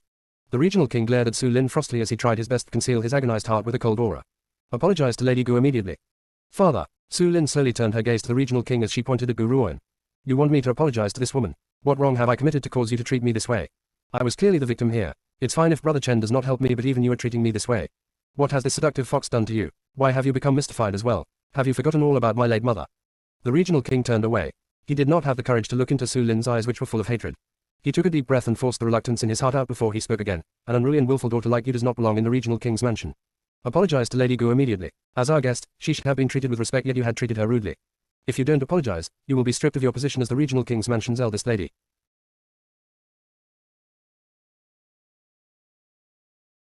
Chapter 1449, The Heavenly Moon Empire Competition 1. Translator, Endless Fantasy Translation Editor, Endless Fantasy Translation. Gu Ruoan gently curled the corners of her lips as she watched the scene before her while an almost undetectable light flashed across her cool eyes. However, no one could figure out what she was thinking when she looked at the regional king's eyes. "Apologize." When he noticed that Su Lin was not responding, the regional king's expression sank as he berated her once again. "Apologize to her immediately." Su Lin's tender figure quivered as if this was the first time the regional king has ever spoken to her so angrily. She bit her lips as she shot Gu Ruoan a hateful and unwilling glare. "I'm sorry." Under the regional king's cold and grim gaze, Su Lin finally spat her apology out reluctantly. However, her eyes were filled with humiliation while the hatred and venom in her eyes deepened. "Gu Ruoan, my father scolded me for the first time today because of you. One day, I will pay you back for all the humiliation I've suffered today." Su Lin took a deep breath at the thought of this as she balled her hands into tight fists at her side. Her nails dug deeply into her palm until thin trickles of blood flowed out. However, she did not seem to notice the pain. "There's no need to apologize." Gu Ruoan smiled airily under Su Lin's angry glare as she replied, "Regional king, I've disturbed you enough and I won't disrupt your peace and quiet any longer. Farewell." She had not needed to hear Su Lin's apology. In fact, it was useless even if Su Lin had apologized. Gu Ruoan would never forgive her. Also, how was this apology any different from no apology at all? Do not judge the situation simply because the regional king was shielding her on the surface. In reality, Gu Ruoan knows very well that this man was indeed very annoyed with her. However, he had acted on account of saving Zhao Shangchen's master's face. In reality, the regional king had another reason for shielding Gu Ruoan as well, that was the ancient divine pagoda in her hands. If Gu Ruoan were to leave the regional king's mansion, it would not be so easy for him to obtain the ancient divine pagoda. This was the true reason why he had forced Su Lin to apologize. "Lady Gu," the regional king frowned as he blocked Gu Ruoan's way. "I've already asked Su Lin to apologize. If there's anything that you're still not happy with, please let me know and I will do what I can to fulfill your wishes. As a guest in the regional king's mansion, I won't allow you to suffer any grief." His words sounded so reasonable and fair that it would be difficult for anyone to reject his offer. Unfortunately, in the face of the regional king's good intentions, Gu Ruoan maintained her cool and indifferent smile while her eyes were like an ancient well with no sign of movement. "There's no need, it's inconvenient for me to stay in the regional king's mansion. Let's go, fourth prince." Hearing this, Zhao Shangchen shrugged his shoulders as he followed Gu Ruoan out. His peach blossom and peerless features had carried a puzzling smile the entire time. "Lady Gu." The regional king was mildly incensed. "This little girl really doesn't know what's good for her. I've already lowered my status and she still insists on leaving. She's looking down at the regional king's mansion. Also, I've even excoriated my most precious Linsa because of her. What more does she want?" The more he thought about this, the angrier he felt. However, he did not let it show on his face and continued to display a mild and courteous manner. "If there's anything that you need, you may let me know. If you leave just like that, I'm afraid that many in the Heavenly Moon Empire will believe that I had been thoughtless in hosting you as my guest. It would certainly draw a lot of talk from others. If you stay, I can lock Linsa away until you've completed your task. Su Lin was in a daze and she could only stare disbelievingly at the regional king while her eyes filled with questions.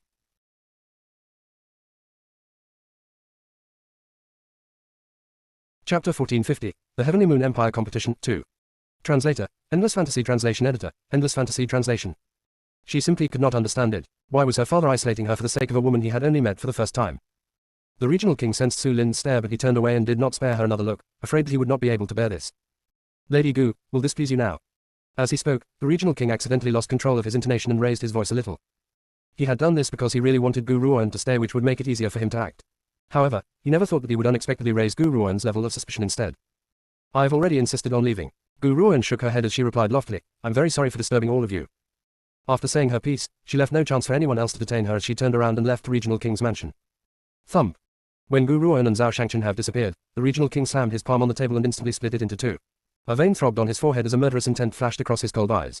Ultimately, he held the murderous intent in his heart and straightened his sleeves fiercely before walking out from the room. Su Lin watched as the regional king disappeared and lowered her eyelids. At this moment, her large eyes were filled with anger. Gu Ruan, it's all your fault. You had snatched my man away and snatched my father away too. I won't let you get away with this. From now on, as long as you exist in this world, I won't be a part of it.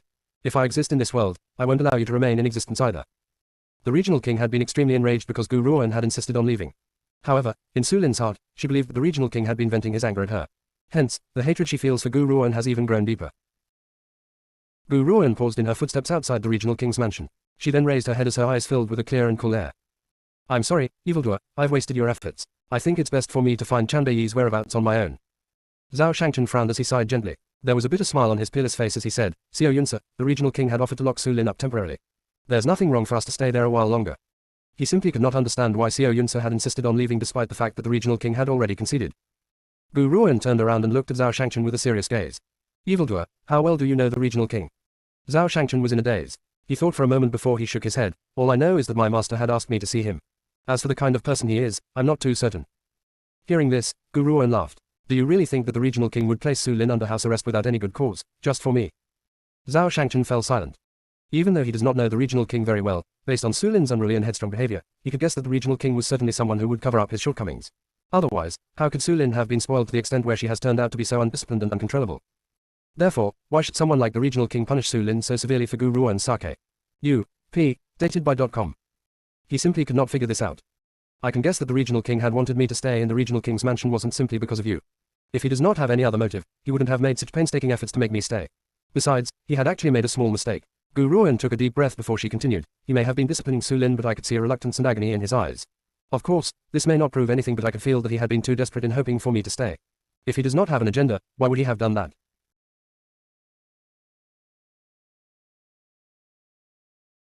Chapter 1451, The Heavenly Moon Empire Competition, 3. When Zhao Shangchen heard what Gu Ruan had said, he felt shaken and gently furrowed his brows. After a long while, he finally relaxed his face as his seductive features broke into a peerless smile.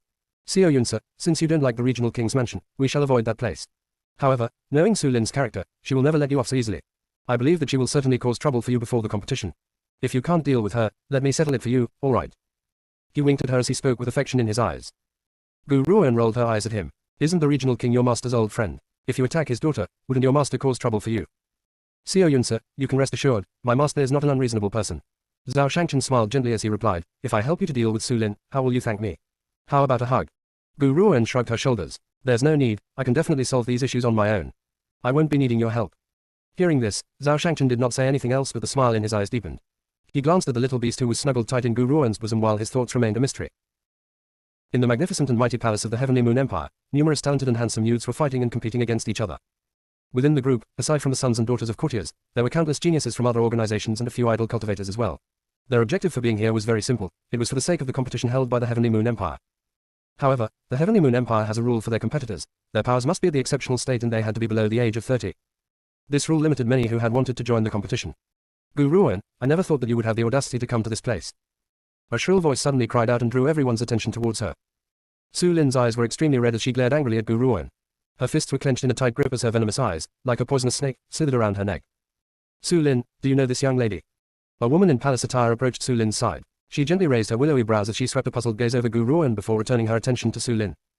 Aunt, that's her, Su Lin replied heatedly. She's the woman who had seduced Brother Chen and used Brother Chen to bring herself close to father. Furthermore, I don't know what tactics she had used, but she caused father to hit me. That slap would forever be a stinging pain in her life. She would never ever spare this damned woman. The woman in palace attire that Su Lin had addressed as her aunt now had a sunken look on her face. She stared at Gu Ruan sternly once again and asked, "May I ask which family's heiress are you, young lady? Why have I never seen you before?" Zhao Shangchen glanced at her when he heard her question before he softly explained in Gu Ruan's ear. She's Su Lin's mother's younger sister and an imperial consort of the Heavenly Moon Empire.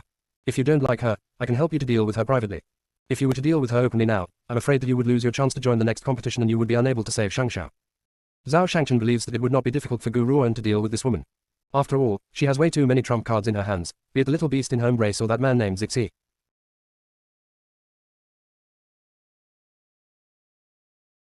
Chapter 1452, The Heavenly Moon Empire Competition, 4. Translator, Endless Fantasy Translation Editor, Endless Fantasy Translation. However, this woman holds a noble position, that of the imperial consort of the Heavenly Moon Empire. If Gu Ruan insists on making an enemy of her, she would lose her chance to join the competition. In reality, Zhao Shangchen was overthinking things. Had she faced any lack of rolled eyes and disdain after reaching her current level? Yet, she has managed to reach her achievements anyway, so she paid no attention to the imperial consort's words. Aunt, she's not some heiress from a family of courtiers, nor is she from any sort of organization. Su Lin curled the corners of her lips as she looked at Gu Ruan provocatively. She continued as her eyes filled with venom, she's only a nobody with no power or entitlement. Otherwise, she would not have needed to seduce my father and fantasized about utilizing my father's connections to register for the competition. Anyone, no matter who they were, would need to have reached the exceptional state if they wished to join the Heavenly Moon Empire's competition. Those who have not broken through to the exceptional state do not have the right to participate. Su Lin had long been aware that Zhao Shangchen intends on participating in the competition. Of course, based on Zhao Shangchen's level of power, a successful registration would not be a problem for him. As for this woman, she was obviously tagging along with Zhao Shangchen to be here. However, why should Su Lin allow her wish to be fulfilled? She had said all these things on purpose in order to drag Gu Ruan down. She wants to ensure that Gu Ruan's existence would fade prematurely. The imperial consort's expression sank as she asked in a dark voice, "Linsa, what do you mean? Are you saying that she..." Aunt, Su Lin pursed her lips wickedly as her eyes filled with venom. You don't know how disgusting this woman really is. As she has not reached the exceptional state, she had seduced my father so he could fabricate this for her and allow her to qualify for the finals. However, you know what my father is like. Such a magnanimous gentleman like himself would never abuse his power. Who would have thought that this woman would end up shamed into anger? Not only had she spouted nonsense, but she had also humiliated the rest of the geniuses in the Heavenly Moon Empire by claiming that these geniuses aren't as powerful as her. Once she had said her piece, Su Lin unconsciously glanced at Zhao Shangchen, who was standing next to Gu Ruan, afraid that the man would step out to shield Gu Ruan. Even though she does not fear Zhao Shangchen, she does not want to make an enemy of the man she loves. However, when Su Lin's eyes fell upon Zhao Shangchen's face, she noticed a sneer which was hanging on the man's face as if he was laughing at her. His mocking smile made Su Lin's heart tremble. She felt as if something was not right, but she could not say anything about it. Of course, based on her intelligence level, she would never have considered that Gu Ruan was not here to just accompany Zhao Shangchen. Her true intention was to join the competition. What? This woman is too brazen to actually believe that she is the most powerful genius. Nevertheless, Su Lin's words have successfully drawn the ire of the other geniuses. They glared at Gu Ruan with eyes spitting fire and felt a great urge to strangle the woman to death. HMPH. If she wants to join the competition, she must have already reached the exceptional state. How can someone who has never broken through to the exceptional state possibly have the right to join this competition? That's right, since the eldest lady of the regional king's mansion had said that she hasn't reached the exceptional state, she must be nothing more than a martial saint. When has a martial saint ever gotten the chance to join the Heavenly Moon Empire's competition? She could even speak such nonsense and boast without shame. The smile on Su Lin's face deepened as she listened to the crowd's angry curses. Her sinister eyes had remained on Gu Ruan the entire time.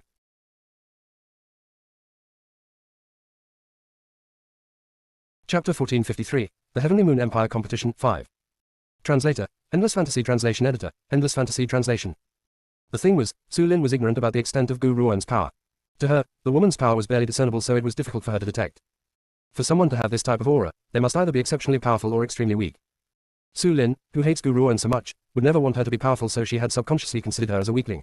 Everyone else was just blindly following the wind. Hence, no one had really bothered to investigate Gu Ruan's power. A calm smile hung on Gu Ruan's delicate face as she faced the crowd's ridicule. She then turned her thoughtful gaze towards Su Lin as the smile in her eyes grew even more pronounced.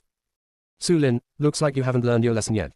Su Lin's expression changed drastically when she remembered how Gu Ruan had slapped her back then. She retorted, if it hadn't been for your sneak attack, do you think that I would have allowed you to hit me? Based on your power level, you were simply no match for me. Oh, was that the case? Gu Ruan raised the corners of her lips and looked at Su Lin with a forced smile. Have you registered for the competition as well? HMPH. Su Lin raised her snow-white chin as her face filled with arrogance. That's right. I'm not like you don't even meet the criteria for registration. Since that's the case, Gu Ruan paused before she continued, why don't we sign a contract? Whoever lives or dies will be based on our own luck, alright. Chatter. The crowd instantly dove into a sensation.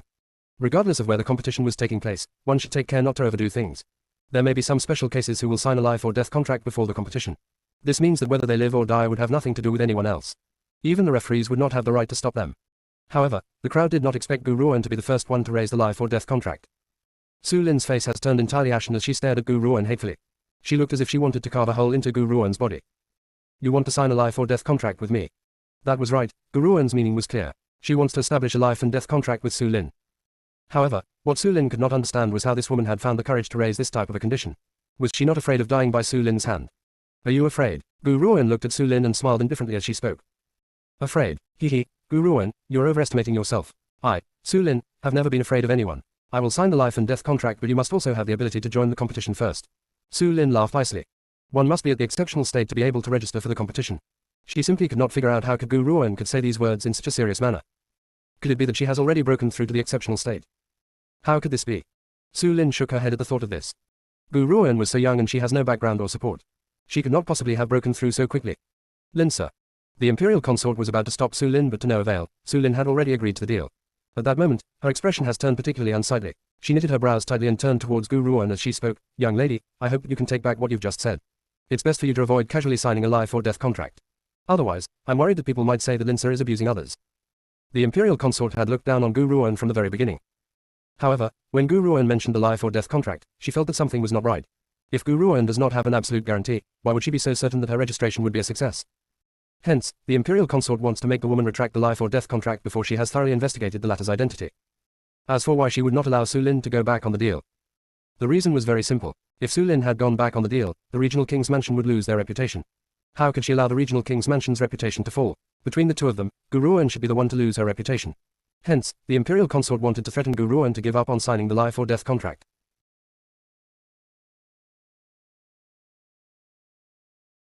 Chapter 1454, Contradiction in Strength, 1.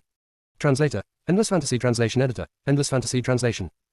Aunt, there's no need for you to concern yourself over this matter. Since this woman dares to challenge me, I will make her understand the price she has to pay for crossing me. What was the meaning of having a pig teammate?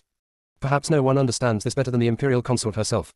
The Imperial Consort looked at Su Lin, whose eyes were filled with hatred, and secretly gritted her teeth. If this little girl was not the Regional King's Mansion's heiress, and if she does not need to rely on the Regional King's Mansion's influence to maintain her status as an Imperial Consort, she would have slapped her to death long ago. However, though the Imperial Consort was silently angry at Su Lin, she maintained a proper smile as she spoke. Lin sir, as the precious daughter of the Regional King's Mansion and my niece, how could you offer your precious body so easily and set up a contract with others? When you win, many will say that you bully others without regard. Why don't you spare her life? It may seem like the Imperial Consort was speaking up for Gu Ruan, but what she really meant was that Gu Ruan was not fit to fight against Su Lin. HMPH. Her words clearly made Su Lin very happy. Su Lin then glanced at Gu Ruan as she spoke haughtily. Gu Ruan, my aunt is right. If I defeat you, the world will believe that I had bullied you.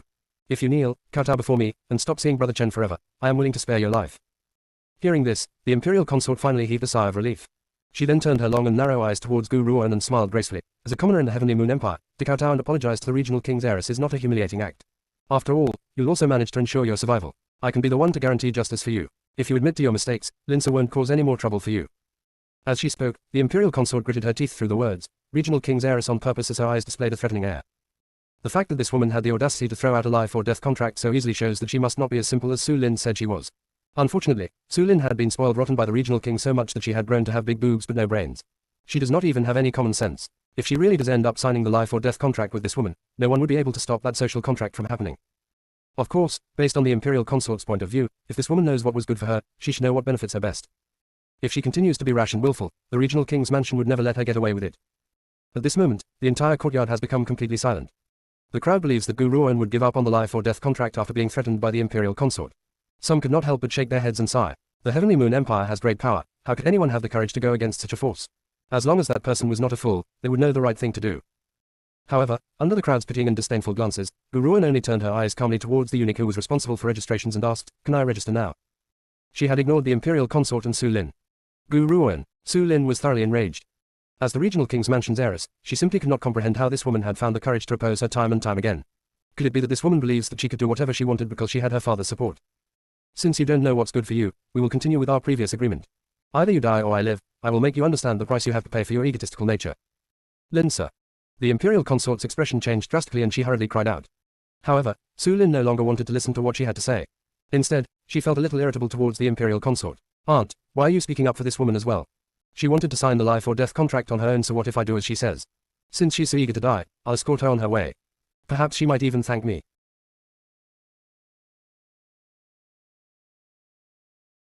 Chapter 1455. Contradiction in Strength 2. Translator, Endless Fantasy Translation Editor, Endless Fantasy Translation. The Imperial Consort laughed bitterly and shook her head while an exasperated look appeared on her face. She could sense that Gu Ruan was not as simple as she seems, but she could not say that. Otherwise, her stubborn niece would become even more furious. Eunuch Li. Su Lin turned towards the eunuch who was writing something and instructed, regardless of whether this woman is able to pass the registration or not, I want you to put her name in anyways. If she wants to die, I'll send her on her way. Su Lin had wanted to humiliate Gu Ruan on the spot from the very beginning. However, she has now changed her mind and Gu Ruan has to be registered successfully no matter what. Only then would she have enough reason to kill her. Even if her father were to arrive now, he could not stop her. Gu Ruan did not seem to hear Su Lin's voice as she headed towards Eunuch Li. Her footsteps were light and graceful as her green robes fluttered gently in the breeze. Zhao Shangchen gazed at her back as the corners of his lips gently curled upwards. His peach blossom eyes then swept across Su Lin with a sinister air. Looks like Su Lin is tired of living, which was why she dared to provoke Xiao Yunsa. Zhao Shangchen sighed gently, but the peerless smile on his peach blossom eyes did not change.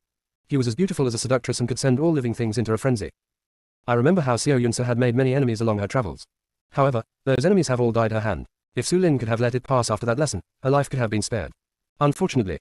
Even though Zhao Shangchen was lamenting over how unfortunate the situation was, his face could not conceal his gloating.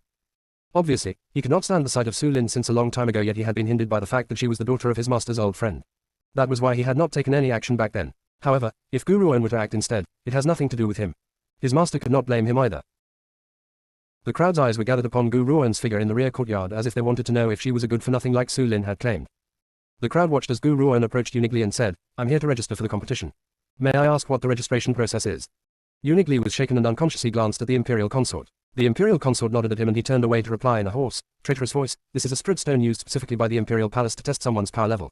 You may direct your power to the palm of your hand into the spirit stone. We can then distinguish your powers through the cracks that appear in the spirit stone. One should know that on this mainland, some divine weapons could be used to falsify a cultivator's rank. Even if a person has not reached the exceptional state, they can manipulate their aura to imitate that of a cultivator in the exceptional state. Hence, this was why the Heavenly Moon Empire has utilized the spirit stone as a testing method. Everyone knows that one could falsify their own rank and a cultivator's aura could be changed. The only thing which could not be forged was their innate power. Gu Ruan was slightly shaken as her gaze landed on the spirit stone in front of her. When she got a better look at the spirit stone, she became even more shocked. This spirit stone. Isn't this similar to the stone tablet that I'd seen at the Holy City in the Banished Lands? At that time, she had journeyed towards the Banished Lands to obtain the Hell's Lotus and save Chanbei Yi. To enter the Holy City in the Banished Lands, one has to go through a test set up by the Yi family. That test was to break a diamond tablet by using all her power in a single hit. Only those who were able to leave a small crack on the stone tablet would be allowed to enter the Holy City. Who would have thought that she had ended up shattering the entire tablet by accident? Gu Ruan never thought that she would see a similar stone tablet again and her eyes flashed with a strange light. I only need to hit this spirit stone. That's right, Eunuch Li nodded, you need to hit it with all your might. Your eligibility for passing the registration depends on the level of damage this spirit stone receives. Gu Ruan looked at the spirit stone which was covered in cracks and took a deep breath. She had not forgotten the consequences from using all of her might in pounding the stone last time. Hence, she does not have any intention of using all her power this time.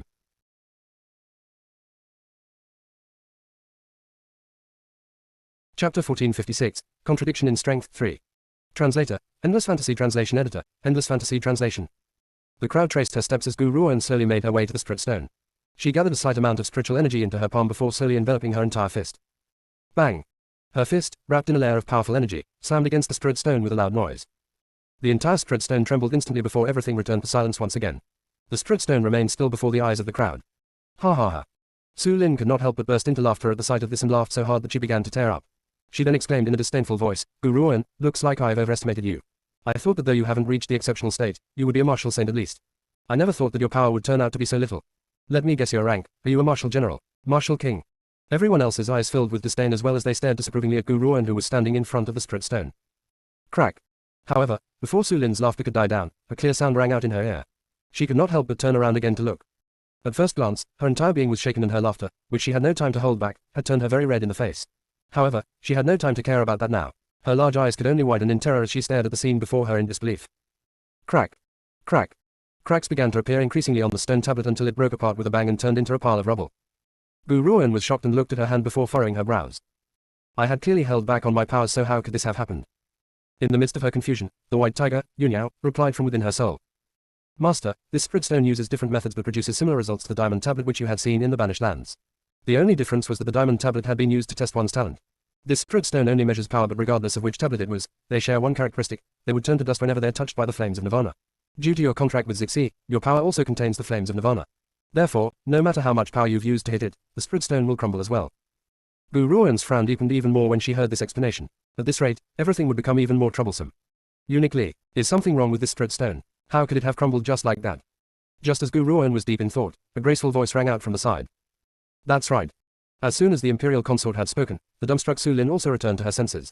She gritted her teeth as she glared hatefully at Gu Ruoan. Even if a cultivator in the refined state were to hit the stone with all their might, they might not be able to destroy the spirit stone. I don't think she has the power of a cultivator in the refined state, so this spirit stone must have reached the brink of destruction after experiencing countless hits from others. Even an average person would have been able to destroy this spirit stone. This. Uniquely felt troubled. He fell momentarily silent before he said, "My lady and eldest Lady Su, I need to report this matter to the Emperor and leave the final decision to him. Everyone else please wait here." Uniquely then walked away hastily. He ignored the voices behind him as he hurriedly walked towards the direction of the study.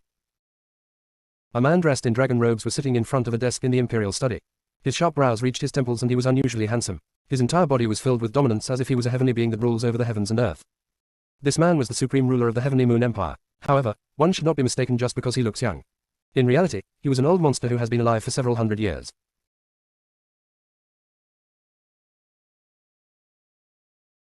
Chapter 1457, Contradiction in Strength 4. Your Imperial Majesty, I humbly request an audience for an important matter. Just then, a sharpened hoarse voice sounded from outside the door.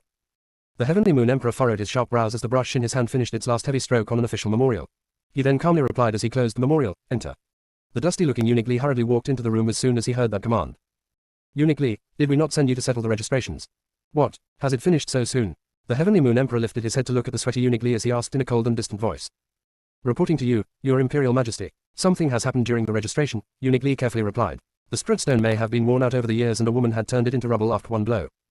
Thunk. The brush slipped from the Heavenly Moon Emperor's hand and landed onto the memorial.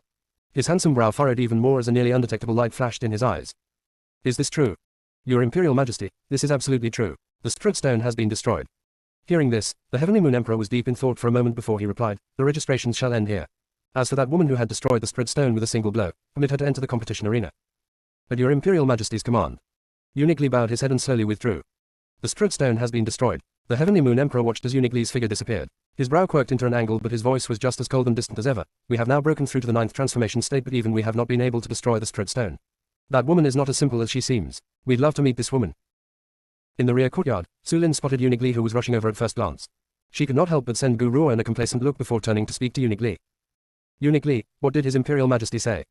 This, Eunuch Li cleared his throat before he continued to speak. "His Imperial Majesty has declared that Lady Gu's test was effective.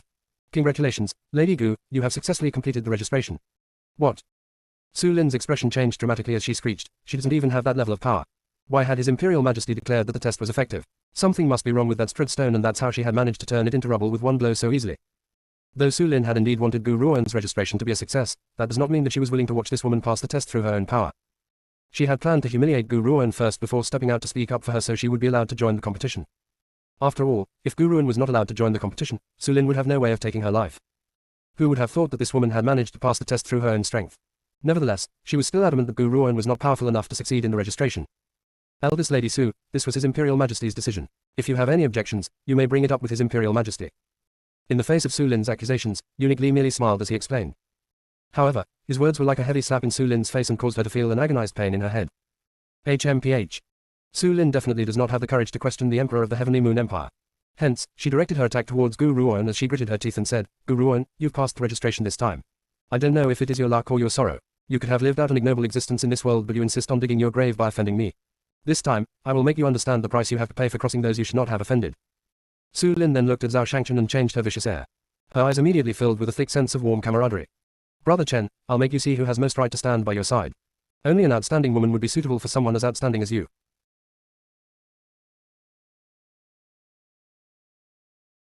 Chapter 1458, The Underworld's Left Protector, 1.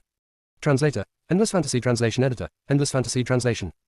In the Imperial study, the air was stern as a guard stood respectfully in front of a man in yellow robes and reported the news he had just heard. The Heavenly Moon Emperor fell silent before he spoke. "That's impossible. Gu Ruoan didn't just fall from the sky, so why don't you have any news about her? Are you certain that this is all the information that you have? You've not missed out on anything." "Reporting to Your Imperial Majesty, everything I've heard about her comes from the start of her struggle against the regional king's heiress. Everything else is a blank. Aside from Zhao Shangchen, who had previously sought shelter from the regional king, no one else knows who she is. It was as if she had fallen from the sky. Besides, Zhao Shangchen's background was also difficult to investigate. The Heavenly Moon Emperor furrowed his brows while a peculiar light flashed across his deep-set eyes.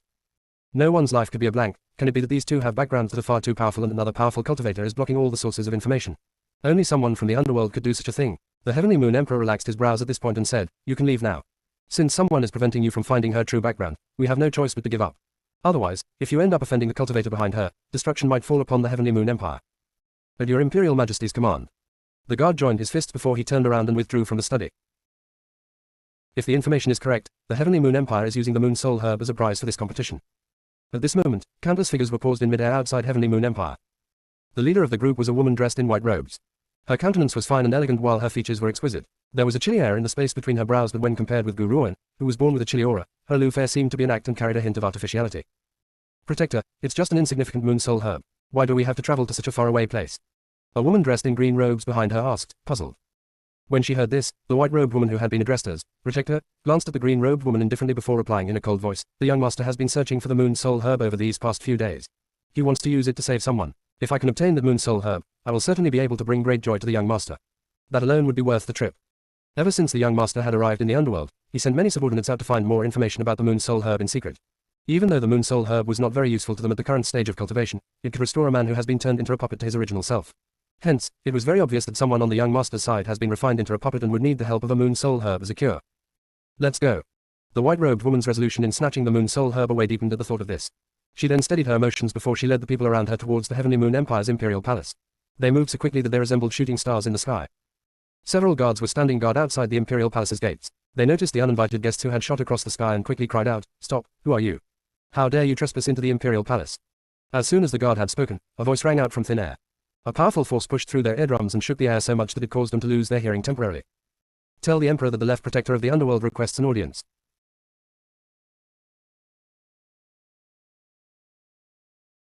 Chapter 1459, The Underworld's Left Protector, 2. Translator, Endless Fantasy Translation Editor, Endless Fantasy Translation. The Underworld. Left Protector. Those words rang into their heads and the guards looked at each other. One of the guards then joined his fists in reverence as he said, "Please wait here, I will inform His Imperial Majesty immediately." He muttered a few words into his comrade's ear before he quickly rushed into the Imperial Palace. This Imperial Palace sure is troublesome. The woman behind the Left Protector raised her willowy brows as the corners of her eyes flashed with impatience. "Come on, we've come from the underworld but they've actually barred us from entering. These people are certainly audacious. Quit your nonsense." The white-robed Left Protector glanced coolly at the people behind her when she heard this and replied in a cold and distant manner, "It's best to avoid talking nonsense in the world outside. Even though the underworld is more powerful than the Heavenly Moon Empire as a whole, the Emperor of the Heavenly Moon Empire is also a cultivator in the 9th transformation state. If he causes trouble, we won't be able to leave this place today. The underworld may be powerful but the Left Protector does not hold the same power as the underworld's governor. Hence, she understands the situation very well." "Yes, Lord Left Protector." The woman quickly lowered her head after being chastised by the Left Protector and replied with reverence. Not too long after that, the guard who had left to make the report quickly ran over. He faced the group of women with reverence and spoke respectfully, "My lords, our Imperial Majesty welcomes you.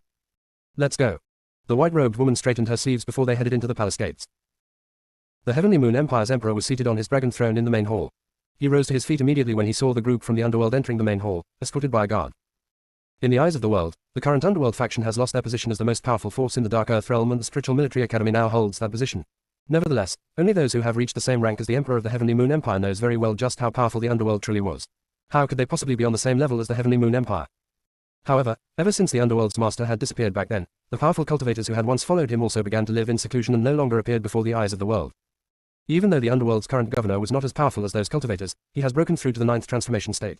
This way, the underworld was almost on par with the Heavenly Moon Empire, so even if the other party was only the Left Protector from the underworld, the Emperor could not put on airs in front of them. "Ladies, may we ask what business do you have with us?" The Emperor smiled coolly as he asked. His tone of speaking was devoid of his usual cold and arrogant air. "Your Imperial Majesty, as you've gotten right to the point with your question, I see nothing wrong with being straightforward in our answer. Our objective here is very simple. We're here for the sake of the Moon Soul Herb. The underworld's young master desires it very much and I wonder if you could gift it to us, your Imperial Majesty." The Left Protector politely replied. "This." The Emperor was shocked. He clearly had not anticipated the underworld's reason for journeying here. He knitted his sharp brows and replied, "It's not that we don't wish to give it to you, we've already used the Moon Soul Herb as a prize in our competition. This Moon Soul Herb is only useful to those aged 30 and below. Besides, it's only effective towards those of the exceptional state and is useless to anyone at the refined state. May we ask why the young master of the underworld wants to utilize it?" "Our young master wishes to use the Moon Soul Herb to save someone. If your Imperial Majesty would give this Moon Soul Herb to us, the underworld would be deeply grateful to you. The young master himself would owe you a debt of gratitude." The Left Protector calmly raised the corners of her lips though her eyes remained somber. Left Protector, if you had arrived a month earlier, we might have been able to gift this Moon Soul Herb to you. The Emperor of Heavenly Moon Empire shook his head and sighed. Unfortunately, we've already promised the Moon Soul Herb as a prize in this competition. If we were to give it away now, the Heavenly Moon Empire will be criticized for going back on our word.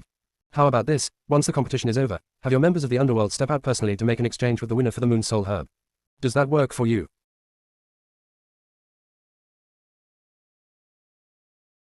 Chapter 1460, The Underworld's Left Protector, 3. Translator, Endless Fantasy Translation Editor, Endless Fantasy Translation. In the beginning, the Left Protector could not help but look very disappointed after hearing the Emperor of Heavenly Moon Empire's words. However, when she heard the rest, her eyes sparkled instantly and the cool smile on her lips grew more pronounced. That's not a bad idea. I thank you very much, Your Imperial Majesty. Furthermore, I'd have to trouble you here to let us stay here for a few days. Do you have any objections, Your Imperial Majesty? The Left Protector has absolute confidence that they would be able to obtain the Moon Soul Herb. With the Underworld's power and the chance to owe the Underworld a debt of gratitude, no one would reject their offer. More importantly, the Underworld would also not allow that talent to suffer any losses and would give them an even more valuable item in exchange. Left Protector, please rest assured, there's no inconvenience regardless of how many days your Underworld group wishes to stay here. We will now send our servants to prepare your guest rooms. The Emperor of Heavenly Moon Empire smiled as he replied. Even though the Underworld's power extends over the heavens and earth, they still need those few old fellows who have secluded themselves from the world to emerge before the full extent of their powers could be realized. Without those old fellows, there was no need for the Heavenly Moon Empire to fear the Underworld. Hence, the Emperor would not be so foolish as to go back on his word for the sake of the Underworld. However, who ends up getting the Moon Soul Herb was not something for him to worry about either. By the way, the Heavenly Moon Emperor suddenly seemed to remember something and asked, does the Underworld have a genius named Guruan? Guruan. The Left Protector shook her head as she replied, there's no such person in the Underworld. No. The Heavenly Moon Emperor frowned as he fell into deep thought. He had assumed that he had been unable to find out any information about Guruan was because she was somehow connected to the Underworld. After all, the members of the Underworld have always been very mysterious. Even the new young master of the Underworld had also appeared from thin air and no one knows where he had come from. However, he never thought that Guruan was not a member of the Underworld. Where had she come from and why have the Heavenly Moon Empire's forces been unable to find any useful information about her? Ladies, we shall let you get some rest now. The Heavenly Moon Emperor pulled himself out of his thoughts when he noticed the puzzled look on the Left Protector's face. He then smiled gently as he said, it is our honor to have a group from the Underworld to trouble us here in the Heavenly Moon Empire. We hope that our guests from the Underworld can serve as judges with us as well. What do you think? The Left Protector nodded and smiled faintly. Good. I'd like to see for myself and find out the standard of the geniuses in the Heavenly Moon Empire. As the competition was held on the next day, the competitors left the Imperial Palace after the registrations have been completed. On the next day, the Imperial Palace was filled with cultivators who had arrived to join the competition. There were also several youngsters who had not met the criteria to compete but had come to watch the grand competition held by the Heavenly Moon Empire. Besides, the Heavenly Moon Empire's Imperial Palace has always been a mysterious palace. Only incomparably powerful geniuses were allowed to enter the Imperial Palace. Of course, being a spectator in the competition was not the same as being a registered competitor.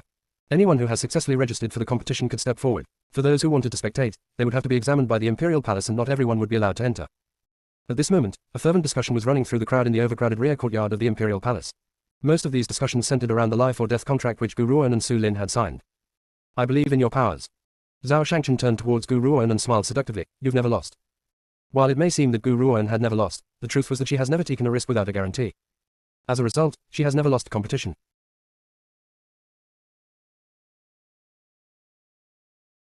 Chapter 1461, The Underworld's Left Protector, 4. Translator, Endless Fantasy Translation Editor, Endless Fantasy Translation. His Imperial Majesty and Imperial Consort Rong have arrived. Following the sound of a sharp voice, the entire rear garden fell silent. Everyone's eyes turned in unison to look at the two people being carried in on the Emperor's palanquin. The woman who was addressed as Imperial Consort Rong by the eunuch turned out to be Su Lin's aunt and was also the woman who had opposed Gu Ruan yesterday. Looks like there are a lot of contestants. The Heavenly Moon Emperor smiled coolly and the space between his brows was as cold and grim as ever. Ladies and gentlemen, we're going to introduce several people to you today.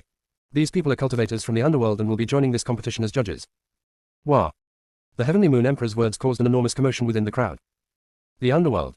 The Underworld was the most mysterious organization in the Dark Earth realm. No one amongst the crowd had expected the members of the Underworld to show up in today's Heavenly Moon Empire competition. They felt really fortunate to be able to lay their eyes upon the cultivators from the Underworld. The crowd dived into a discussion just as countless figures shot across the sky to land at the judges' table. The crowd noticed that the group regards a white-robed woman, who was at the center of the group, as their leader when they bowed before her. It was clear to see what position the woman in white holds in the Underworld. Hence, some people in the crowd were starting to figure out ways to gain favors from the Underworld's cultivators. Left Protector. The Heavenly Moon Emperor straightened his sleeves and sat next to the white-robed woman before saying, out of all the geniuses here, there are two people who stand the best chance of winning. The Left Protector raised her brows and asked, who are they? One of them is the heiress of the regional king's mansion, Su Lin. Even though Su Lin is spoiled and willful, she's unusually gifted. Now, she has reached the mid-stage of the exceptional state before the age of 30 and is only one step away from the late stage. The other person is a dark horse. The Heavenly Moon Emperor laughed as he continued. He's not a genius from any great organization but instead comes from a third-rate organization. However, the man named Leng Shang has now reached the late stage of the exceptional state. If nothing unusual happens, they should be the champions. The left protector nodded. However, she paid no great attention to how gifted these geniuses were. All she cared about was the final owner of the Moon Soul Herb. Also, the Heavenly Moon Emperor paused before he continued. Based on the registration test, one person's power level remains unclear. We can't seem to find out the state that this woman is at. However, we can see that she's not as simple as she seems. Most importantly, we've sent our men to investigate her background but they couldn't find anything about her at all. Hence, that was why we had asked you yesterday whether she was a member of the underworld. Otherwise, who would have been able to conceal all information concerning one person? Even the spies of our Heavenly Moon Empire could not find anything at all. The Heavenly Moon Emperor's words moved the left protector's heart. A peculiar light flashed in her eyes. Those from the outside world may not be aware, but as the underworld's protector, she would know about the young master of the underworld's origins. It was said that the young master had come from a foreign mainland and does not belong to the Dark Earth realm at all. Hence, the other organizations from the Dark Earth realm have not been able to uncover anything about the young master. Could it be that this woman also comes from a foreign mainland? The left protector tightly clenched her fists and a cold light flashed swiftly across her eyes. That can't be possible, I must be overthinking things. Aside from the young master, who else would be able to enter the Dark Earth realm from a foreign mainland? I must be overthinking things. What is it? The Emperor of the Heavenly Moon Empire caught the flash of peculiarity in the left protector's eye and asked, do you know anything about her, left protector?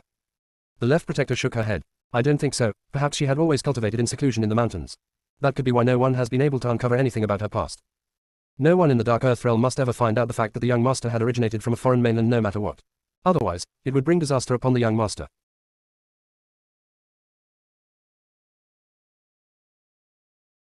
Chapter 1462, The Competition 1. Translator, Endless Fantasy Translation Editor, Endless Fantasy Translation. I never thought that the Heavenly Moon Empire's competition would draw the attention of the underworld. Zhao Shangchen raised his brow as a peculiar light flashed across his eyes. However, I don't know what the underworld plans on doing here. As long as their objective is not the Moon Soul Herb, everything will be fine. If they are after the Moon Soul Herb as well, I'm afraid that things will become troublesome for us. Ever since Gu Ruan had known Zhao Shangchen, this man has always been fearless. This was the first time he had ever said such a thing. If the underworld was an organization which even Zhao Shangchen would dread, their might could not be ignored. However, that probably isn't the case. Zhao Shangchen's expression gradually returned to his calm air as a seductive smile crept up from the corners of his lips once again. The cultivators of the underworld stand out amongst the rest, so this Moon Soul Herb is not at all useful to them. Besides, these people from the underworld are at refined state. It's only one Moon Soul Herb, so it won't be worth it for them to make a big fuss over it. Gu Ruan did not say anything as she stared quietly at the left protector who was seated amongst the judges. A somber light flashed across her eyes. The left protector, who had been conversing with the Heavenly Moon Emperor, obviously sensed her gaze and turned to look at her. She then frowned and asked, Your Imperial Majesty, this young lady is. She's Gu Ruan. The Heavenly Moon Emperor felt mildly astonished but replied her in the end. Gu Ruan. The left protector smiled indifferently. So, this is the Gu Ruan you've been talking about. She does not know why, but she does not have a good impression of Gu Ruan and felt a sense of hatred towards her too. Even the left protector herself could not understand where this feeling had come from. It's almost time. The Heavenly Moon Emperor did not ask any more questions. He turned his eyes at the large number of geniuses who had joined the competition and remarked in an aloof manner, Everyone, we are honored to have so many young geniuses in the Heavenly Moon Empire, so we've organized this competition. Anyone who wins will receive a generous gift from the Heavenly Moon Empire. Of course, since blades have no eyes, we still hope that you will be able to understand what this means.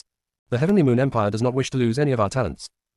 His words were clearly directed at Su Lin and Gu Ruan. After all, it was impossible for him to be unaware of such a huge matter which concerns them both. Su Lin scoffed icily when she heard the implications behind the Heavenly Moon Emperor's words. She turned her eyes, which were filled with hate, at Gu Ruan and raised the corners of her lips as she said, Gu Ruan, you previously had my father's support, but in this competition, no one can help you. By then, I want you to kneel and beg me or die. That day, after signing the life or death contract with Gu Ruan, she had been scolded severely by the regional king upon her return. The regional king obviously knows about Gu Ruan's power, which was why he had scolded Su Lin. After all, Su Lin's agreement with Gu Ruan was no different from digging her own grave. However, in Su Lin's heart, she believes that the regional king was biased towards Gu Ruan and was afraid that Su Lin would hurt her. That was why he had scolded her. It was also on that day that the regional king's image had crumbled in Su Lin's heart and she began to secretly hate him. The unfortunate regional king, his painstaking efforts had been misunderstood and even his daughter has begun to hate him. If everyone is ready, the competition by the Heavenly Moon Empire shall begin. The Heavenly Moon Emperor's deeply profound voice carried a stern air. His handsome face was as cold as ever. Next, we shall explain the rules of the competition.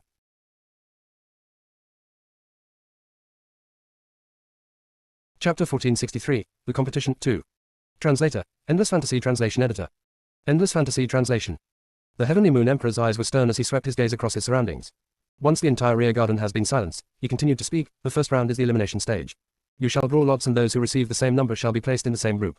All members of the group shall journey towards Evil Spirit Mountain, and if you manage to return after 7 days, you will have passed the elimination stage. Of course, not a single person must be left behind. If anyone ends up missing from the group, it will be viewed as a failure. The crowd burst into a discussion after the Heavenly Moon Emperor had spoken. After all, not only would they have to rely on each member's individual power in the elimination stage, they also need to have good chemistry with the group members. If they were unlucky enough to be placed in a group of weaklings, they would never be able to pass the elimination stage regardless of how powerful they were individually. Hence, this was the most worrying part for everyone in the crowd. Despite the explosion of discussion beneath him, the Heavenly Moon Emperor's face did not show any sign of change at all.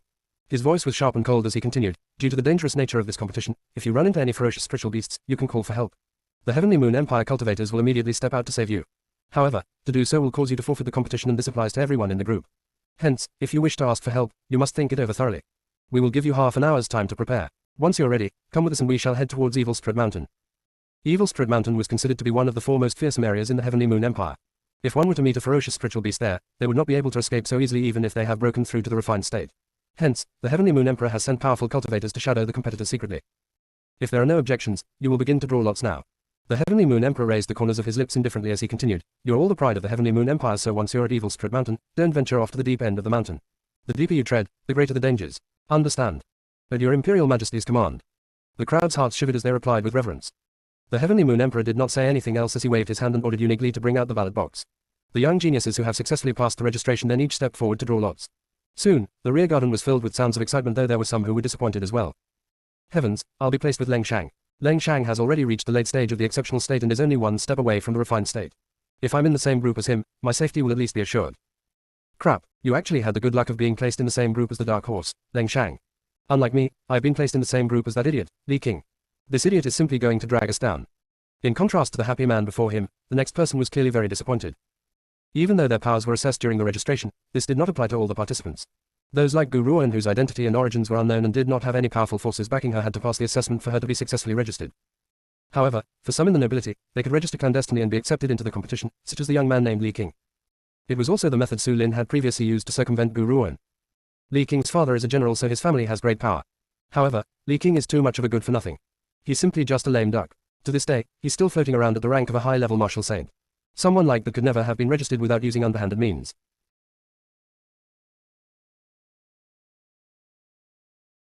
Chapter 1464, The Competition, 3. Translator, Endless Fantasy Translation Editor, Endless Fantasy Translation. The Heavenly Moon Emperor was generally aware of the matter regarding the young nobles gaming the system, but he had closed one eye on the matter. This was mainly because Li King was a nobility of the Heavenly Moon Empire. General Li had also insisted that this was to train his son. He did not care if his son won or lost, so naturally, the Emperor would not reject his request. The person who had complained about it had spoken in a hushed voice. He thought that no one would be able to hear him, but he seemed to have forgotten that everyone in the area was pretty powerful.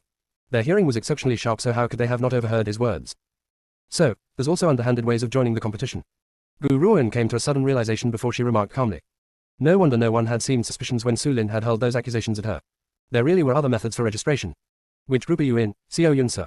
Zhao Shangchen curled the corners of his lips as he glanced at the piece of paper in Gu Ruan's hand. The smile in his eyes then grew even more pronounced. It seems that we are quite fated, we're both in the 5th group. His voice was neither loud nor soft. Coincidentally, the entire plaza managed to overhear him.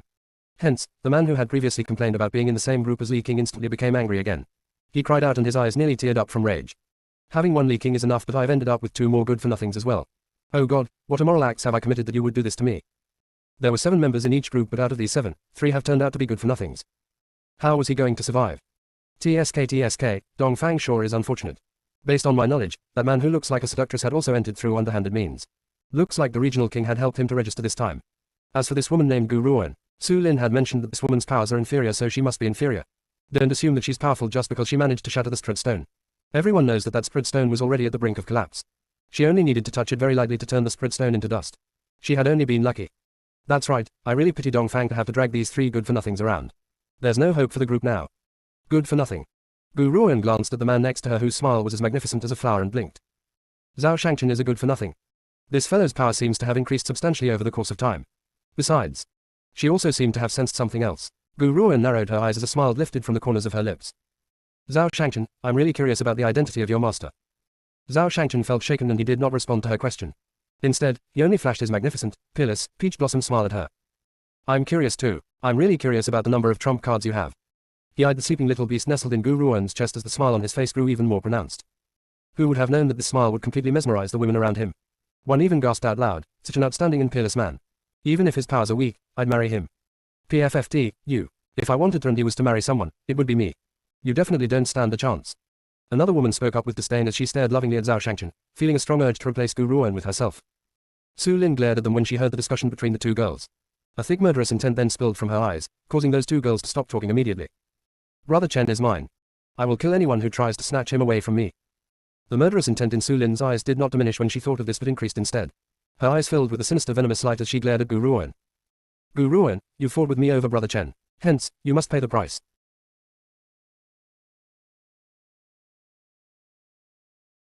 Chapter 1465, 3 Good-for-Nothings, 1. Translator, Endless Fantasy Translation Editor, Endless Fantasy Translation. Evil Spirit Forest was one of the 4 most fearsome places in the Heavenly Moon Empire. There were spiritual beasts at the exceptional state even in the outskirts of the forest. The further one goes into the forest, they will encounter even more fearsome spiritual beasts. It was said that there were spiritual beasts at the late stage of the refined state in the Evil Spirit Forest.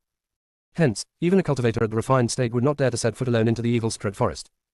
At this moment, a small group of 7 was making their way through the thistles and thorns in this forest. A woman and a man were walking shoulder to shoulder within the group and stood out amongst the rest.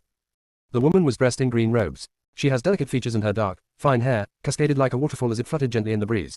Her eyes were as still as icy water and her delicate were emotionless the entire time.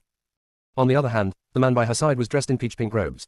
His face was like a peach blossom and could bring entire countries to ruin. That evil smile of his was the very definition of being unmatched in his generation. These two were Gu Ruoan and Zhao Shangchen, who have impressively managed to enter the Evil Spirit Forest for cultivation. Of course, aside from these two, the others looked crestfallen. Even Li King, who was also viewed with disdain, felt the same as well. How unfortunate to end up with 3 good-for-nothings. We're going to lose this competition for sure. The man named Dong Fang exclaimed vexingly. He really could not understand what sin he had committed to end up in the same group as 3 good-for-nothings. Forget it, Dong Fang. Another man, who was dressed in loose and comfortable robes, glanced at Gu Ruoan and Zhao Shangchen behind him and consoled Dong Fang, even if we do lose, it's no big deal. The Heavenly Moon Empire holds this competition every year anyway, so we can always come again next year. There's nothing wrong with that, right? It was obvious that the man in loose and comfortable robes had accepted the situation. As long as Gu Ruoan and the other two were here, they would undoubtedly lose in the elimination round. Are you admitting defeat? Dong Fang scoffed and replied irritably, I'm certainly not like Sir Li of the General's mansion who had someone register for him. I relied on my own success to pass the registration. This is the first time I'm participating in this competition, so I certainly don't want to end up eliminated in the first round. Dong Fang's words caused the expression of the people around him to change drastically. Even though they looked down on Li King, the latter was, unfortunately, the son of the General's mansion. They have great power. If the General heard about this, it would bring great trouble to them. Someone glanced at Li King when they arrived at that thought. It was obvious that after hearing what Dong Fang had said, Li King's expression turned rather furious. However, he forced it all down in the end. This was not the imperial city of the Heavenly Moon Empire and he does not have his father to support him. He could not end up in a dispute with another at a time like this. Otherwise, it would be too much of a waste for him to end up dead in a place like this. I'm indeed useless, but fortune has favored me even more to have a general for a father. If you have the ability, why don't you choose a better family? Even though Li King had controlled his temper, he could not stop himself from making a sarcastic comment. Dong Fang's gaze sank. If anyone else had dared to speak to him in such a manner, he would have reacted with force by now. However, the other party was the son of the General's mansion. Even though the General was not present, he could not touch Li King. Therefore, Dong Fang, who did not dare to vent his rage upon Li King, directed his anger upon Gu Ruoan and Zhao Shangchen. Good-for-nothings are good-for-nothings. Passing the registration process does not prove your power. Out of the both of you, one had entered through underhanded means just like Li King and the other had merely run into some good luck. If the Strud Stone had not been at the point of breaking, then, do you think that you'd be able to join the elimination contest? If you had not joined the elimination contest, our group would not have turned out to be so weak.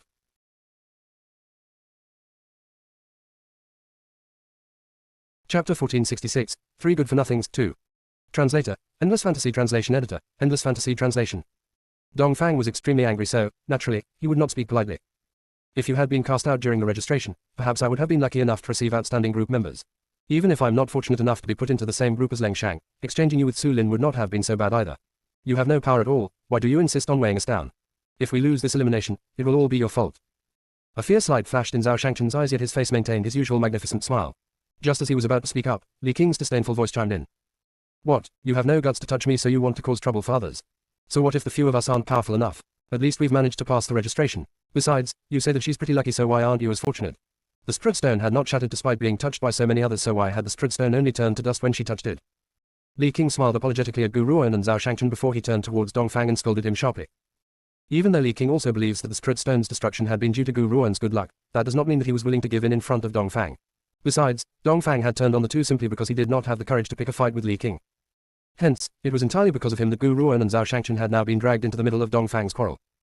He does not want to drag others down because of his circumstances. Gu Ruoan looked at Li King but stayed quiet while her chilly eyes were unreadable. All right, all of you should shut up. The only woman among the group frowned and exclaimed, it's come to this now, so what's the point of arguing? The key is to work as a team. Perhaps we might even get through this test successfully. As she was speaking, the woman's eyes had shot towards Zhao Shangchen from time to time. Anyone with clear vision would have been able to figure out that this woman has indeed taken a liking to this seductive man. Lu Yun, don't think that we don't know you've fallen for this man. That's why you're speaking up for him, said Dongfang as he eyed Zhao Shangchen jealously. His words were acerbic as he continued, however, I'll let him off for now for your sake. I'll make you see who is truly the brave one after this. A man like him is not good for anything else aside from his looks. As they traveled, the group members have pretty much come to the realization that Dongfang was interested in Lu Yun after getting to know each other. Unfortunately, Lu Yun only has eyes for Zhao Shangchen and had stolen quite a few glances at him along the way. Lu Yun is right. A man in grey robes who had previously kept silent slowly exclaimed, Dongfang, this is not the time to be calculative, our group is already weak in the first place. If you keep trying to pick a fight, we really don't have any chances of winning. If we do run into any powerful spiritual beasts after this, Kang Shaoji and I will protect everyone. Kang Shaoji and I are the only ones who have reached the mid-stage of the exceptional state out of everyone in this group. The man named Kang Shaoji was clearly the man in loose and comfortable robes who had advised Li King from the beginning. Something's here. Suddenly, Lu Yun's ear twitched. She then stared vigilantly at the underbrush up ahead. Something's moving and it's not just one spiritual beast. We're finished. Dongfang sensed the peculiarity as well and his expression changed drastically while his eyes filled with despair. He never thought that they would run into a large number of spiritual beasts upon their arrival in the evil spirit forest. Could this be the end of their time in the trial? With these three useless deadweights, they had no chance of winning at all.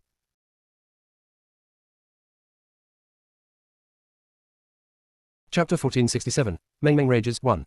Translator, Endless Fantasy Translation Editor, Endless Fantasy Translation. Roar. An angry roar reverberated through the sky before a large figure leaped out in front of the crowd. It emanated a powerful aura and shock showed on every face in the crowd. However, that was not all. Just as the large spiritual beast had charged out, numerous powerful spiritual beasts leaped out as well soon after and threw themselves onto the group of people immediately. Damn it, Dongfang's face turned ashen and he cursed angrily. It's a storm panther at the late stage of the exceptional state. Every other spiritual beast is also ranked above the exceptional state. It looks like we're going to lose for sure this time. Mu Ying, get ready to send the distress call. The cultivators of Heavenly Moon Empire will rush over and save us. As there were too many participants in the contest, it was impossible for the Heavenly Moon Empire's cultivators to tail each group. Hence, the Heavenly Moon Empire had distributed a signal flare to each group before they were allowed into the evil spirit forest. If they were in any danger, they could release the signal flare and the Empire's cultivators will rush to their aid. However, sending a distress call also means that they forfeit the contest.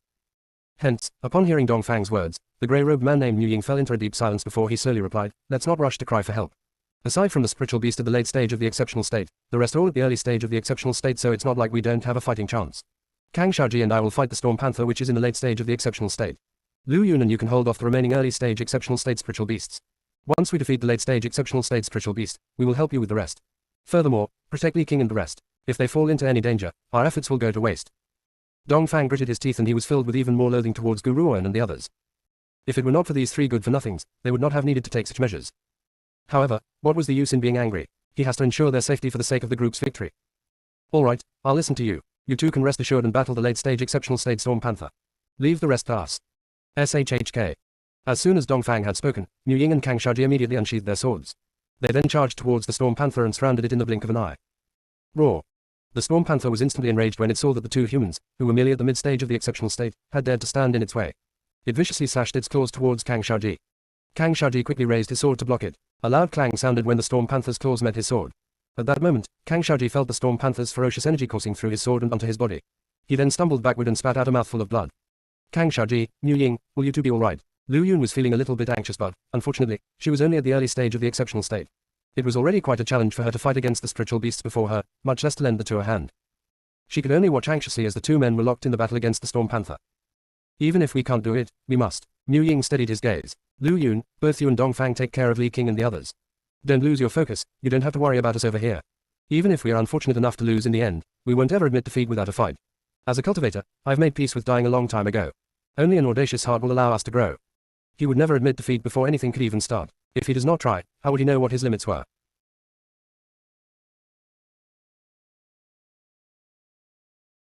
Chapter 1468, Meng Meng Rages 2. Translator, Endless Fantasy Translation Editor, Endless Fantasy Translation. Besides, he was not alone. His friends were with him. Gu Ruoan made no move as she watched the battle before her without a word. Suddenly, an incoherent squawking sounded from her bosom. She gently raised her brow and turned towards the little fellow who was nestled in her arms and asked, Meng Meng, are you awake? Ever since she had taken this little fellow away from the secret order, it has always stayed in her bosom. It would not leave even to sleep, so there was no way of making it stay in the ancient divine pagoda along with the other spiritual beasts. Besides, this fellow had not eaten or drunk anything since they left. Aside from sleeping every day, it really only sleeps all the time. As a result, Gu Ruoan has nearly forgotten about its existence. Squeak, squawk, grr, growl. The little fellow pointed at the spiritual beasts who were in the midst of the fight as he chatted. No one could understand what it was saying, but based on the furious expression on his face, it was obvious that he was angry that those spiritual beasts had disturbed its sleep. Xiao Yunsa, where did you pick this spiritual beast up from? Zhao Shangchen's eyes filled with a grin as he began to analyze it. From the secret order. Gu Ruoan fell silent for a while before she decided to reply truthfully. It's the secret order's sacred beast. It had latched onto me as I left the secret order. I couldn't shake it off, so I had brought it along. The secret order's sacred beast. Emotion rippled in Zhao Shangchen's eyes. After a long pause, he flashed an evil smile. The great sacred beast from the secret order certainly lives up to its reputation. Zhao Shangchen shot a look at the little fellow's claws which were pressed onto Gu Ruoan's chest. The smile on the corners of his lips deepened even further. However, he's a little bit perverted. In the past, the little fellow would certainly have flown into a terrible rage after being accused of being a pervert. How could a pure little beast like him be called a pervert? That was simply an insult. Now, however, the little fellow thinks that the person who was humiliating him was far less hateful than those who had disturbed his sleep. The little fellow then flipped out and its entire being looked like an exploded little white cat as it charged out from Gu Ruoan's bosom with a whoosh. Dongfang was exhausted from coping with the spiritual beast's attacks. His body was riddled with wounds, but, even so, he could not stop feeling worried as he glanced at Niu Ying and Kang Shaji with anxious eyes. Suddenly, a white-colored figure descended from the sky and landed in front of Niu Ying with a crash. One shaggy little paw was pointed at the storm panther which was roaring with rage. The little figure squeaked and squawked incoherently while his large eyes glared angrily and fearlessly at the storm panther who was many times his size. Gu Ruoan, what's your little pet doing? Does it no longer want to live? Summon it back to you, quickly. Dongfang was momentarily dazed before he cried out in concern. Though he may feel as if Gu Ruoan had dragged him down and he would continue to complain about that, that does not mean that he was vicious enough to watch them all die. However, this little fellow was clearly digging his own grave by rushing forward. One slap from the storm panther would be enough to kill it. Squeak, squawk. The little fellow became even more enraged when it noticed that the storm panther had not moved even after seeing him. His originally adorable little face suddenly turned rather ferocious before he opened his mouth wide until he looks almost split into two. The area within its little mouth was pitch black, like a dark cave. Oh woo. Before the storm panther could react, the little fellow had swallowed it in one bite. He even let out a satisfied burp in the end as he rubbed his round belly and walked back towards Gu Ruoan contentedly.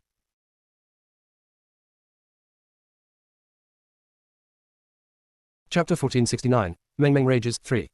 Translator, Endless Fantasy Translation Editor, Endless Fantasy Translation. The entire forest fell silent.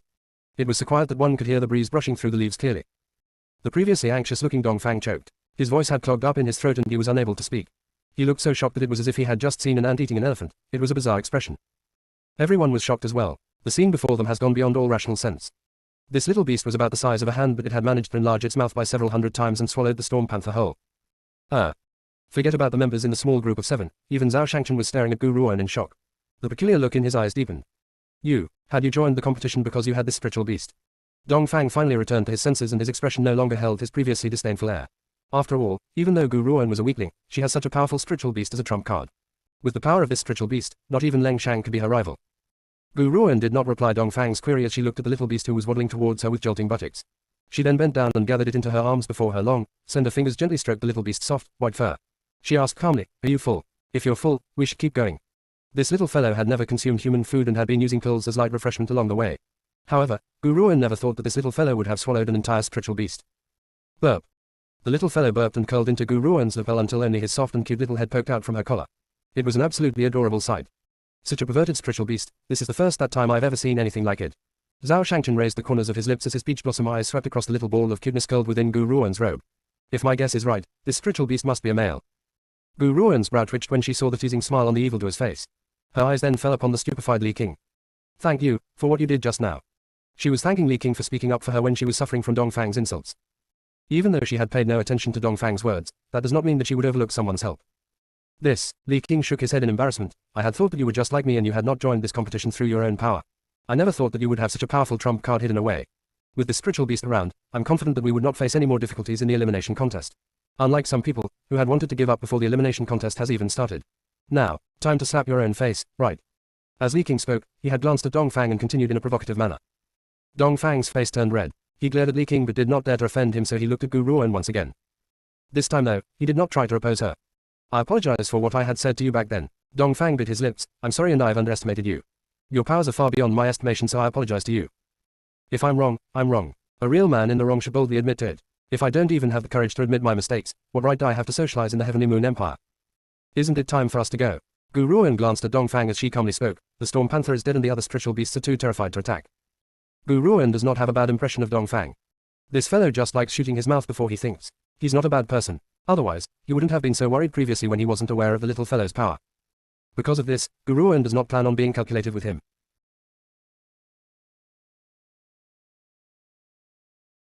Chapter 1470, Meeting a Wayward Dog 1. Translator, Endless Fantasy Translation Editor, Endless Fantasy Translation. The evil spirit forest was littered with thistles and thorns, and the small group of 7 had been cutting through obstacles as they journeyed ahead. A young woman who was dressed in green robes was walking at the front of the group. Her features were pretty and delicate, while her black eyes held a faint, chilly light. She carried a spiritual beast around the size of a palm in her bosom. At this moment, this spiritual beast was blinking its limpid eyes and staring at the woman's chest, appearing like a harmless animal. Unfortunately, this appearance was a stark contrast to its perverted gaze. A man dressed in peach-pink robes was next to the green-robed woman. He gently raised the corners of his lips as his eyes filled with an unclear and significant smile. Everyone else was following closely behind the 2 humans and spiritual beast, as if they do not dare to overtake them. The disdain in their eyes was now replaced with admiration, which was also intertwined with a sense of envy. They felt envious because, during these past few days in the evil spirit forest, Meng Meng had not eaten anything else aside from the storm panther he had consumed on the first day. Lu Yun had been afraid that this little fellow would grow hungry again, so she had prepared a spiritual beast as a contribution. In order to ensure that the spiritual beast was tastier, she had even cooked it in a special way. Who would have thought that this little fellow would pay no attention at all to the food? That was right. Even though Meng Meng could devour spiritual beasts, that does not mean that he would consume spiritual beasts as food.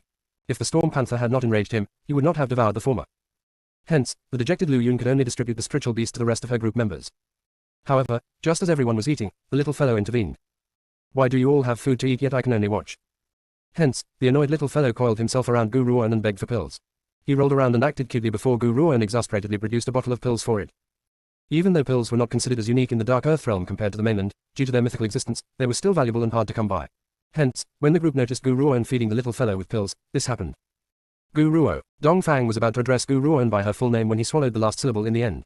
Lady Gu, are you feeding this spiritual beast pills? Dong Fang was a genius from the Dark Earth realm, so, naturally, he was more experienced than someone from the first city. He had immediately recognized those things as pills when Gu Ruan had taken them out. Gu Ruan turned around to look at Dong Fang before nodding in the end. This little guy is quite picky about his food. What she said indirectly answered Dong Fang's question. Instantly, a sense of disbelief appeared in everyone's eye. Even the way they looked at Gu Ruan was not the same anymore. Pills. Those really are pills. Even though they have all seen pills before, most cultivators who have obtained a pill would treat it as a treasured possession. However, this woman was using those pills to feed a spiritual beast. Instantly, the group gasped internally. Some even wanted to be transformed into the spiritual beast in her bosom. This way, they would be able to enjoy such a high-quality meal. Dong Fang's expression was a little complicated. He never thought that the person he had once viewed with condescension would have such powerful abilities. For someone to be able to carry so many pills on them, it was obvious that she was a pill master.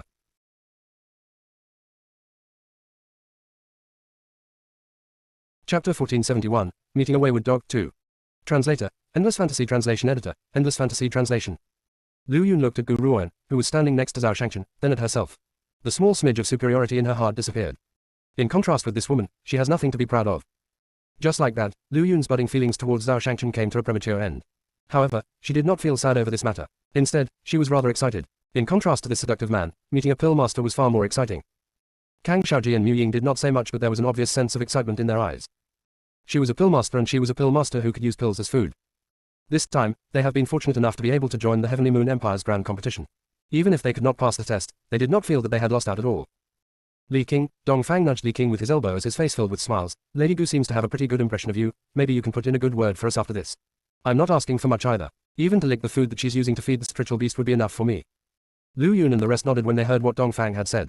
Based on their family background, they do not have the right to have a pill master. Therefore, even if they could lick Meng Meng's food, they would not have any more regrets in this lifetime. The others in the group could understand why Dong Fang had said these things, and he had even received support from them. However, if what he had said were to fall into the ear of anyone else, it would be an entirely different matter. Ha ha ha. Someone suddenly laughed in a disdainful and cold manner. Dong Fang, I never thought that the Dong family would be pushed to such an impoverished state. Were you so hungry that you'd even want to eat a spiritual beast's food? TSK, I'm rather taken aback. If you've really reached such a frustrating and destitute circumstance, kneel and call me your grandfather. Perhaps I might be kind enough to give you a few gold pieces. The maniacal laughter from far away made Dong Fang frown before he lifted his head and turned around. When he noticed the group walking towards them, his expression sank. Do you know each other? Lu Yun raised her willowy brows. Are you acquaintances? Dong Fang replied dully, this fellow is Duan Yi. The Duan family have always been the rivals of the Dong family. I never thought that he would register for the competition this time and that we would bump into each other here. His voice grew exceptionally cold at the mention of this. He then looked at the approaching group and said, Duan Yi, this is the elimination round, so don't take advantage. I don't wish to be calculative with you here. Go away immediately. Oh, the rabbit dares to bite a human now. You don't even have the courage to fart in front of me last time, and now you dare to ask me to leave. Duan Yi laughed icily as he swept his gaze towards Li King. Looks like you have the general's son as your support. Is that why you've become so bold? You. Dong Fang was trembling with anger. If he had not taken the Dong family's well-being into consideration, he would not have tolerated this fellow for so long. However, he never thought that this fellow would insult him in front of the woman he loves. Dong Fang glanced at Lu Yun at the thought of this but forced down his rage in the end. After all, it was the elimination stage of the contest and if he were to attack now, he might end up troubling everyone else in the group. Of course, Dong Fang had subconsciously excluded Gu Ruan from his group of supporters. He had offended Gu Ruan before and it was a good thing that Gu Ruan had not made him pay for it. Therefore, he does not expect her to stand up for him. She was not going to act and the seductive man by her side certainly would not either. It would be the 5 of them versus 7 from the opposing party.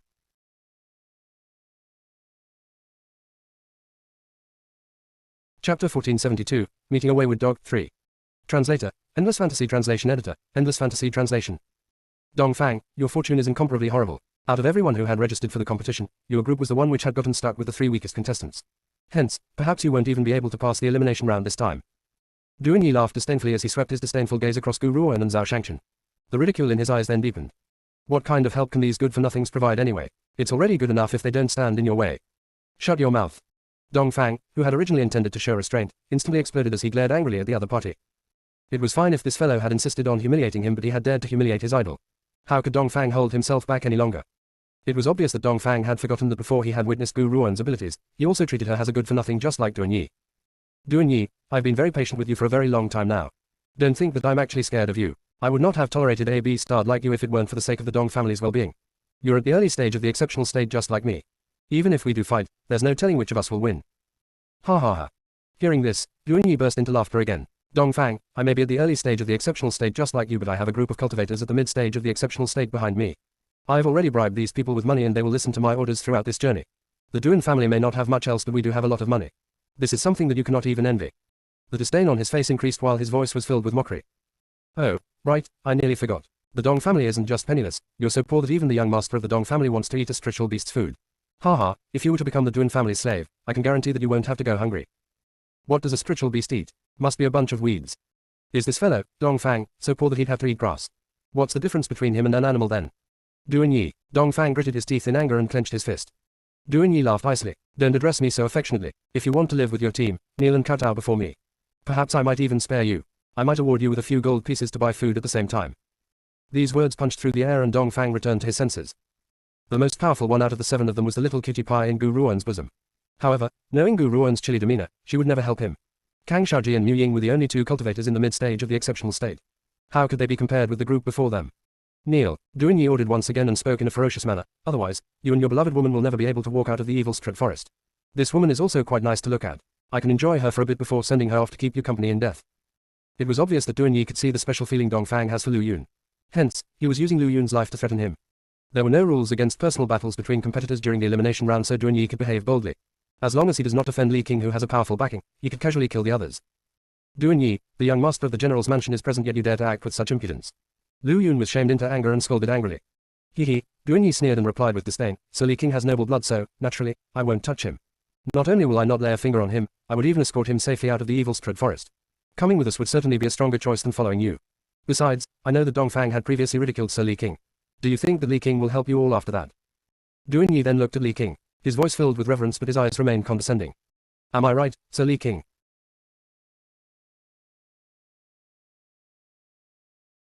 Chapter 1473, Meeting a Wayward Dog, 4. Translator, Endless Fantasy Translation Editor, Endless Fantasy Translation. Li King frowned but did not reply. In comparison, he felt even worse about Duan Yi. However, his silence solidified the thoughts in Duan Yi's heart. He then smiled icily at Dong Fang and curled his lips disdainfully. Dong Fang, I've said it before, Sir Li King won't help you either. Kneel immediately, otherwise, I won't spare a single person in your group. Duan Yi's words fell like a pail of icy water onto Dong Fang's head and made his heart feel incomparably chilly.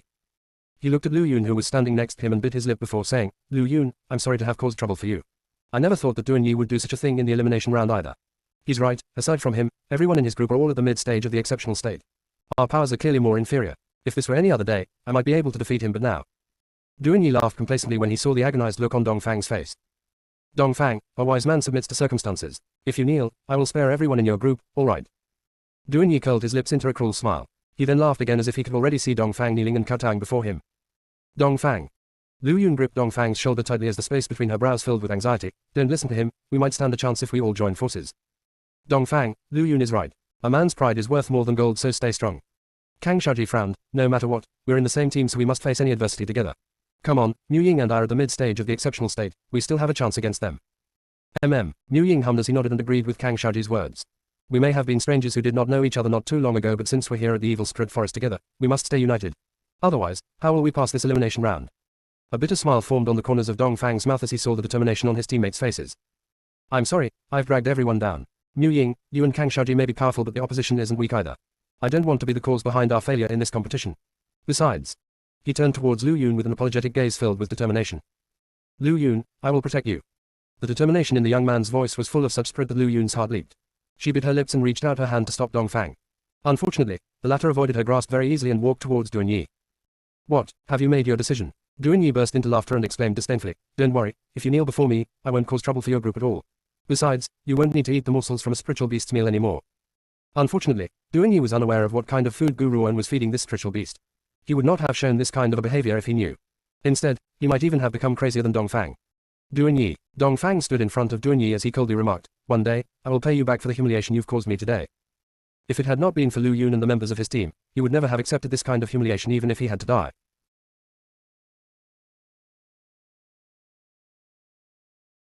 Chapter 1474, Meeting a Wayward Dog, 5. Translator, Endless Fantasy Translation Editor, Endless Fantasy Translation. Hee, I'm afraid you don't have that ability. Duan Yi laughed icily and stared down at the young man before him in a domineering manner. Kneel, he shouted fiercely. Dongfang shook. If he really does kneel, he would lose the right to pursue Lu Yun in the future. An outstanding woman like Lu Yun would never accept such a weak man. However, does he have any other choice? If he does not listen to what Duan Yi says, the group behind him would never spare him. The rest of his teammates would become tangled in this as well. Dongfang took a deep breath before he slowly closed his eyes and bent his knee. Ha ha ha. Duan Yi's laugh became even more maniacal as if he had waited a long time for this day. Dongfang, looks like a little beastard like you would meet a day like this too. I will announce this matter to the Dong family so they will know how much of a coward you are. He looked at Dongfang once again but noticed that the kid had only bent his knees and did not kneel. Dongfang, what are you doing? Kneel. Duan Yi frowned with impatience as his voice became even colder. At this moment, Dongfang's entire face was full of shock and his eyes were filled with panic. He does not know what was happening either. He could only feel a force which was pulling his body back, preventing him from kneeling all the way down. That power was so strong that he could not fight back at all. Just as Dongfang was thinking that something was wrong with his body, a cold voice slowly rang out like a cool breeze that made his head feel bright and clear. Where has your courage gone? Where has the brazenness you had towards Li King and me run off to? If you want to remain forever stagnant in your cultivation journey, go ahead and kneel. When the woman's chilly voice had spoken, the force which had been holding him back suddenly disappeared. His body suddenly relaxed and he stumbled backward and nearly fell onto the ground. In contrast with the relaxed feeling in his body, Dongfang was even more shocked by the fact that this chilly and somber woman was actually standing up for him. You. Dongfang turned around stiffly and stared at Gu Ruan with disbelief. Why did you? Why did you help me? This was what he wanted to say. If they had Gu Ruan's help, the group would not need to fear Duan Yi and the rest. You were worried for Meng Meng's well-being back then. When Meng Meng had swiftly charged towards the Storm Panther, Dongfang's anxiety had not been an act. If he had expressed concern for Gu Ruan's safety, it could have been easily misunderstood. After all, they would not be able to pass the elimination round if Gu Ruan were to die here. However, Meng Meng was only a spiritual beast and would have no effect on the elimination round at all. Through this, Gu Ruan had managed to decipher whether this fellow was good or bad. Otherwise, Dongfang would have suffered humiliation here. She would never have stepped out to say a single word. Lady Gu, I. Dongfang looked extremely ashamed. I had treated you badly in the past yet you've stepped out to defend me. I'm truly ashamed. Now, Dongfang could see that this woman was not as bleak as she had seemed. She would feel sincerely grateful when someone stands up for her without any ulterior motives, but if someone had offended her and refused to repent, she would gladly watch them die by the roadside and leave their corpse to rot.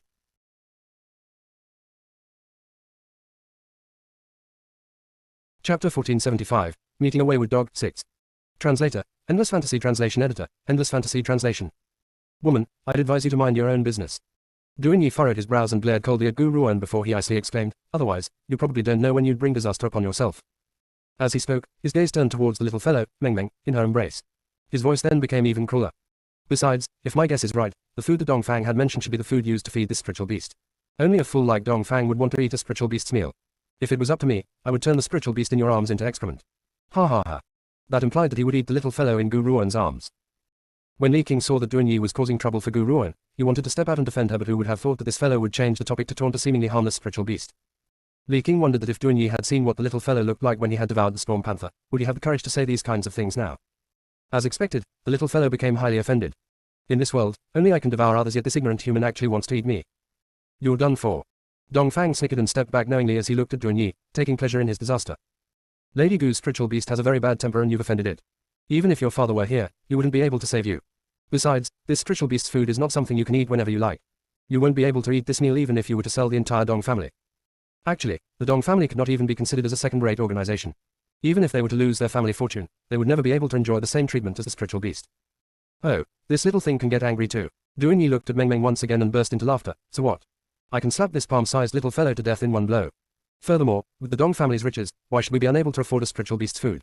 Even if this spiritual beast were a carnivore, it's not like the Dong family can't bear it at all. Unfortunately, I would never waste so much effort to nurture a spiritual beast with no fighting power like this one. A spiritual beast like this is only fit to become my feces. Dong Fang laughed icily as he said, Duan Yi, I never thought the day would come for me to witness your ignorance. I've already warned you to not anger this spiritual beast, yet you persist in insulting it. Later, you won't even be aware of how you've died. Previously, this little fellow had flown into a rage because the Storm Panther had disturbed his sleep. He had not even given the Storm Panther a chance to beg for its life before he had devoured it. Now, Duan Yi was ridiculing him. Dong Fang believes that the little fellow's anger would be even greater than the last time.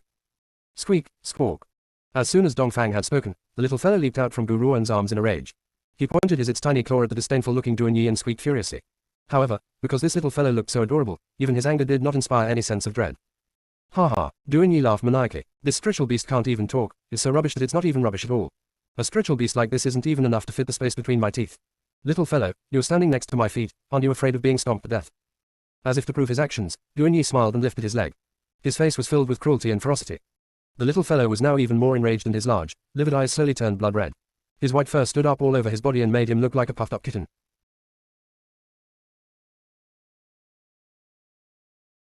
Chapter 1476, You Won't Die If You Don't Invite Death, 1. Translator, Endless Fantasy Translation Editor, Endless Fantasy Translation. Oh, this little fellow's rage really is great, it looks just like a little cat. But what are you weak little thing, going to do to me? Duan Yi glanced at the furious little fellow as he laughed with even more impudence than ever. In his mind, what was a defenseless spiritual beast even doing here? He could turn that small and weak body into a meat patty with one slap. There was nothing to fear. However, the laughing Duan Yi soon realized that something was not right. He saw Dong Fang and the others backing away knowingly while looking at him as if they were taking joy in his calamity. Even the silent Li King was doing the same. It was as if Duan Yi had offended someone which he should not have offended. If Dong Fang was the only one who had shown such an expression, it would be easy to think that he was trying to scare Duan Yi on purpose. However, Duan Yi was somewhat dumbfounded when even the noble Li King also did the same thing. What's the meaning of this? This guy is only a defenseless little beast. Why are these people staring at me as if they're staring at a dead man? That was right. Duan Yi sensed as if these people were looking at him as if he was already dead. Duan Yi, you and I have always been strangers to each other and we have no disputes at all. Moreover, I didn't want to involve myself in the grudge between you and Dong Fang. Li King laughed icily as he said, but now I'm going to give you this, you won't die if you don't invite death. There are some people, forget about you, that even my father cannot offend. Besides, even though I don't like Dong Fang, all of us agree with something he had said. Even if you sold the entire Duan family fortune, you would still not be able to afford this little fellow's food. Boom. Those words struck like a sudden bolt of lightning, causing Duan Yi to stagger and back away. His face has turned incomparably pale while a thudding noise resounded in his head. He almost could not recover from what Li King had just said. What does Li King mean when he said that there were some people that even General Li could not offend? Also, Sir Li said that even if I were to sell the entire Duan family fortune, I would still not be able to afford this little spiritual beast's food. Could it be that its food is made from gold? Yet, even if the food was made from gold, based on the Dong family's fortune, it's likely that we would still be able to afford it. As Li King's words rang through Duan Yi's head, someone cried out and caused him to abruptly pull his thoughts back. Sir Duan, watch out. Swish. A cold and gloomy wind blew directly at his face. When Duan Yi turned around in astonishment, he instantly saw something which he would never forget for the rest of his life. He saw that the once harmless-looking little spiritual beast had suddenly turned ferocious. Its pitch-black mouth was like a dark cave as it widened bit by bit. In the end, its mouth had widened so much that it was bigger than its body, yet it still continued to grow. That gloomy wind had come from the little fellow's mouth. Duan Yi, I've told you before that Lady Gu's spiritual beast has a bad temper, yet you had insisted on offending it. Now, isn't this great? It's too late to even beg now. Dong Fang smiled, taking pleasure in Duan Yi's disaster. The space between his brow was filled with complacency and arrogance. Oh, that's right, since you're about to die, I can tell you that this little fellow's food was actually a pill. Do you think that you would be able to afford this little fellow's pills on the Duan family's fortune even if you sold it all? Everyone else was shaking their heads as well. Duan Yi's action has proved one thing. You don't die if you don't invite death. Even though Gu Ruan had stopped Dong Fang from kneeling, that does not mean she was willing to step in and get rid of this issue for Dong Fang. The most she could do was to guarantee that this group would leave the evil spirit forest safe and sound.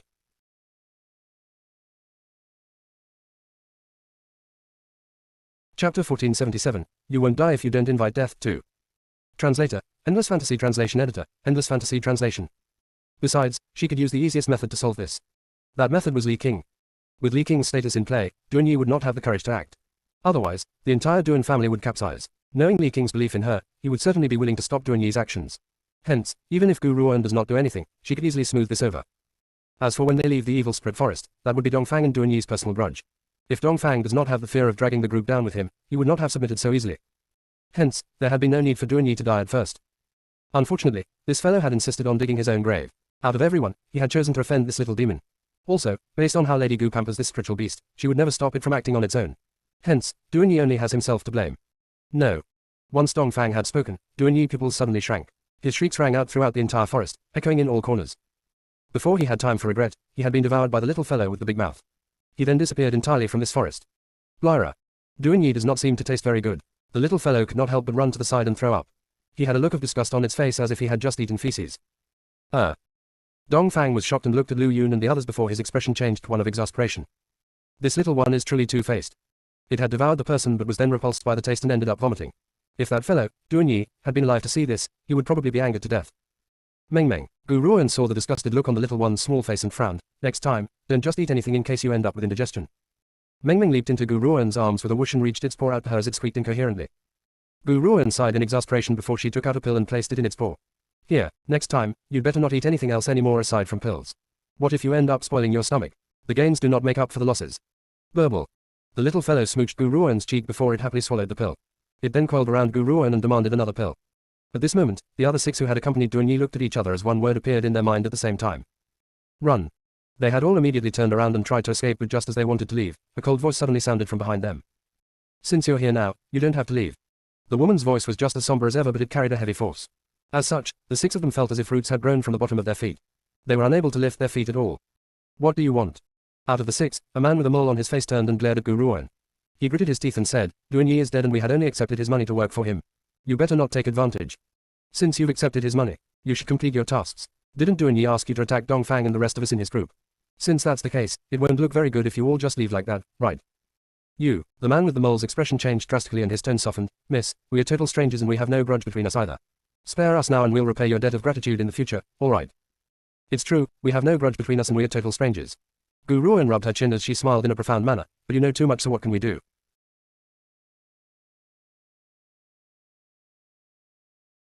Chapter 1478, You Won't Die If You Don't Invite Death 3. Translator, Endless Fantasy Translation Editor, Endless Fantasy Translation. The faces on the group of people changed drastically. They had forgotten about this fact. Why should Gu Ruan allow him to escape after witnessing the little fellow's terrifying power? Lady Gu, the man with the mole gritted his teeth and said, I can guarantee that I will never reveal a single thing about this matter to the public, so please spare us this one time. We regret this now and we can't even pass the elimination round. We've already received retribution, so why must you exterminate us? Exterminate? Gu Ruan smiled faintly and said, if my powers had not been strong enough, what fate would have befallen us today? I'm afraid that we would have all been killed. The man with the mole's expression has turned increasingly ugly. Gu Ruan was right. Duanyi had no intention of sparing the other group's life. Even if Dongfang had given in, these people would be killed anyway. Yet, what they had not expected was that Gu Ruan, who had been sworn as a good-for-nothing by so many geniuses in the Heavenly Moon Empire, would actually have such great power. What do you want? I dare guarantee that we won't divulge anything about you. What can we do to make you believe us? Gu Ruan shook her head as she stared at the man with the mole's face, which was nearing the brink of insanity, and calmly exclaimed, in this world, I can only trust one type of person, a dead one. You. The man with the mole did not think that she would kill them despite after begging so much. The more he thought about it, the angrier he became. He does not intend to be weak any longer and cried out brazenly, Gu Ruan, you're behaving like a tyrant only because of that spiritual beast in your hands. Without it, you're nothing. If I want to strangle you to death, it would be as easy as strangling an ant. That's just too funny if you want to kill us here. Don't forget, the Heavenly Moon Empire's cultivators are nearby. I only need to cry out for help and someone will rush over to save us. When we leave, your day of reckoning shall arrive. The man with the mole had thought that after saying these things, Gu Ruan would lose her head from fear. However, he was wrong. At this moment, the woman looked just as calm as ever. Her chilly eyes were serene and without any sign of emotion, as if the man's words could not threaten her at all. HMPH, you think that I'd actually keep my mouth shut? If it wasn't for you, we wouldn't have failed in the elimination round. Once I leave, I will announce the fact that you have a powerful spiritual beast. You will certainly suffer from countless spies and assassination attempts. A person's wealth can cause their own ruin by arousing another's greed. Hence, Gu Ruan had decided not to spare these people from the very beginning. You've killed Duanyi, so you'll certainly have to pay the price. The man with the mole's eyes turned red as he glared venomously at Gu Ruan. Duanyi's death had determined their loss in the elimination round. Hence, these people would push the responsibility onto Gu Ruan, but they never considered that if it had not been for Duanyi's provocation and their part in helping the tyrant, why would they be suffering this consequence now? Just as the man with the mole was about to shoot the signal flare and call for help, a strong wind slammed onto his chest with a thud. He stumbled backward all of a sudden and fell fiercely onto a nearby old tree. The old tree then collapsed and crushed his body. The signal flare flew in an arc through the air before it fell back into the man's hand. The man was dressed in peach-pink long robes and looked gorgeous and pristine. His skin was as exquisite as white jade and his peach blossom eyes carried a tempting smile as he looked at the signal flare in his hand. An indolent air was hanging from the corners of his smile.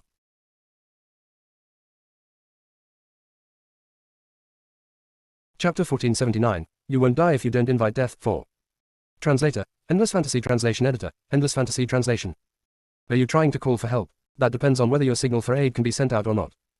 Zhao Shangchen curled the corners of his lips and made a slight motion with his palm. The signal flare in his hands was immediately crushed into dust. Only one signal flare was provided to each group. If their signal flare was destroyed, it means that they would no longer be able to send a signal for aid to the cultivators of the Heavenly Moon Empire. Xiao Yunsa. The crowd watched in shock as Zhao Shangchen turned towards Gu Ruan. His peach blossom eyes slanted upwards and his smile was like a flower. Leave these trivial matters to me to avoid dirtying your hands, all right. He then slowly turned around and looked at the clearly shocked group. Oh, his voice was indolent and full of fascination as he gently stroked his chin. I'll say, out of all the people you should offend, why had you decided to offend Xiao Yunsa time and time again? So, tell me this, how shall I punish you? Cough, cough. The man with the mole pushed the old tree on his body aside with great difficulty. He then crawled up with great effort after he heard what Zhao Shangchen had just said and spoke with a sinister look in the space between his brows. Damned kid, you dared to launch a sneak attack on me. I want you to have a good show. He did not manage to say those last words. The peach-pink robed man waved his hand and a powerful energy instantly charged towards him. Before he could react, his entire body had been flung out of the way. People with ugly looks are mostly ugly in their hearts as well. I hate it the most when people like these are speaking. Besides, I wasn't being sneaky, I was hitting you in broad daylight. Tui. The man with the mole spat out a mouthful of blood. The mole on his face has become increasingly sinister. All of you have such malevolent hearts, you are people who don't know how to repay evil with good. You will certainly endure a painful death. It was clear that the man with the mole's words has thoroughly angered Zhao Shangchen. The smile on Zhao Shangchen's face became even more pronounced as his peach blossom eyes gradually filled with a sinister chill. The corners of his lips slowly rose into an angle as he spoke, repaying evil with good. He, I have never heard of such a thing nor do I know what it means to repay evil with good. However, I know very well that if you don't die, Xiao Yunsa will have countless troubles in the future. Therefore, I shall have to cause you grief. Without any warning, Zhao Shangchen raised his hand and countless daggers instantly emerged from his sleeve. The daggers slashed the throats of the 6 men and blood spouted like a fountain, staining the fresh green forest red. Dong Fang and the others were shocked as they stared dazedly at Zhao Shangchen with disbelief in their eyes. They never expected Zhao Shangchen to be so powerful. Amongst the two that they had believed to be good-for-nothings, one of them owns a powerful spiritual beast and was a precious pill master. The other was able to kill so many cultivators in the mid-stage of the exceptional state. However, they had previously treated the two as badly as someone's stepchildren. Based on this, it would be good enough if the rest of the group did not drag the two down. How could these two be dragging the whole group down at all? A complicated emotion appeared in Dong Fang's eyes as he spoke. Lady Gu, Sir Zhao, you have both truly kept to yourselves. The funny thing was, the world is blind and has treated you as good-for-nothings. Besides. He paused and his eyes turned towards Gu Ruan as he asked with determination, if my guess is correct, you don't just own a powerful spiritual beast, you are also exceptionally powerful as well. Once he had said his piece, the group looked at each other.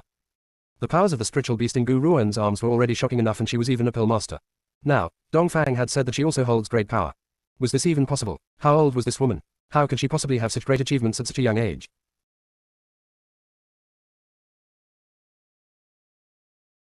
Chapter 1480, Asking for Trouble Again, 1. Translator, Endless Fantasy Translation Editor, Endless Fantasy Translation. As the crowd's eyes filled with suspicion, Gu Ruan slowly replied, my powers aren't all that great, I only had the good fortune to break through to the late stage of the exceptional state a while ago. She was telling the truth. In the Dark Earth realm, where generations of powerful cultivators have lived, her powers could not be considered all that great. However, when those words entered the group's ears, it had the opposite effect. Gasp. They reacted collectively and their eyes stared in shock at the delicate and well-defined face. It was as if they never thought that Gu Ruan, who had been considered to be a good-for-nothing, was already at the late stage of the exceptional state. Though late-stage exceptional state cultivators were only considered to be moderately powerful in the Dark Earth realm, one should take Gu Ruan's age into account as well. For her to break through to the late stage of the exceptional state at this age meant that her talent was greater than Leng Shang's. From what I can tell, you're the greatest dark horse in this round's competition.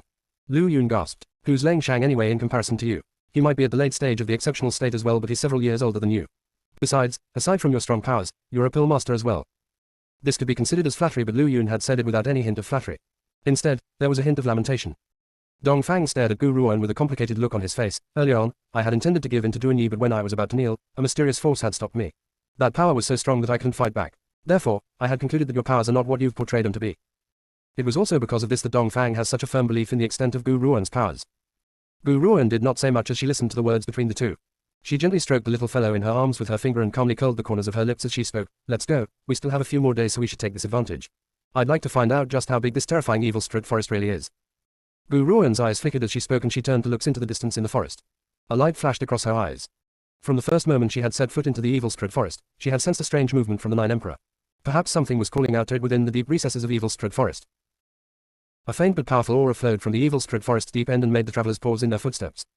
Mu Ying furrowed his brows and said, Lady Gu, we're at the verge of the forest's depth. Should we continue ahead? I don't know if I'm sensing this wrong, but I feel as if there's some sort of powerful spiritual beast up ahead.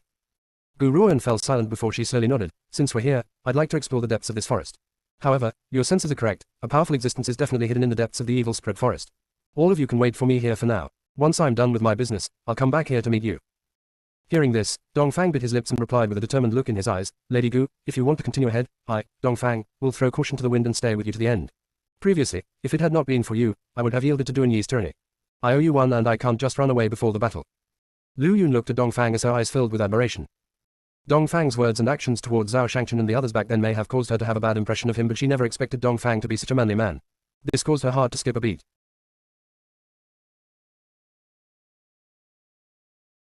Chapter 1481, Asking for Trouble Again, 2. Translator, Endless Fantasy Translation Editor, Endless Fantasy Translation. Zhao Shangchen, what's going on?